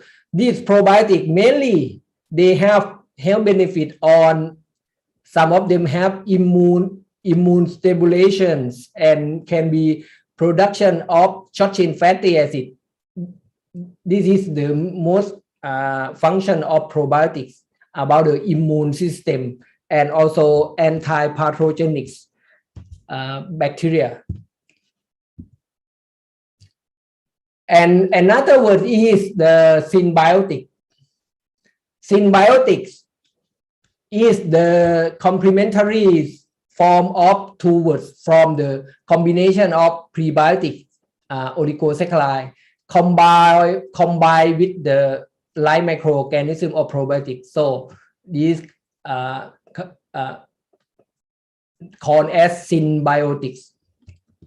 So symbiotic normally the effect is more effective than when you consume just only prebiotic or probiotic separately, but the product that contain both these components together in the same product that we call the symbiotic product.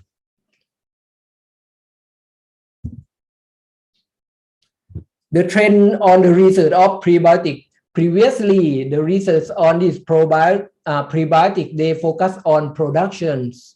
And another theme for the research is for the functionality study. For the production, the first most popular prebiotic in the market now is the inulin, followed by oligofructose, and then fourth, fructooligosaccharides, COS, galactooligosaccharides, MOS, and IMO, isomontooligosaccharides. And as I have told that the most recent on the market now is HMO, 2'-fucosyl lactose. For the functionality study, the most known that the prebiotic and probiotics effect is help on digestive health and help on metabolic syndrome. For example, they can be biomarkers for some metabolic syndrome such as obesity, diabetes, and kidney disease, for example. And later on, now the prebiotics and probiotic study, they are study on how that it can be used for sport and athletics. And recently, they are trying to have connection between the effect of pre and probiotic on neurodegenerative disease. For example, the effect of Alzheimer and Parkinson, because now they have some theory to prove that the probiotic and prebiotics can be lowering the risk of these neurodegenerative diseases.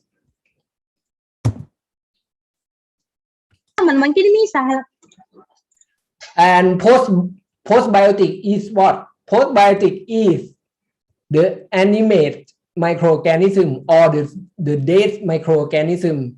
It is opposite for the probiotics. Probiotic is live microorganism, but this one is even that probiotic have been hydrolyzed or make it dead, but the cells still have, or the bioactive compound is still have the function similar to the probiotics. So recently, some study have been done on this, the postbiotic. For the prebiotic research in Thailand, I am in the from PSU, Prince of Songkhla University. However, after that, we have some collaboration with some other university in Thailand. For example, from the north, we have collaboration to do the rat study in the prebiotics with the Chiang Mai University. And I have also collaboration with the Khon Kaen University for the product development. And from Kasetsart University also. In Thailand, we have got models to study the prebiotics only two university. The first is here in my campus, and the second is here is in Kasetsart University. So for the prebiotics that I have collaboration with other country, particularly in the ASEAN country, I have collaboration with Malaysian UKM and USM, these two universities that I have collaboration to do the prebiotic research in the fruit and vegetable and also in algae. So now the prebiotic ingredients or bioactive compounds you can obtain from several sources from plants and algae.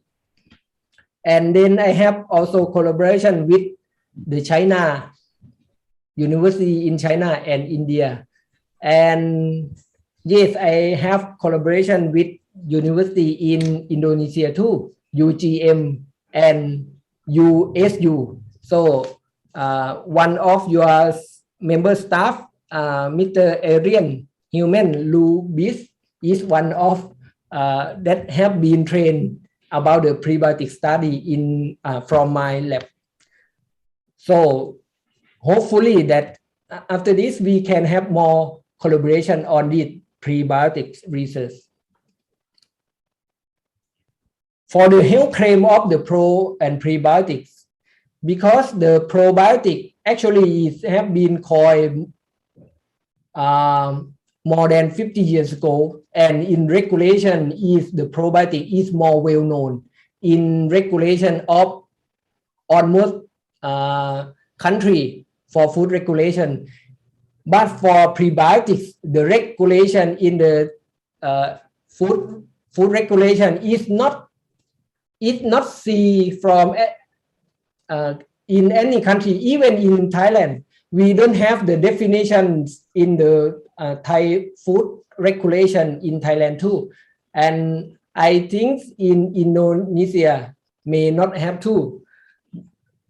So because the prebiotic, they have some side effect that we call FODMAP, because some of these oligosaccharides can get the side effect on bloating and also diarrhea in case of you take it a lot of over the doses. So normally the prebiotic doses, that recommendation is just from 3 to 5 F per grams. In case of you take a lot, they will have more side effects. For the probiotics, they have some positive list of probiotics. In Thailand, we have 24 strains that have been in the approved list that you can add in the food. In Malaysia, you have 32 strains, China 12, and Indonesia about 15 strains that the regulation allow to add in the food.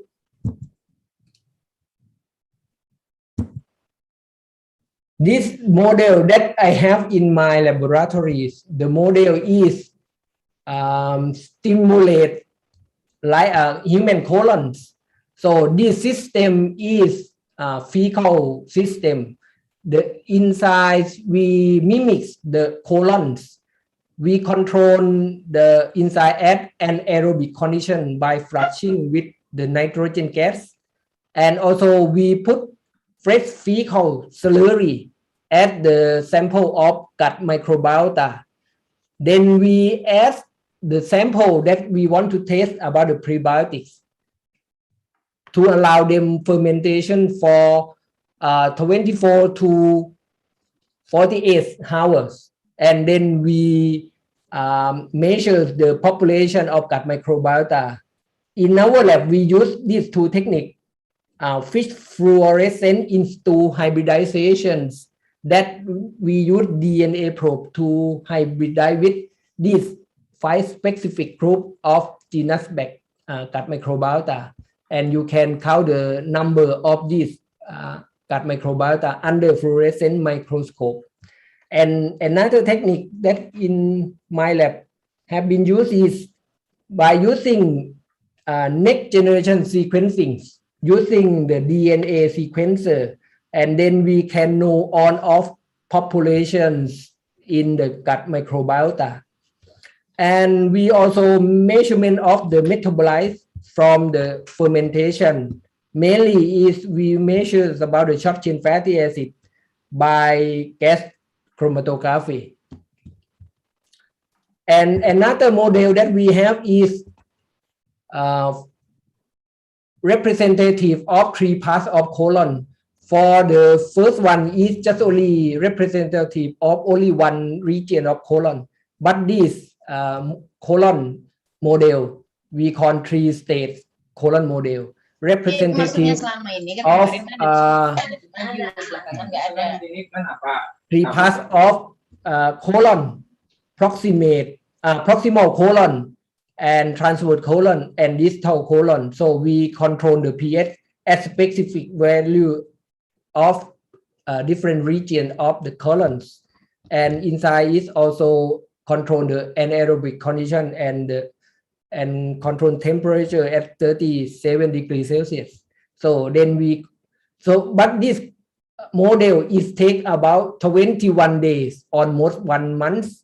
So if this one is take longer times, and the data that we got from this is microorganism, microgut microbiota, and short chain fatty acid profile and their metabolites. Another model that in my lab don't have, but we have one system this in the Bangkok. So in ASEAN, I heard that very few university that have these models. And another model, if you want to study about the prebiotic and probiotic that you should have, is this one, TIMS. This is another model, but this model is representative of the first part is stomach, and the second part is duodenum and jejunum and ileum. So this one is the representative of small intestine, and this one is stomach. Different from previous model. Previous model is representative of only colon. Okay. So and another equipment that you should have for study of the prebiotic is for this one, the SPAEC pad. SPLC and GC, LCMS and NMR. This is to know the composition and structure of your oligosaccharide or prebiotics. And this one is to study on the gut microbiota. So you can use the NGS DNA sequencers, and also you can use the fluorescent in situ hybridization technique. And for facility for production, for the prebiotic production, start from the batch lab scale of reactor, and then can be scale up to pilot scale. And because the prebiotics can be produced in 2 forms, in syrup, concentrate syrup, or in liquid. And also in the powder form. So for powder, you choose have this spray drying. This facility in our lab. So we have this also chromatography, because the prebiotic you need to remove mono and disaccharide. So the most effective equipment to remove this to sugar should use this pilot scale chromatography. And this one is example of my research to do extraction of beta glucan from this mushroom. So it can be extracted from by hot water reactors or by high speed reactor, and also can be used the ultrasonic extractor. This example of isomonto-oligosaccharide production, one of the prebiotic that can be produced in the pilot scale, can be produced in the syrup like this, and also can be in the powder form. And another example of my study is on the phenolic extractions. This plant is my China speciosa or kratom. In Thailand now is not drug, so we can do this as raw material for functional food. And another study is after we extract of the kratom extract, we are study on the gut microbiota by using the models like previously that I explained, and to measure about the metabolite, phenolic metabolite, and structured fatty acid.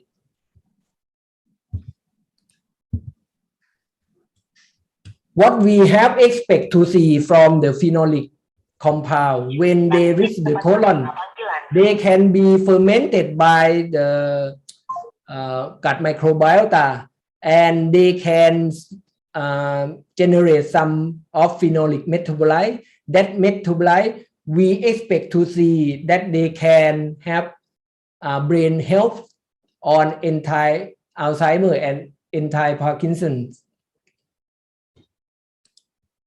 So this, if you want to know more about the phenolic compound and gut microbiota, I have one publication in book chapter this year. So if some of you want to request this publication, I can give you later.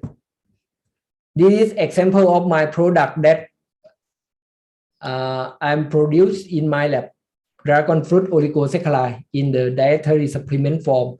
It have been proved in clinical study that they can stimulate on the immune system. And another form of my product, this is from kidney patient. And this is the study on the isomaltol oligosaccharide for kidney patient. And also we have done on rat study, animal study. And some of my research have been done in the clinical study in the hospital. Some of my research have been done with some companies in Thailand. For example, from this company Welltech Biotechnologies, and another, this mainly is from dragon fruit oligosaccharides, and this one from rice resistant starch type 3 from the rice. And another, Thai Union is one of biggest company in seafood, tuna seafood now. We are doing on the gut microbiota, the effect of tuna meat and gut microbiota too. And this one I'm doing on pet foods that containing of the prebiotic. This is some from other. This is from the noodle. I also study on the prebiotic added in the noodle, instant noodle. The summary of my study on the prebiotic, they have almost about 10 oligosaccharides. But the most effective now that I'm doing on the prebiotic is I'm focused on the polyphenol now, because polyphenol can be found in many kinds of plants. And finally, this is my last slide. This is the summary of my book chapter. So on most of them is focused on about the prebiotics, and also some book chapter I'm focused on the sustainability of the functional food.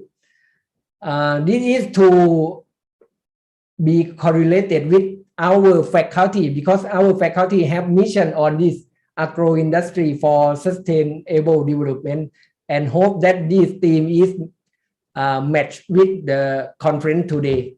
So thank you for your attention.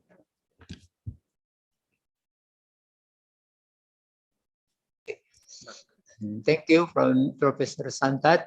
And our next speaker is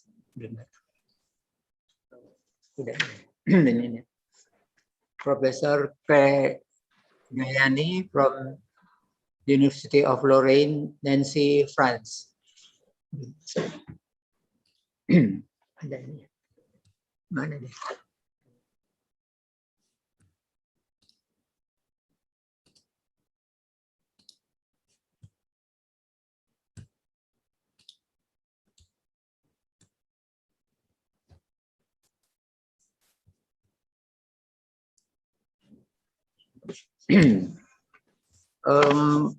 Our next speaker is Professor Claire Gayani from University of Lorraine, Nancy, France. She will speak on crossing the bridge between food powders properties and processes, including drying, transport, and storage. Professor Gayani? Yes, Professor I'm Gayani? here. Yeah. Okay. So I can share my screen or I wait. I don't know. You can share your screen. Okay. Prof. Gayani, please. Professor Gayani is from Video Laboratory, the engineer, this biomedicals.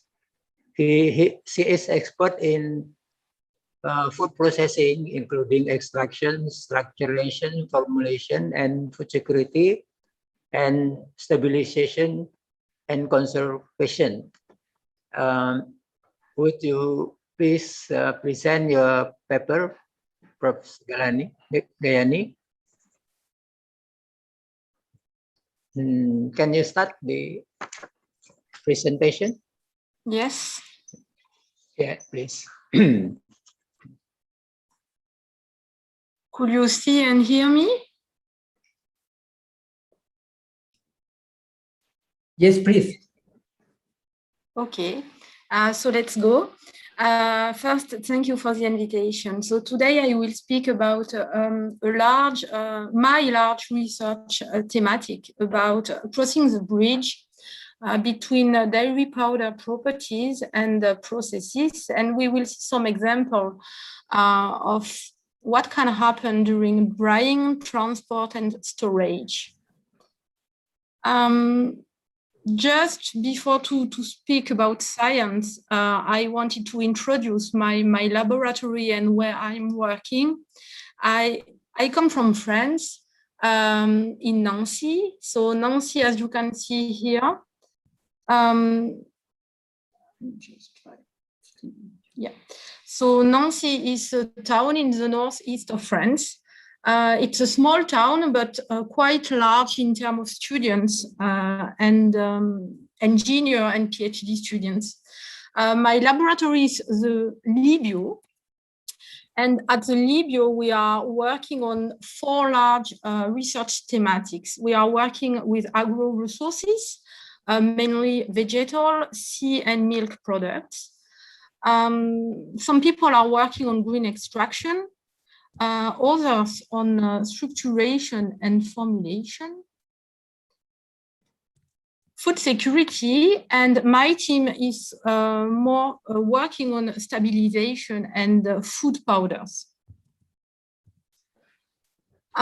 So the presentation outline for today, we will see 4 parts. So first, I will do a small focus about particle surface. Why is it so important to deal with the particle surface when we want to work with food powders and, of course, with milk powders? So why is it so important? And then we will see 3 examples. The first one about spray drying of lactic acid bacteria and how process can impact functionality. Then we will see how to improve powder wettability.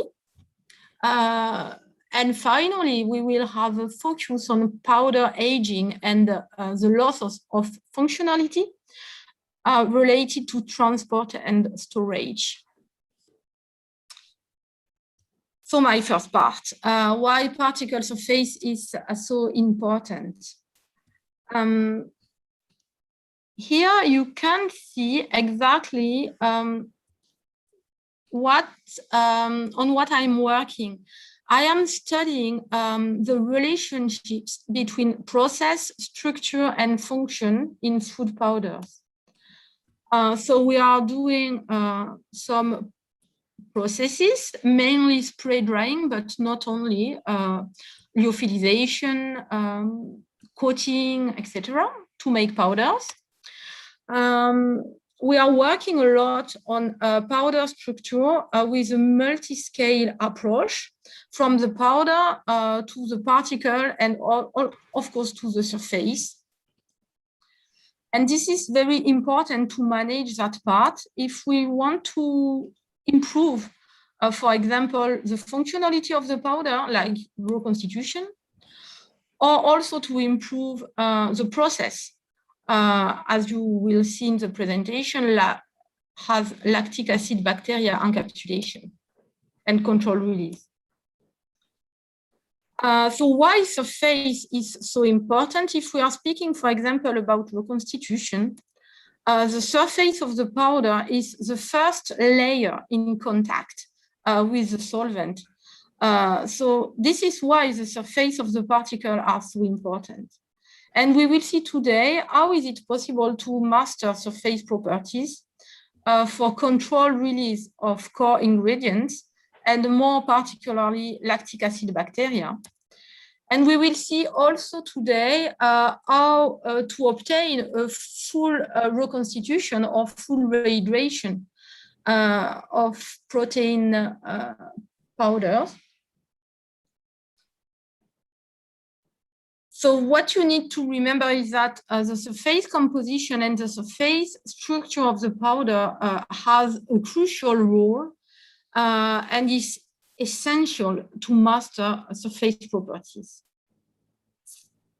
And then we will speak also about powder loss of functionality. So you have some example here of functionality.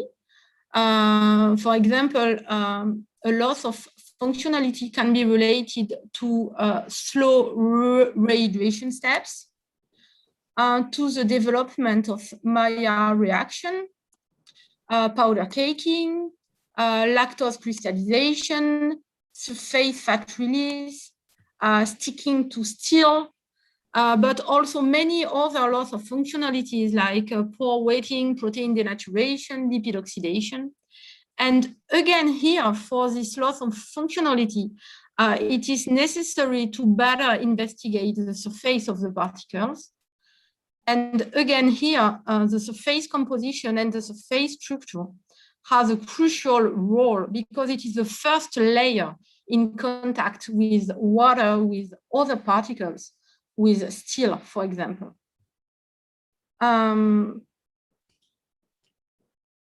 So we will see our first example related to process and of course related to the surface of the particle. So we will see what we did on lactic acid bacteria protection in milk powders and the impact of spray drying and the impact of interactions between LAB and milk matrices. So just a few examples to show you how it's important to manage when we want to do LAB encapsulation, the interaction between the strain and the matrix. You can see here different matrices composition with exactly the same strain.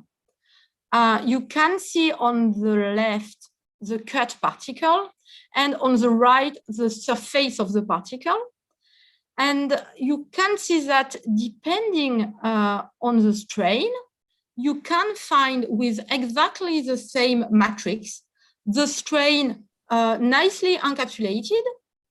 So here on the top, the strain is encapsulated. You can see the strain inside and nothing at the surface. And at the bottom here, you can see that the strain is not encapsulated, whereas the matrix is exactly the same. So you have nothing inside and all the strain are at the surface. So the question is why? What happened during encapsulation between these two entities, between the strain and between the milk matrices? Another interesting example here, it is the opposite. So now we have exactly the same matrix, but we are doing encapsulation with different strain. And again, you can see that the behavior into the matrix can be totally different.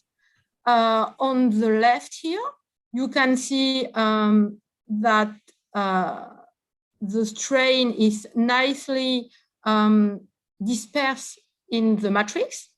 And on the right here, you can see that the strain are adhering between themselves and not dispersed into the matrix. So the conclusion of this observation is that to better manage the encapsulation of lactic acid bacteria, it is very important to understand what happened between LAB and dairy components during the encapsulation, and what happened in terms of adhesion between these two entities. So from the lactic acid bacteria, we need to have a functional, accessible, and viable strain. And from the milk components, we are expecting to have a protecting behavior for the bacteria and also to improve bacterial availability. So adhesion is a key parameter impacting bacterial distribution and protection. And I will show you what we developed to have a better view of this adhesion behavior. We work on model strain. Our model strain is LGG, Lactobacillus rhamnosus GG, you can see here. And this strain is very interesting because we know very well the surface composition of this strain. And we are working also with mutants coming from this strain. These mutants present different structure composition. And it's possible with these mutants to understand what is important at the surface of the bacteria for good interactions with milk components or not. So we can have a strain without surface proteins. We can have a strain here without exopolysaccharide. And we can have here a strain without both pili and exopolysaccharide. We work also on around 100 lactic acid bacteria strain, so mainly lactobacillus, but also other strains. And from milk components, we work with different milk proteins, mainly six milk components.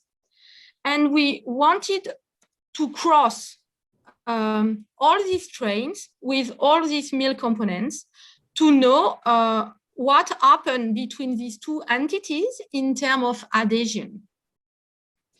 So you understand that we have many possibilities, and it can be very long if we want to study this by atomic force microscopy, for example. So we develop high throughput screening with a robot.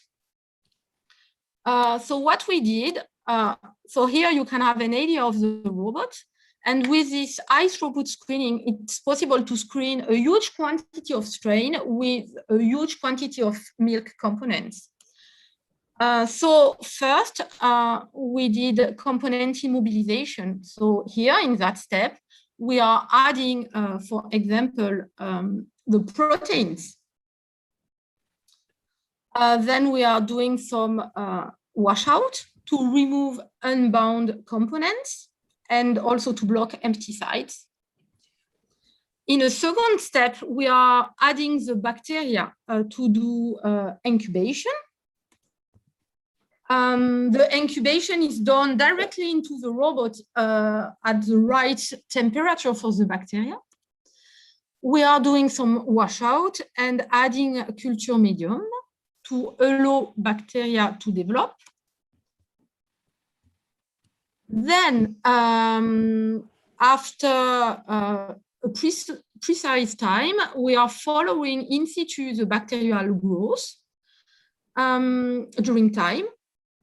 And we develop a software able to tell us if the strain is very adhesive, only slightly adhesive, or not adhesive at all to the milk component. So just to have a view, depending on the kinetics of growth, it's so possible to know if the adhesivity between the strain and the milk component is strong or not. And we did some correlation with other techniques, more tricky to validate this method. And what was observed, so here it's just an example for two strains, but we obtain exactly the same behavior for all the strains studied. You can see on the left a bacteria adherent to milk, and on the right, a bacteria non-adherent to milk. So on the top, it is a classical observation just in MRS medium, just to be sure that we don't have a flocculation in MRS medium. And when you have a look to the behavior of the bacteria with the milk protein, systematically, if we have adhesion, we can see some flocculation, as you can see here on the left. And when we don't have strong adhesions between the strain and the milk component, you can have here the behavior you can see on the right. So some disperse bacteria into the medium. And that can have a strong impact after during the encapsulation. Another study we are doing during encapsulation is the impact of shearing during atomization. When we are doing spray drying, we observed, you can see the image here, that the bacteria after spray drying is often alive and able to do colonies and to develop. But when you have a look to the chain, you can see that there is a chain breakage during spray drying due to shear stress. So you can see here the image before and the image after, and you can see that the chain are broken. So even if the bacteria are alive, the chain are broken. And you can see on the scanning electron microscopy also that the surface is different, that there is a loss, for example, of surface protein and surface integrity, meaning that even if the strain is alive, maybe the strain is not functional, and maybe the strain is not able to adhere again to intestine or to have its functionality. So we did many studies about that. And we developed some models, so you can see here, depending on the spray drying shearing. If we are working at a low shearing, we can see that the bacteria in the middle, at the middle of the chain, are protected. And the bacteria on the extremities of the chain are not protected and present damaged surface, making the bacteria not able to adhere anymore to milk components or also to the intestine. And at eye sharing, the breakage is much more important. And we observe only a protection of the strain in the middle of the chain, where you have a local environment able to protect the strain, but only in the middle. So time is going fast. This is what I wanted to show you first. So maybe I will have time only to show you a second example, but not three. So my second example of impact of process is a process of sugar coating to improve reconstitution of poor wheatable milk powder. So that work was performed with an industrial consortium. The name is IFPRI. It is the International Fine Particle Research Institute, regrouping some international companies working on powders. So we wanted to better understand the impact of adding sugar at the surface of whey proteins. And the idea was to add only a few quantity of sugar, not huge quantities, only a few quantity to see if it's enough to improve the weightability, and to see also where is going sugar at the surface of the particle when you are adding only a few quantity. So why it is important to work on this?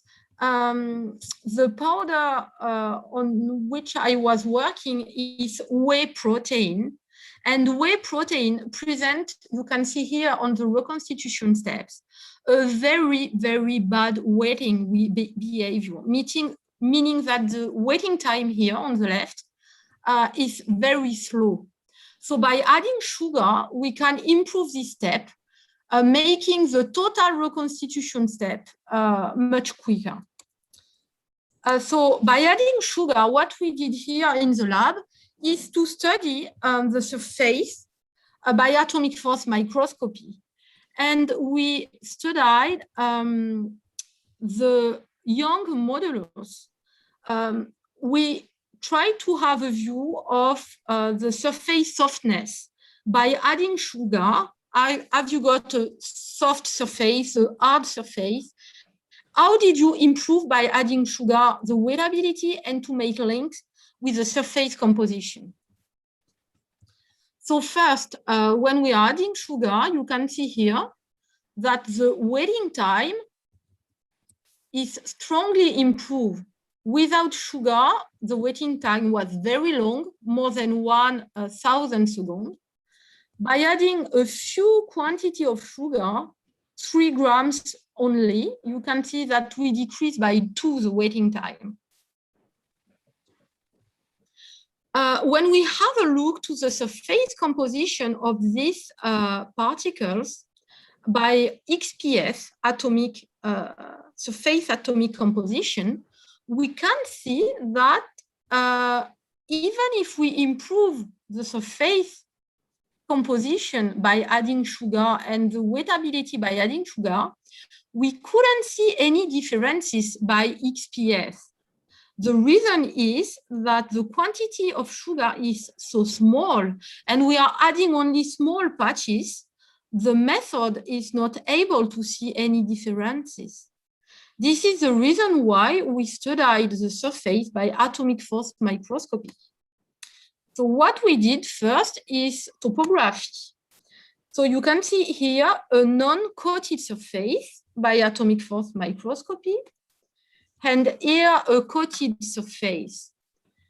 The area studied by atomic force microscopy is around 10 by 10 micrometers. And you can see that the surface non-coated present a very low rawness, around 5 nanometers.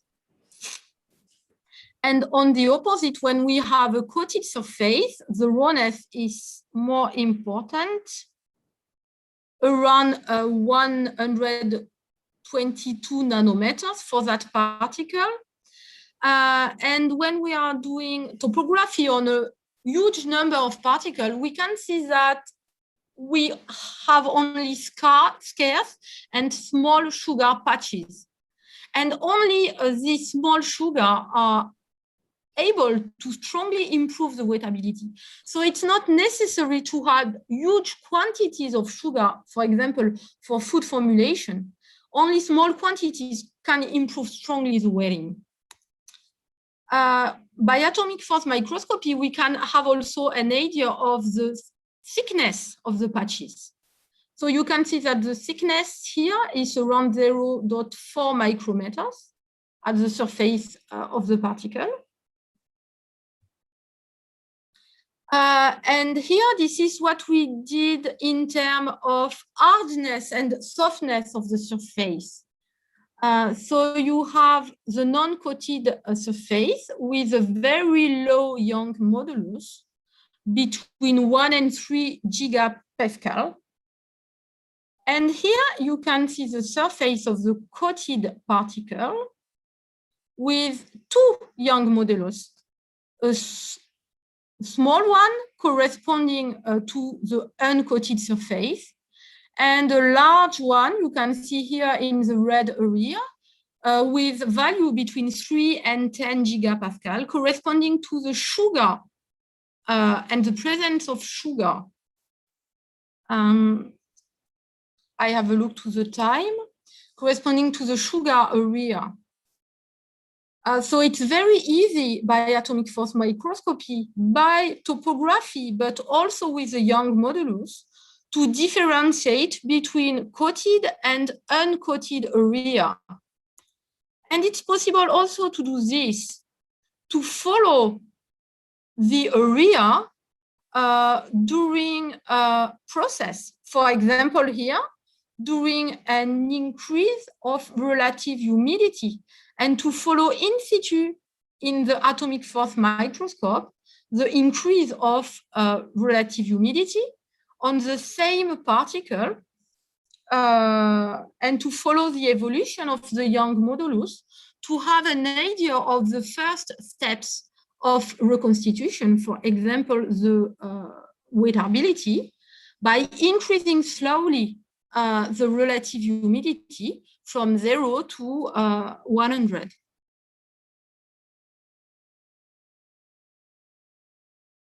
And of course, our results are coherent with what we can see into the literature, meaning that the Young modulus is decreasing when we are increasing the temperature or the relative humidity, whatever the nature of the sugar, crystalline or amorphous. I will stop here, and unfortunately, I will not be able to show you maybe the last part due to the time. But the last part, I will just tell you about what it was a collaboration with the Arla ingredient company about surface modification of milk powder induced by transport and storage. So I will go to the last slide. I want to thank you for listening. I hope it was clear. And I want to thank the sponsor related to this presentation, which are Arla Food Ingredients, IFT, the French ANR, and the European Actions, Marie Curie Actions. Thank you. Thank you, Professor Gayani. Now we come to discussion for 30 minutes.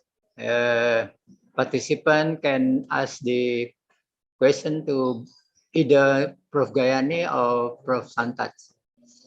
Please.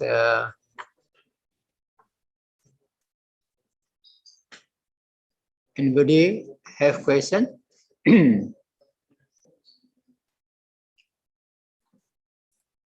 Yeah.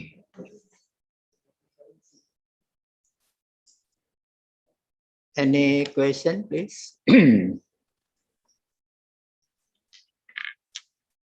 Dari mana?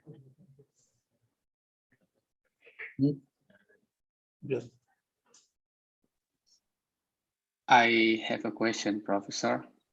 Yeah, please. My name is John Sernaibao, and I'm sorry I'm late, and I just read the title with it's related to the powder drying, and I didn't follow all the presentation from the beginning, but I'm wondering if you also consider about harmful compound during the drying process. As we know, maybe during the several drying technique, there could be a production of several toxic compounds if you ever consider, and also related to the image analysis that you show, and if you think about matrix formation from confocal perspective, confocal laser scanning microscopy. Thank you very much. Okay. So you can answer to Prof. Guyani, yes. Yes, I think it's for me. Yeah. Are you speaking about the part about lactic acid bacteria or whey proteins? I think it's the whey protein, because you did the drying in whey protein, yes? Am I right? Yeah. Yeah, but also with lactic acid bacteria. So about whey proteins, we didn't do spray drying. We did coating with a glass equipment. The whey proteins were given by the industrial partner. So it is whey proteins you can find everywhere from industrials. It's a whey protein concentrate. Exactly. This whey protein present very bad wetting behavior, and we are doing some coating with the glass equipment, meaning that we are not doing spray drying. We are only doing pulverization at the surface of different sugars. We tested many different sugars in order to improve the wettability. And the objective was to add the lowest quantity of sugar possible to improve the wettability. To give you an idea, it is for food formulation.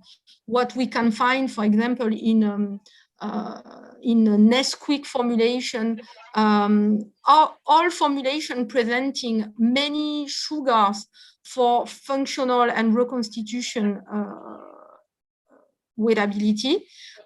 We try to keep the same behavior, but with less sugars. Your question about confocal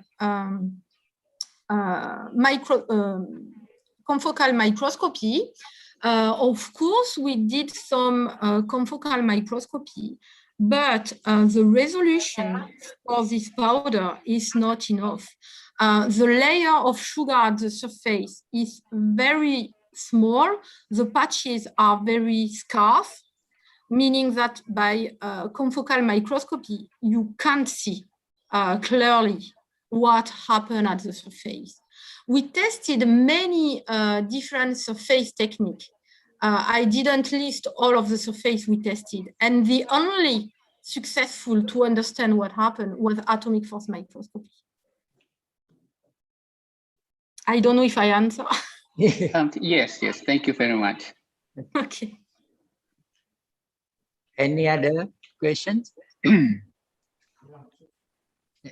Can I raise a question, please? Yes, please. Okay, I'll address my question to Professor Gayani. Yeah, this morning we have heard that low molecular weight sugar can increase encapsulation efficiency. And now you mentioned that small amount of sugar could increase wettability. My question is, what type of sugar you actually added? Was it low molecular weight or high molecular weight? Is it the same? Or... Thank you. Okay. Of course, low molecular sugar can improve encapsulation. I agree with that. But what we did here in terms of wettability is totally different. The particle was already done. What we did is only to add at the surface. And to answer to your question, we tested many different sugars, low and high molecular weight. And the results were not the same for all sugar. The results you have in the presentation are about sucrose. So all the results here are sucrose coating. But what is the real difference in terms of weighting improvement? What we found was not about low or high. It was about the state of sugar. If we are adding amorphous or crystallized, it's quite tricky. And in that case, the results were very different in terms of weightability improvement. Thank you, Professor. Okay. And any more questions?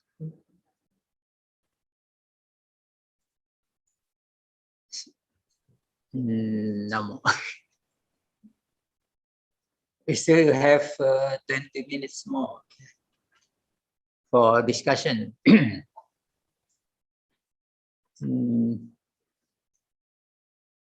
No.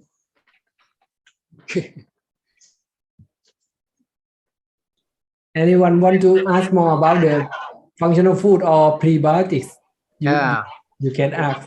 Okay, please.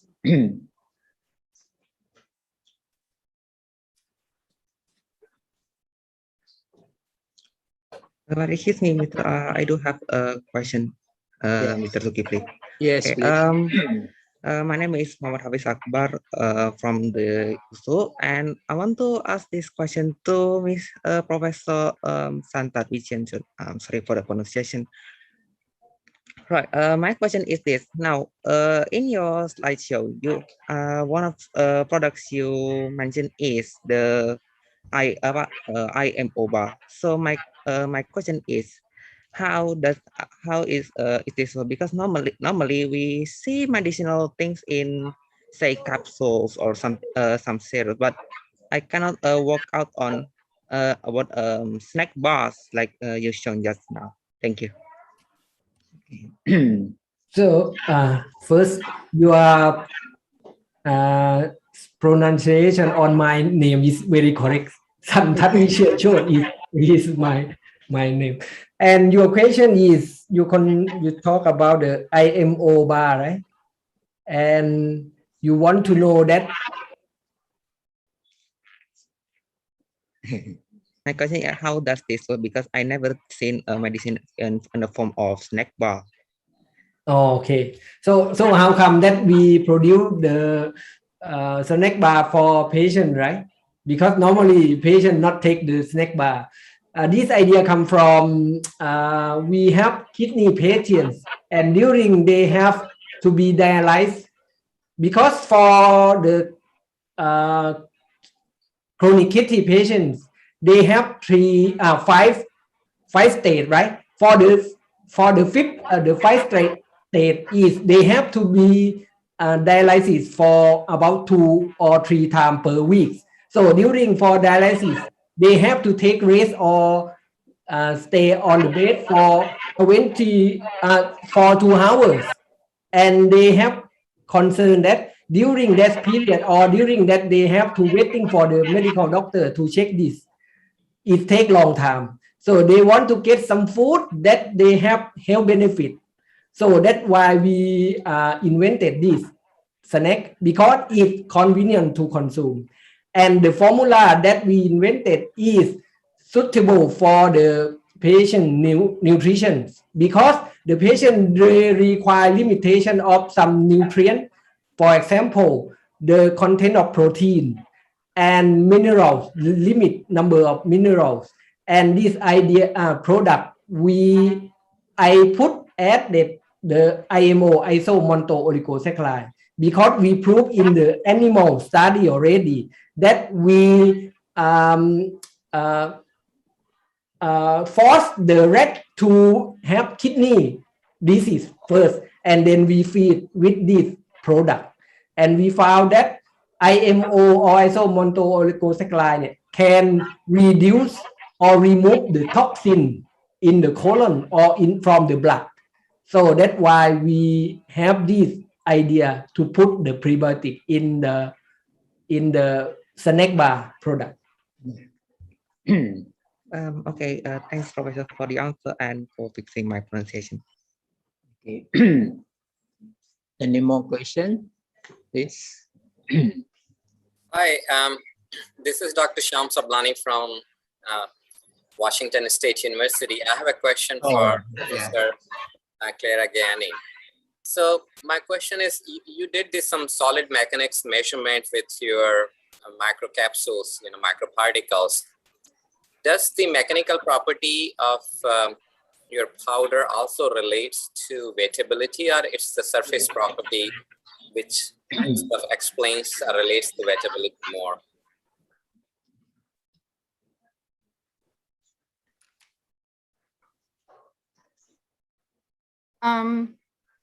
Okay, we did some surface characterization by atomic force microscopy, and we did this by mechanical view.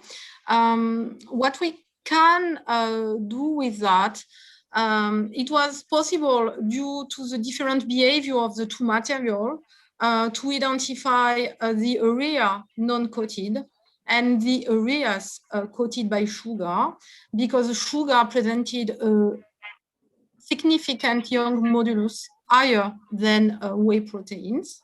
Okay.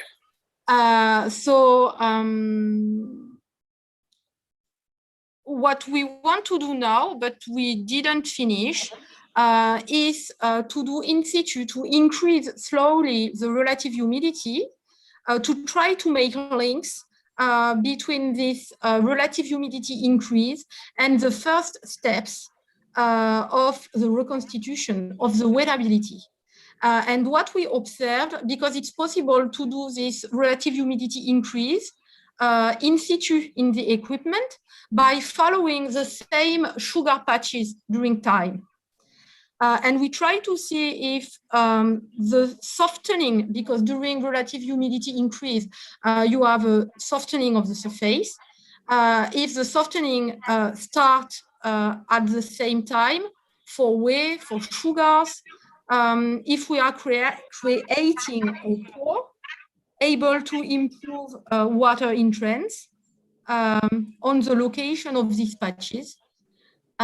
What is certain is that we confirm that it was not necessary to cover the total of the surface to improve the wettability. Only small patches able to create water entrance are enough to have exactly the same results. And what is the surface area of small patches compared to the surface area of the particle?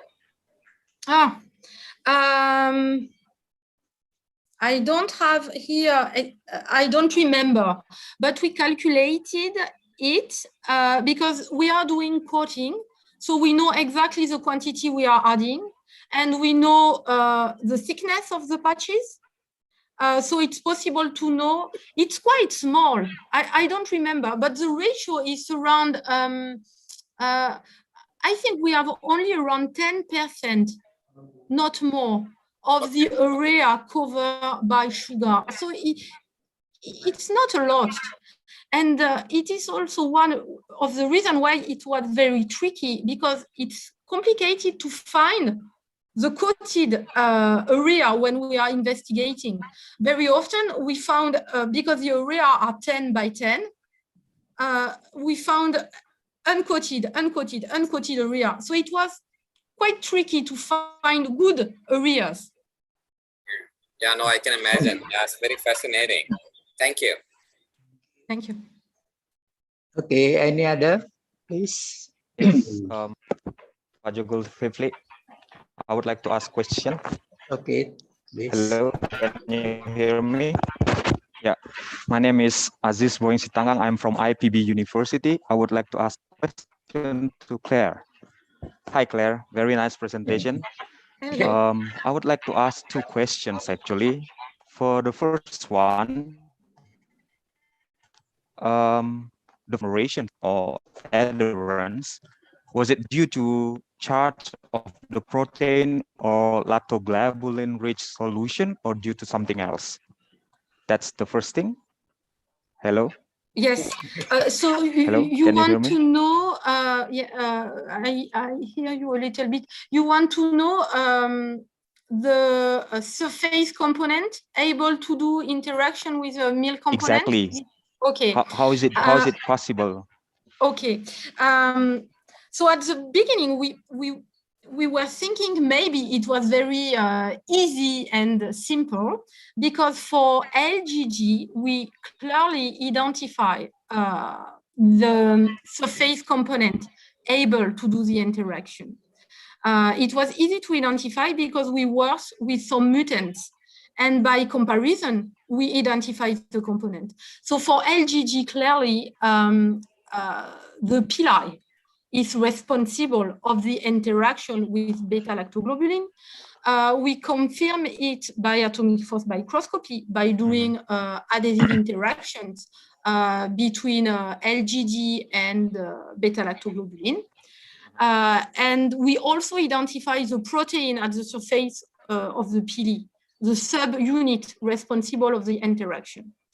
And by playing with mutants without pili, mutant without exopolysaccharide, with exopolysaccharide, etc. So we clearly identified. So we were thinking when we are working with a pool of 100 strain, maybe interaction is only with bacteria presenting pili. Okay, I see. But it was not so simple. Okay. My second question is, when you run the atomic force microscopy analysis for measuring surface topography, was the particle in bulk form? Okay, in bulk form. That's the first question. The particle, because you are running the surface topography analysis using atomic force microscopy. Was the particle, because you are using cantilever, and then this cantilever is basically run on the surface of the particle in a bulk form. Was it correct? Yes, it is. Okay. So or you attach such microsphere first to the cantilever, and then you use this to research to measure the topography of the particle.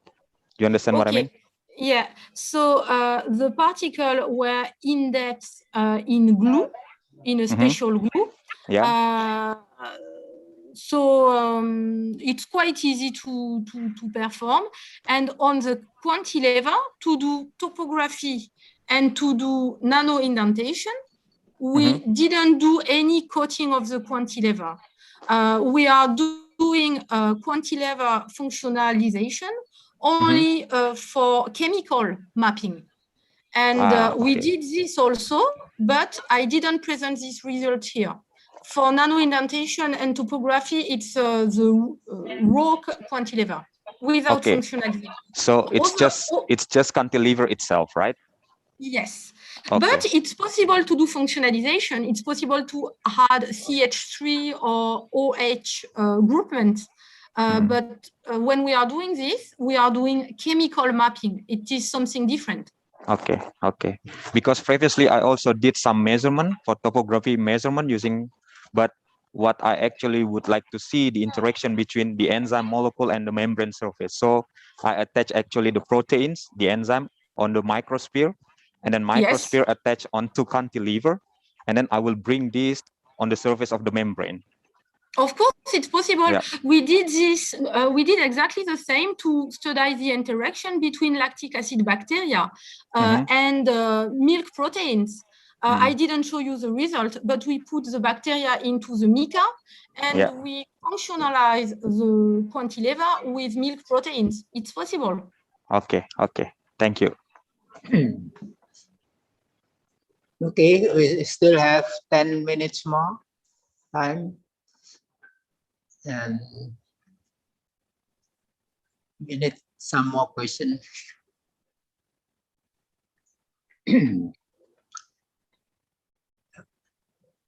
Okay. No more question. Or choose ask for some audio. Yeah, please. Adrian, you want to ask something? I don't think not Ajan. Not now. I just get in the room. Okay. Okay, now if there is no more questions, I think we can close this session with our applause to boost the speaker. Okay, thank you to Prof. Santat and thank you to Prof. Gayani. Yeah, thank you. Thank you. Bye-bye. Yeah. Bye-bye. Thank you. 10 menit lagi habis. Ini siapa lagi?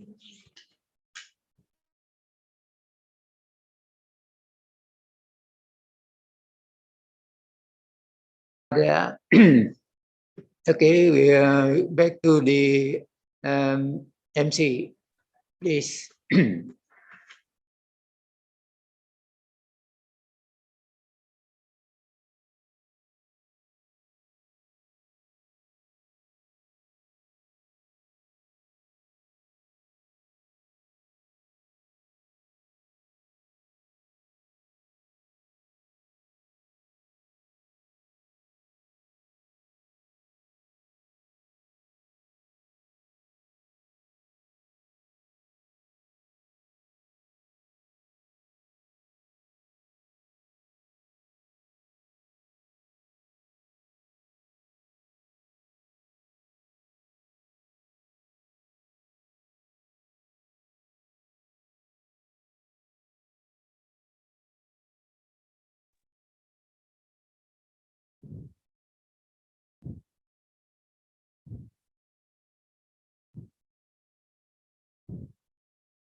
Sudah Pak Adrian. Ladies and gentlemen, it's all our own.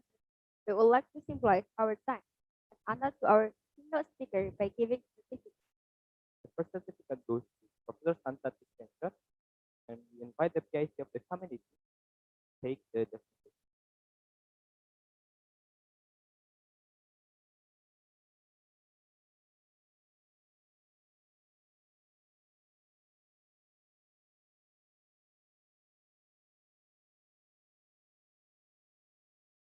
Next, I would like to give anything thanks to Professor Claire King, and we invite the PIC of the community to take the stage.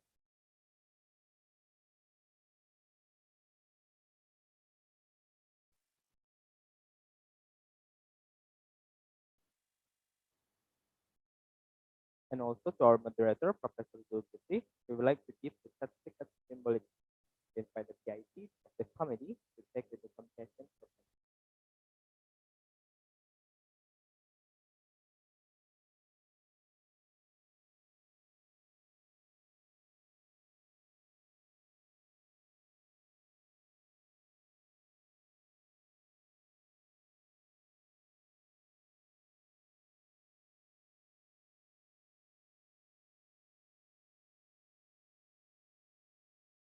Ladies and gentlemen, now we will have the technical session. And for that, we are going to the breakout room. All the committee will make the breakout room. Please make sure you will enter the right room based on your form of your ID. So we can request you to check out your ID and ensure that it's correct. If there's any questions about the room and your placement, don't hesitate to ask the committee in the chat box. It will be our pleasure to help you.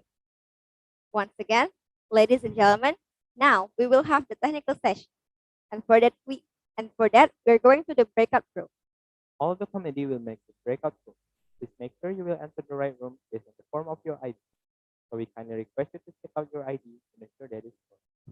If there's any questions about the room and your placement, don't hesitate to ask the committee in the chat box. It will be our pleasure to help.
Berkibarlah bendera negeriku, berkibarlah engkau di dadaku, tunjukkanlah kepada dunia semangatmu yang panas membara. Berkibarlah bendera negeriku, berkibarlah engkau di dadaku, tunjukkanlah kepada dunia semangatmu yang panas membara. Daku ingin jiwa raga ini selaraskan keangguran. Daku ingin jemariku ini menuliskan karismamu. Berkibarlah bendera negeriku, berkibar di luar nuansamu, tunjukkanlah kepada dunia ramah tamah budi bahasamu. Daku ingin kepahangan ini menunaikan kewajiban putra bangsa yang mengemban cita hidup dalam kesatuan.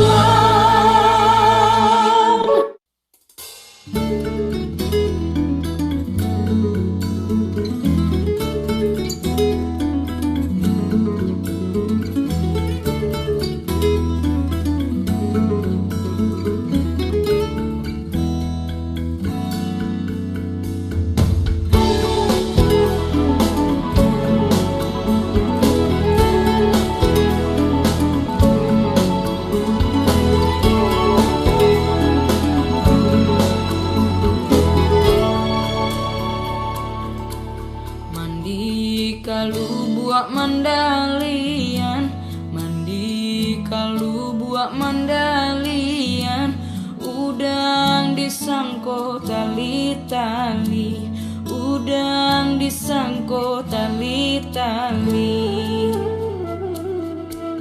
Mabua untuang jo para sayan, mabua untuang jo para sayan, patang disangko pagi hari, patang disangko pagi hari. Onde, onde, lalari sanjo,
tidak ke ladang.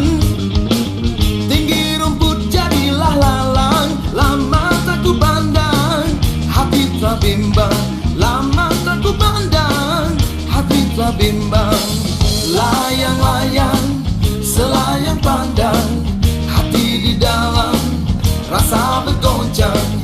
Jangan ragu dan jangan bimbang, ini lagu selayang pandang. Burung layang terbangnya layang, singgah sebentar di tengah kali. Merbutku sayang, diambil orang, balaku ada sebagai ganti. Layang-layang, selayang pandang, hati di dalam rasa bergoncang. Jangan ragu dan jangan bimbang, ini lagu selayang pandang. Yeah.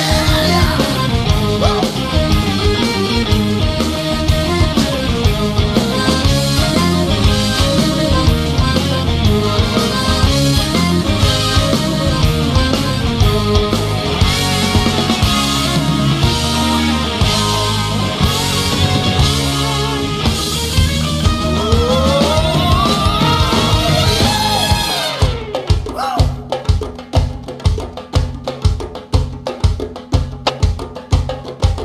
Kalau tuan pergi berburu, carikan saya si kijang belang. Kalaulah tuan asyik merindu, hatiku pula semakin bimbang.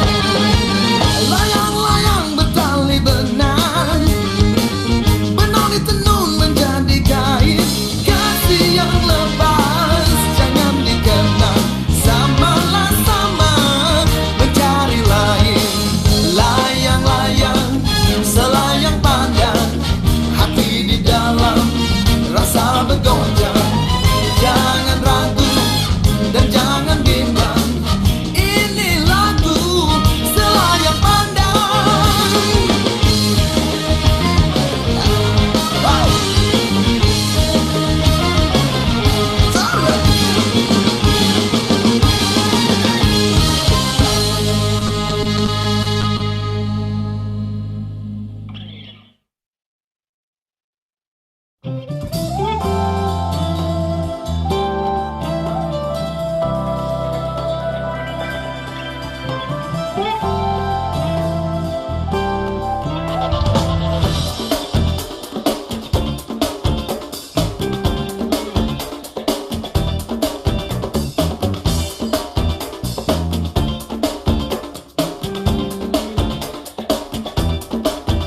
Berkata kura-kari, menyembunyi di rumpun serai. Katau kakak ai melabali, katau ading telau kudai. Berkata kura-kari, melompat ke dalam payah. Melompat kakak ngajak balik, tapi ading menyerilau.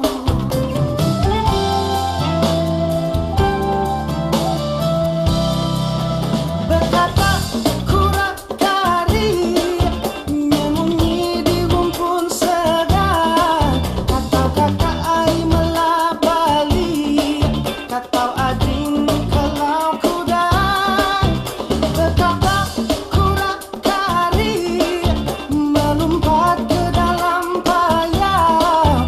Ulang tepat kakak ngajak balik, tapi ading menyerilau.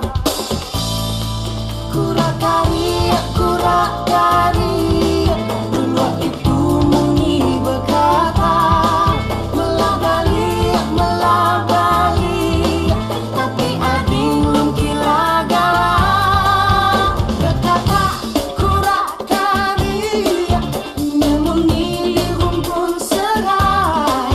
Katau ading belum dah balik, ndak nunggu kecil kudai.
The vibe of the island, well, I'm the island.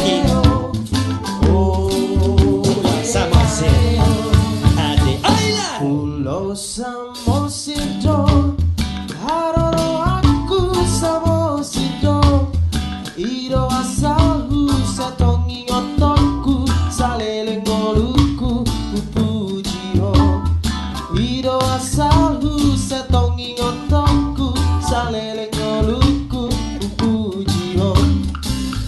Disido pusoki, pardeke aku hau maki. Gok disi Hasan nange menang bawang, rada dominan didoloki. Gok disi Hasan nange menang bawang, rada dominan didoloki. Lao peau maruta sana, tu sopola lele ngamulat au. Di perjalanan dan sonangnya, saya tu pulau Samosin masih olau. Molo maru cuma, usengoluku saya ingat mah.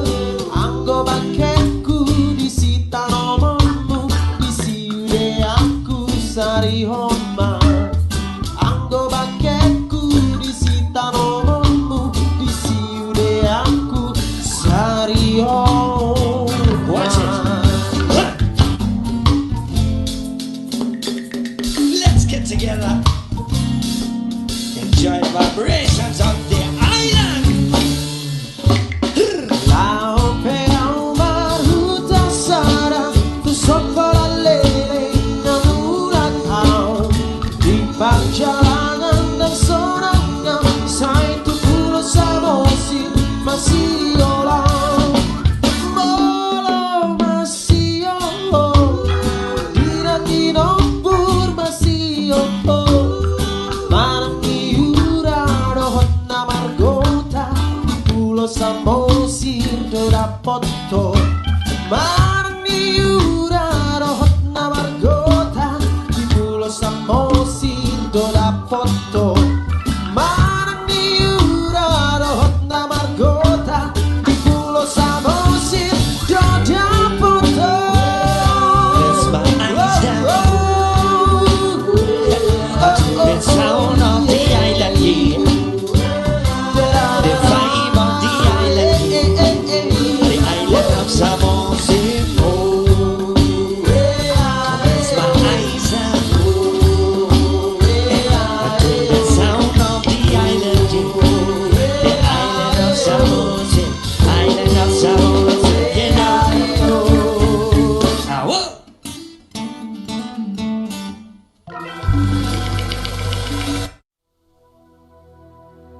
Si batu manikam di parjoget soru manigot tambina mangingani si bambang kartula tula si bambang kartula tula si batu manikam di parjoget soru manigot tambina mangingani si bambang kartula tula si bambang kartula tula soru manigot tambina mangingani si bambang kartula tula si bambang kartula tula si bambang kartula tula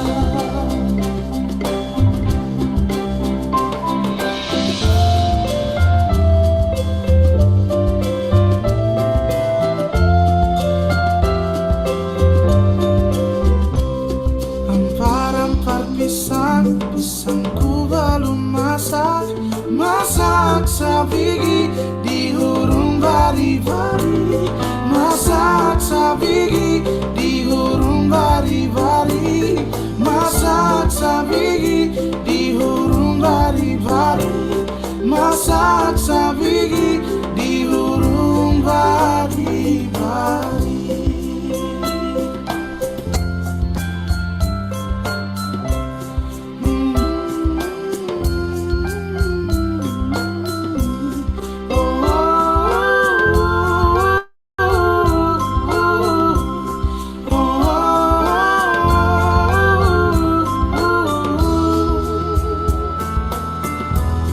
Gundul-gundul pacucul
sisa melamerismo bagai turang aleman di dakalakmo bekel masada duan dando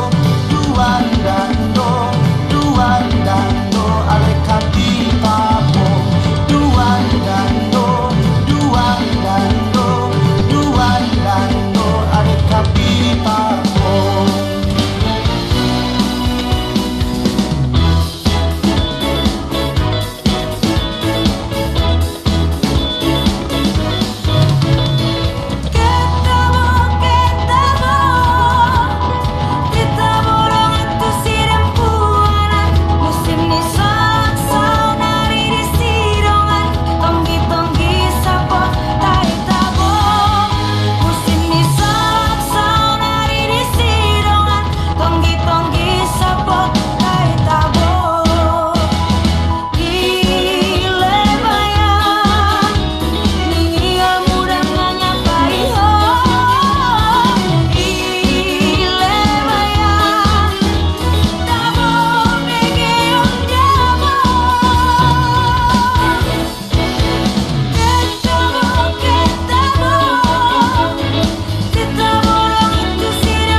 Si batu manikam di parjoget sor marikotam dina mangingani si bambang karjula jula si bambang karjula jula.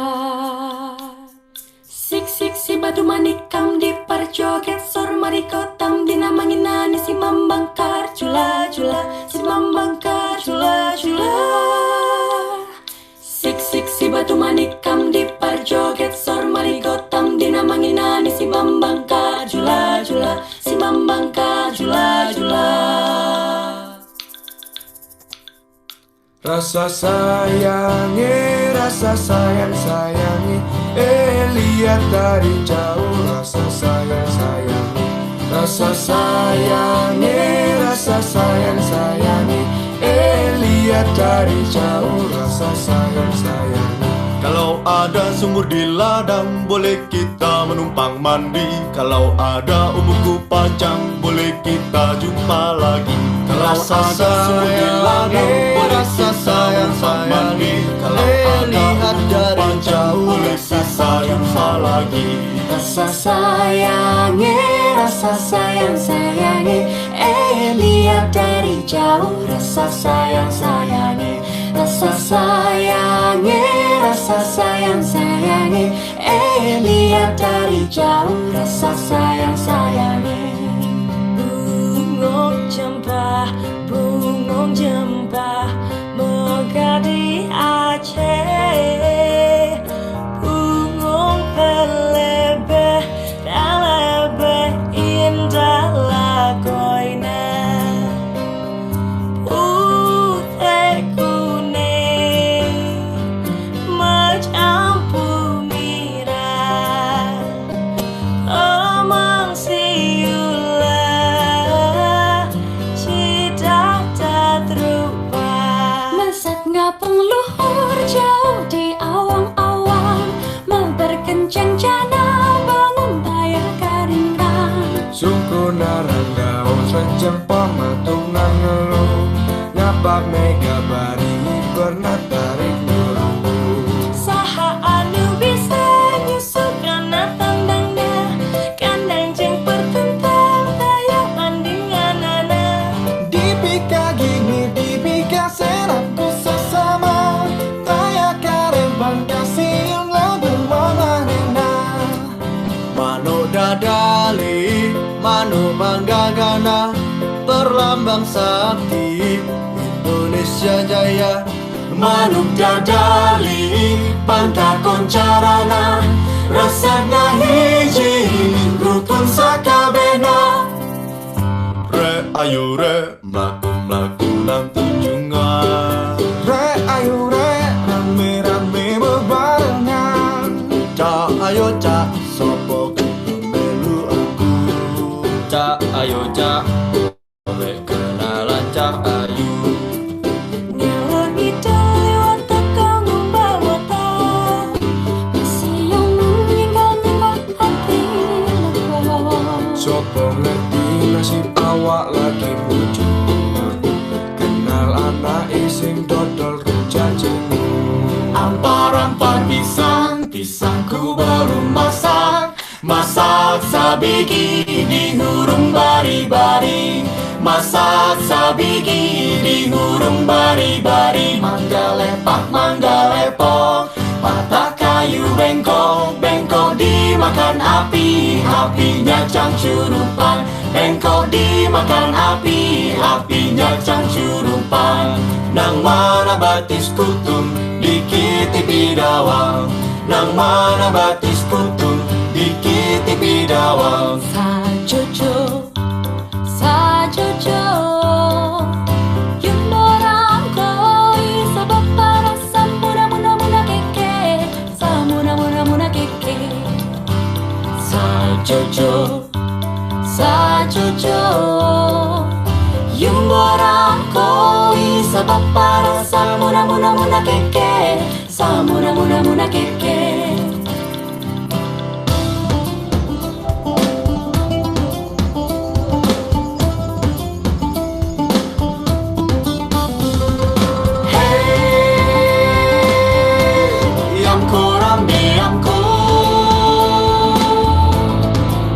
I don't know why.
badai silih berganti, berharap kau akan tegar. Terdiam pun berenung, namun kau bersabar di dalam hening. Panjatkan doa, ungkapkan cinta lewat nada dan kata. Bernyanyi lagu untukmu, Suara cinta tiap harapan.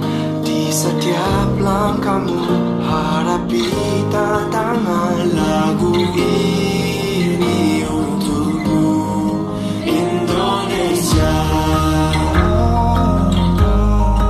Indonesia. Memang tak mudah untuk Percaya bahwa di dalam sunyi, di kesendirian kita bersama.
Ramba dia ramba muda dari torio rio ramba naposo marga dia marga muda dari to uso uso naso umboto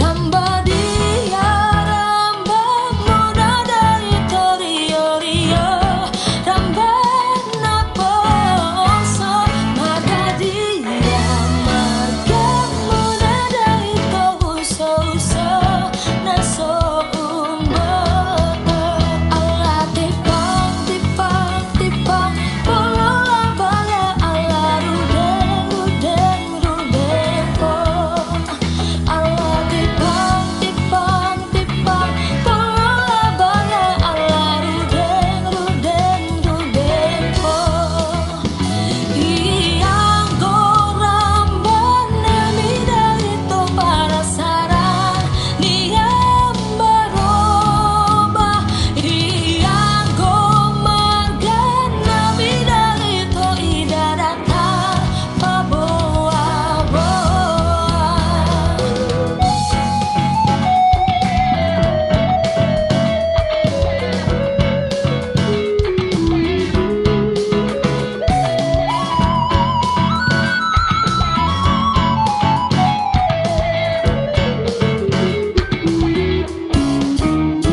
Ramba dia ramba muda dari torio rio ramba naposo marga dia marga muda dari to uso uso naso umboto Allah tipang tipang tipang polola baya Allah rudeng rudeng rudeng po Allah tipang tipang tipang polola baya Allah rudeng rudeng rudeng po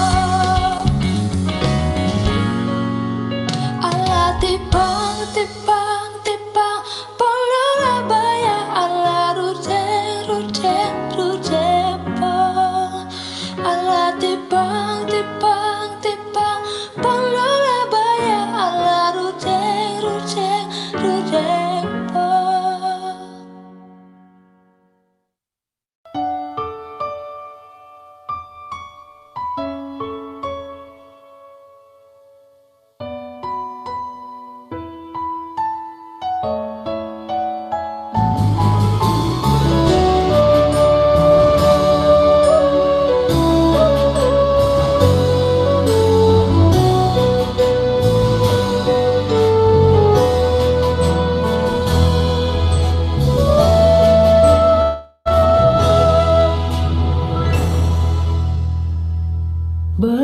Berkibarlah bendera negeriku, berkibarlah engkau di dadaku, tunjukkanlah kepada dunia semangatmu yang panas membara.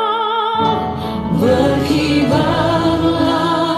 bendera negeriku, berkibarlah engkau di dadaku, tunjukkanlah kepada dunia semangatmu yang panas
kalau buat mandalian, mandi kalau buat mandalian, udang disangko tali-tali, udang disangko tali-tali.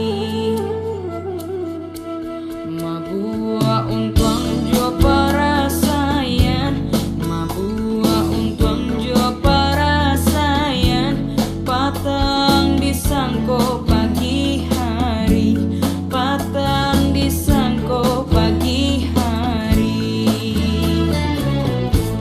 Onde, onde, lalari sanjo. Onde, onde, onde, lalari sanjo. Onde, onde, lalari sanjo. Onde,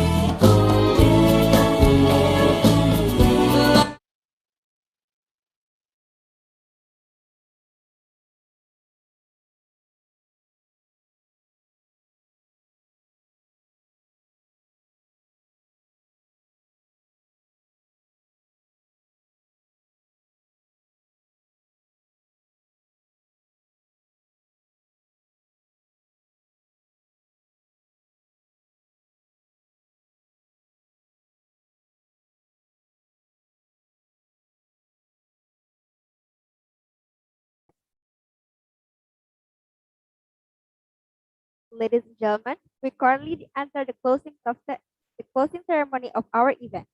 We would like to thank you for all participation during this event. Right.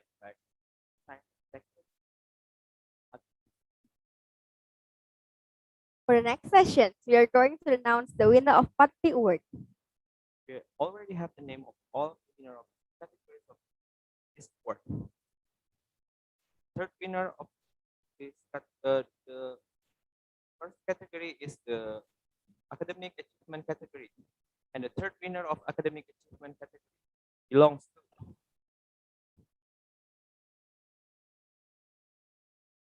Profesor Insinyur Salengke MSc PhD.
Second winner of academic achievement category goes to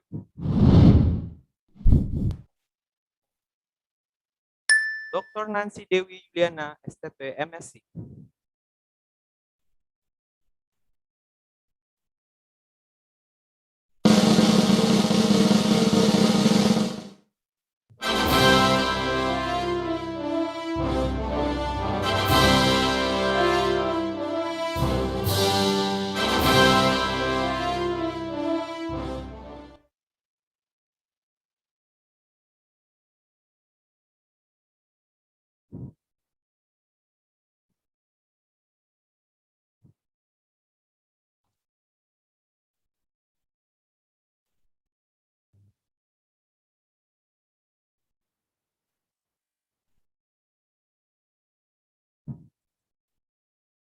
Next, first winner for academic achievement category award.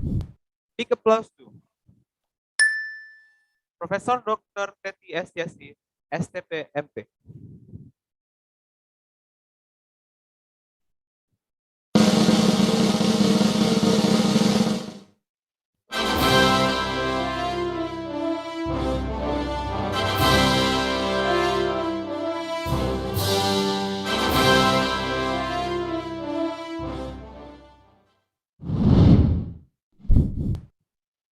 Congratulations, Professor. The next category is Inventions and Innovations category.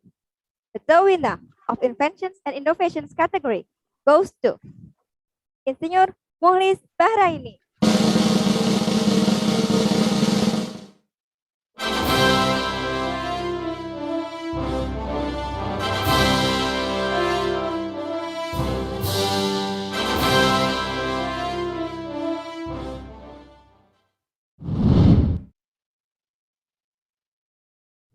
The second winner of Invention and Innovations category. Big applause to Professor Dr. Heri Winarsi, MS.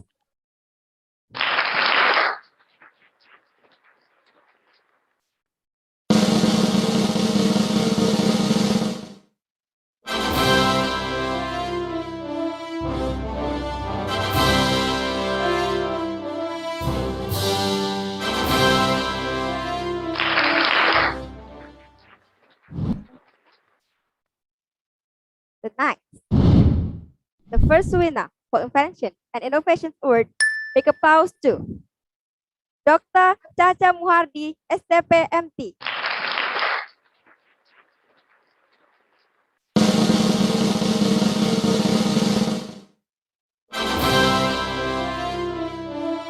Terima kasih.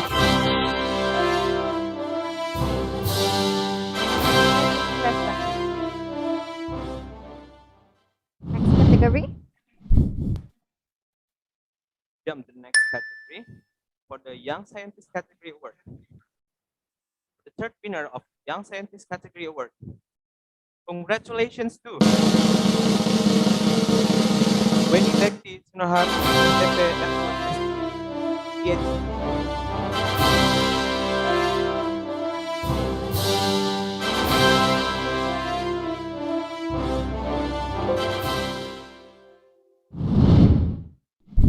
Congratulations, Professor. Second winner of Young Scientist category award goes to Dr. Widya Sucian, MS.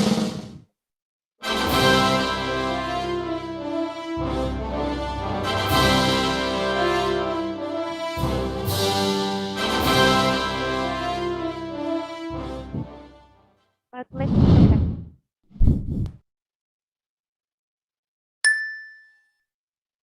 Last but not least, the first winner for the Young Scientist category award goes to Dr. Engineer Aziz Woyitanga, STP.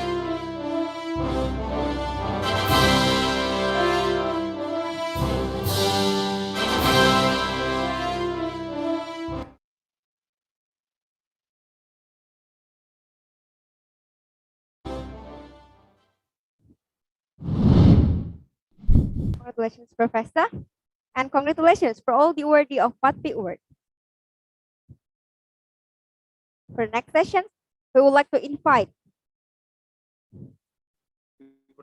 Professor Dr. Insinyur Giatmi Irianto, MSc, to lead the next awarding session, the award of PATPI Grants Medal. For Professor Giatmi, spotlight.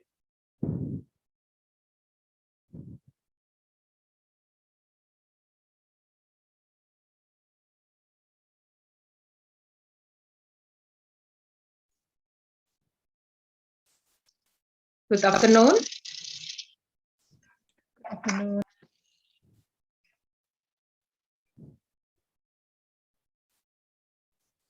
Hello, good afternoon. Good afternoon. Good afternoon. I'd like to give award for company profile PATPI Brands Award. The third winner is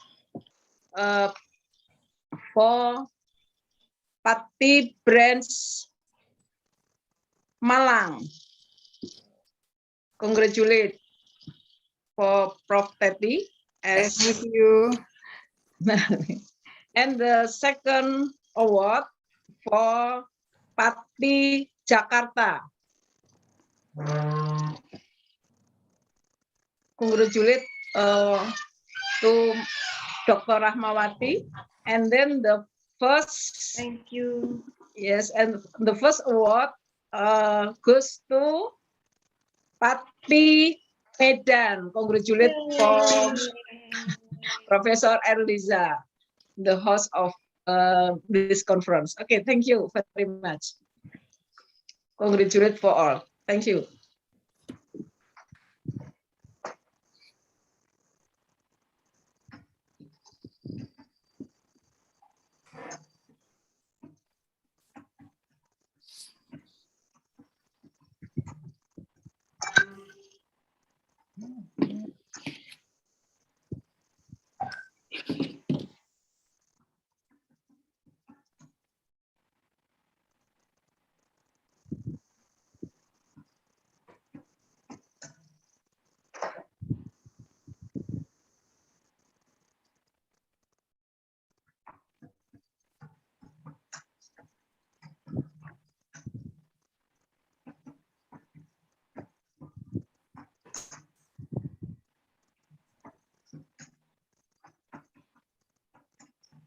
Next agenda, we will announce the winner of Conference Best Presenter Award.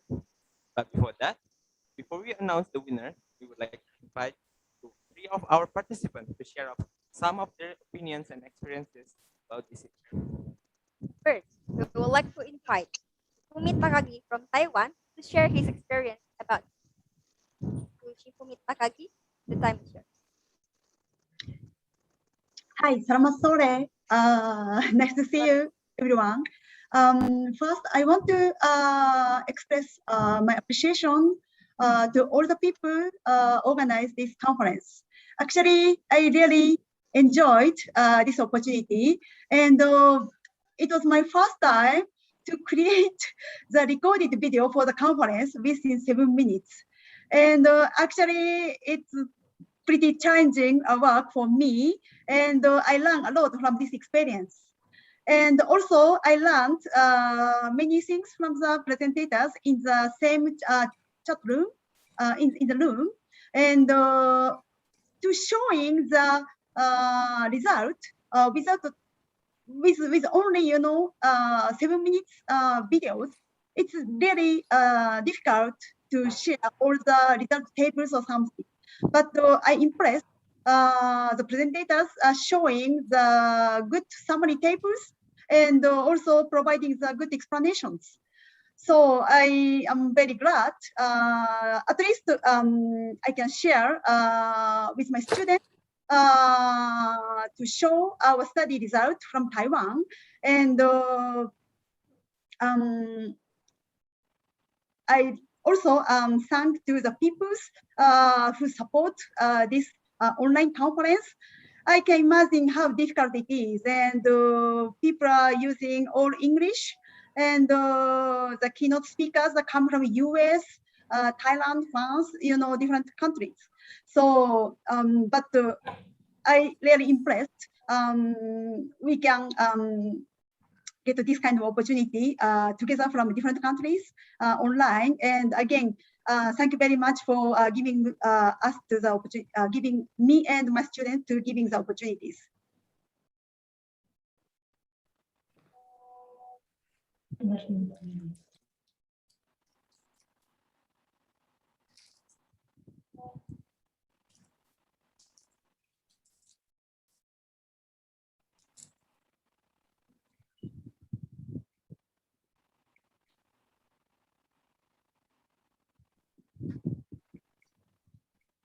Thanks for sharing your experience during this event. The next one, we'd like to invite Mr. Concernay Bajo from Poland to share his opinion about for concern. You may.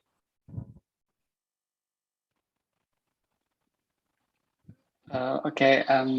First of all, thank you very much for the committee, and thank you very much for the Department of Food Science and Technology, Universitas Sumatera Utara, for this a big challenge for us in this online Zoom meeting, and I really appreciate that also for this opportunity. Even though I didn't have a chance to follow all the rules because of time difference, 5 hours difference. So now it's still in the morning here. So, but from this a few hours, I learned a lot from the different topic, and it's really interesting. I hope this is not the last, and I hope that next year there will be the second, the third, and so on. So, and I really appreciate also for the committee for your patience to send us email, and also to Prof. Elisa asking about the update of everything, every step. And thank you very much. And yeah, and this is really interesting that we can learn from around different countries around the world, from US, from Europe, from Thailand and Vietnam as well, and from Australia. And it's really challenging, but it's really interesting. As a student, we could learn a lot of things from another part of the world to update our knowledge, and yeah, and to see our direction, in which part are we now. So thank you very much.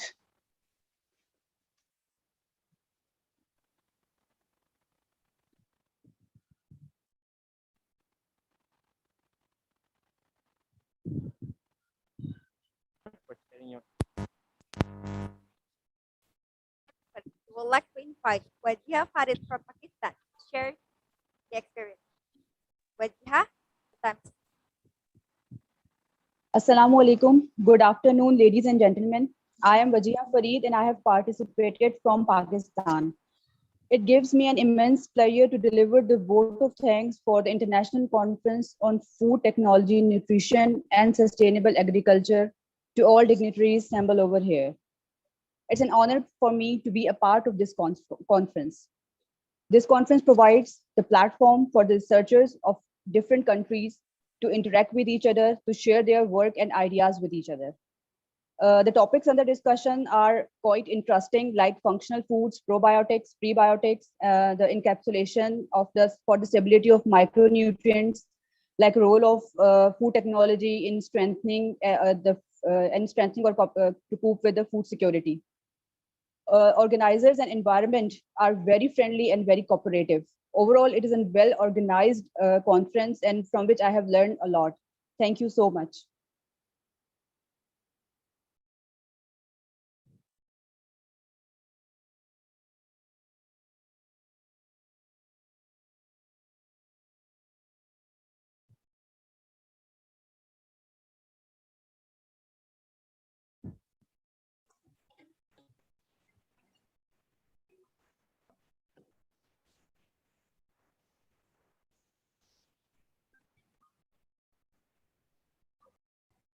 Thanks to Ms. Wajia and all of our participants for sharing their experience during the event. The next word, like invite Dr. Naga, the chairman of ICoFTeNSA 2020. Yeah. Sorry.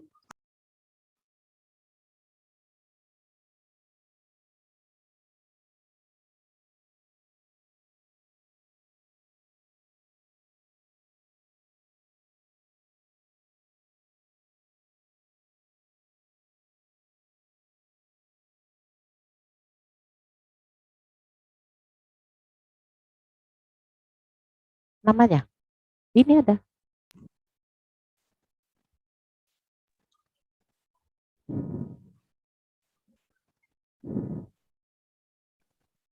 Thank you very much.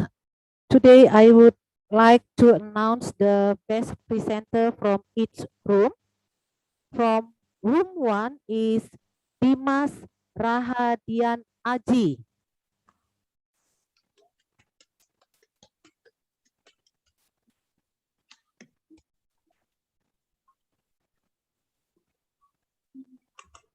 From room 2, Erika Pardede.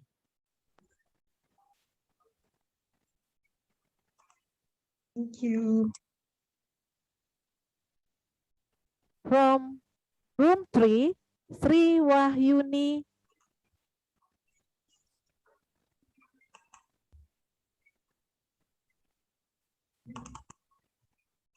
From room 4, Tan Pran.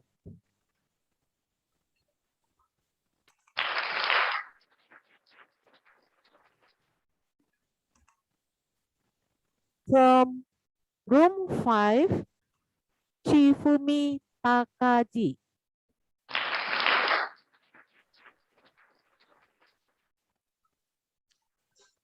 Congratulations. From room 6, Johnson Naibaho. Thank you. Congratulations. From room 7, Noverita Spencer Vinolia. Thank you. Congratulations. From room 8, Karina Nola Sinamo.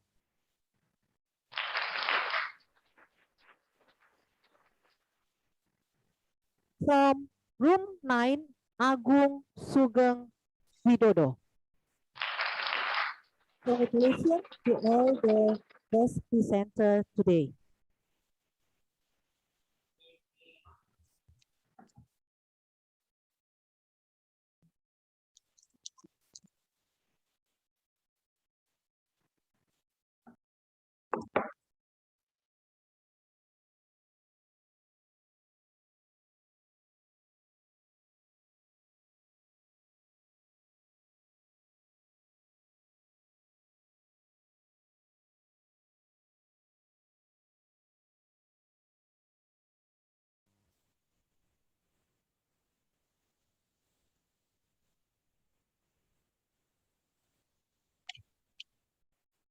To all the work of ICoFTeNSA, ladies and gentlemen, we finally arrived at the end of ICFT-NSA 2021. Last but not least, to close this event, we would like to invite Professor Dr. Yuli Witono, STPMP, to officially close the ICFT-NSA 2021. Ladies and gentlemen, thank you so much for your attention, and on behalf of all the committee, we apologize for any mistakes and inconvenience during the event. To Professor Yuli, we would like to invite you to give the closing speech.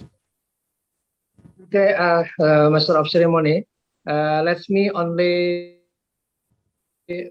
announce about the next host, yeah, and Professor Umar Santoso will close this conference, ya. Pak Umar, mohon izin saya hanya mengumumkan tentang tuan rumah yang akan datang, ya. Oke, let me share, ya. Let me share the screen, ya.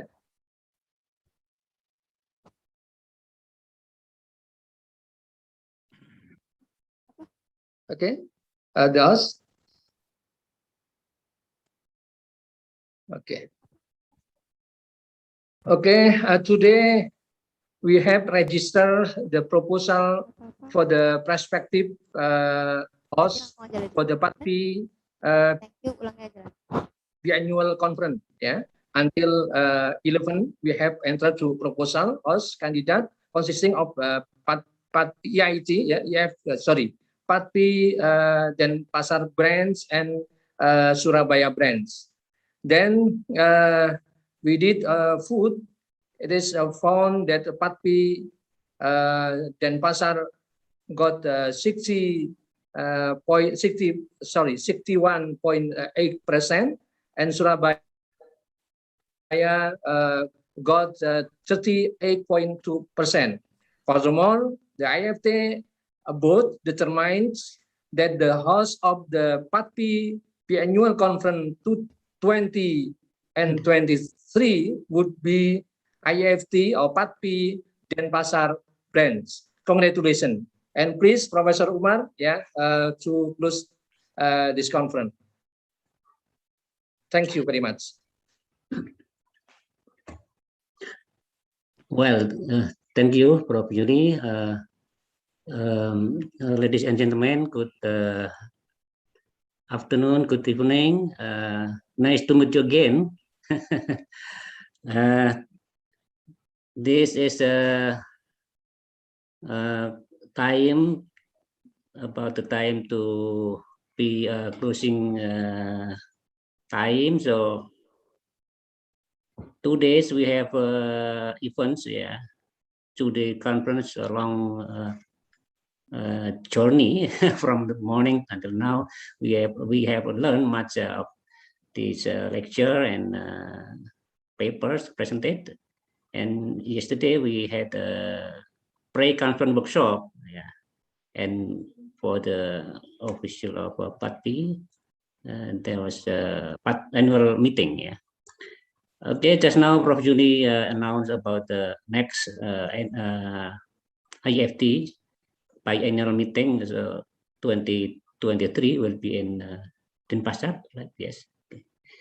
And I think before Prof. Julie announced, there were announcement about the best presenter and also PATPI award and so on. I'm sorry I am late for being late to join this one. Okay, again, congratulations for this successful international conference. Yeah, international conference of food technology, nutrition and sustainable agriculture 2021 in Medan, held by IAFT Medan branch in collaboration with the USU. In the end of this conference, again, I would like to thank to all of the committee, yeah, to PATPI Medan branch and all of the committee, Dr. Hotnida, the chair, and all of the members of the committees. I think it's very hard work, yeah, to be successful with the conference. Yeah. And all of the supporter and participant, again, thanks you so much. And for the winner, congratulations. I hope you will increase or enhance your effort to be more successful in the future. For the all of the participants, I hope your success in the future. The last this closing ceremony, I would like again to thank all of the participants, and hopefully we meet again the next opportunity.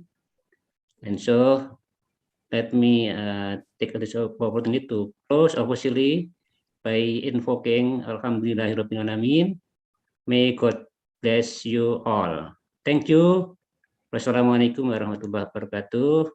Waalaikumsalam. Good afternoon and all day. Thank you. Waalaikumsalam warahmatullahi wabarakatuh.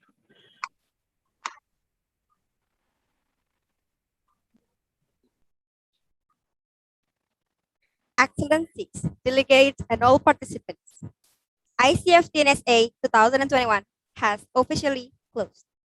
Ladies and gentlemen, thank you so much for your attention. And on behalf of all the committee, we apologize for any mistakes and inconvenience during this. Hopefully, we can cross our path again in the future. See you at the next event and have a good day. Have a good.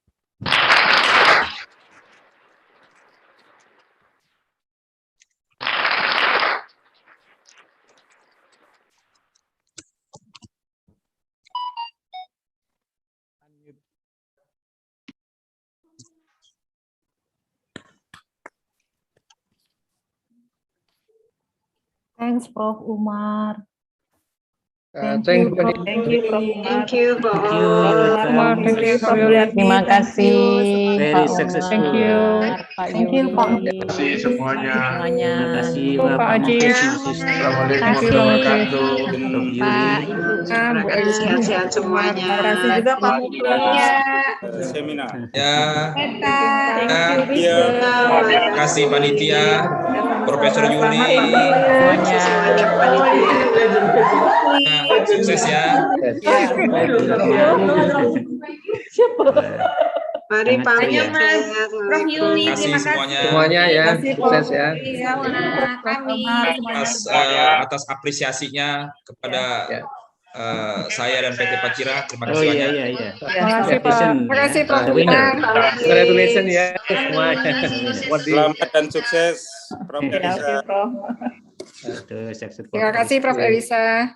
Prof. Elisa, Pak Gita dan tim Terima ya. kasih, Prof. Elisa. Prof. Teti, Terima kasih semua atas apresiasinya. itu Bu Teti, selamat honor. Terima kasih Prof. Umar. Belum apa-apa sebenarnya. Waduh, udah bagus sekali nih. Selamat, Bu Prof. Salam, Sama-sama, terima kasih juga untuk Ya. semua. Oke. Selamat ya, Prof. Teti. Ibu, terima kasih. Saya pamit. Izin pamit. Assalamualaikum. Selamat ya, PATPI Medan ya. Terima kasih. Terima kasih Ya. Pak Zainal. Selamat sukses acaranya. Terima kasih Pak Zainal. Sangat bagus. Selamat Bu Hadida. Terima kasih Pak. Ya. Bu Hadida, pesertanya banyak sekali ya. Ya. Berapa tadi? Bertanya banyak papernya ya. Promosinya luar biasa ini. Luar biasa. Ya. Luar biasa. Terima kasih Pak. 300 berapa tadi? Iya. More than 300. Saya dia sampai 340 tadi itu. Waduh, Lewat Pak. Ada Belum. Masih mau penutupan. Ya. Itu sangat banyak. Itu seperti itu sangat banyak. Terima kasih Pak Umar. Sangat sukses. Bu Nida, saya mau pamit ya. Terima kasih Pak Zainal. Terima kasih, Pak. Terima kasih Pak. Ya, kalau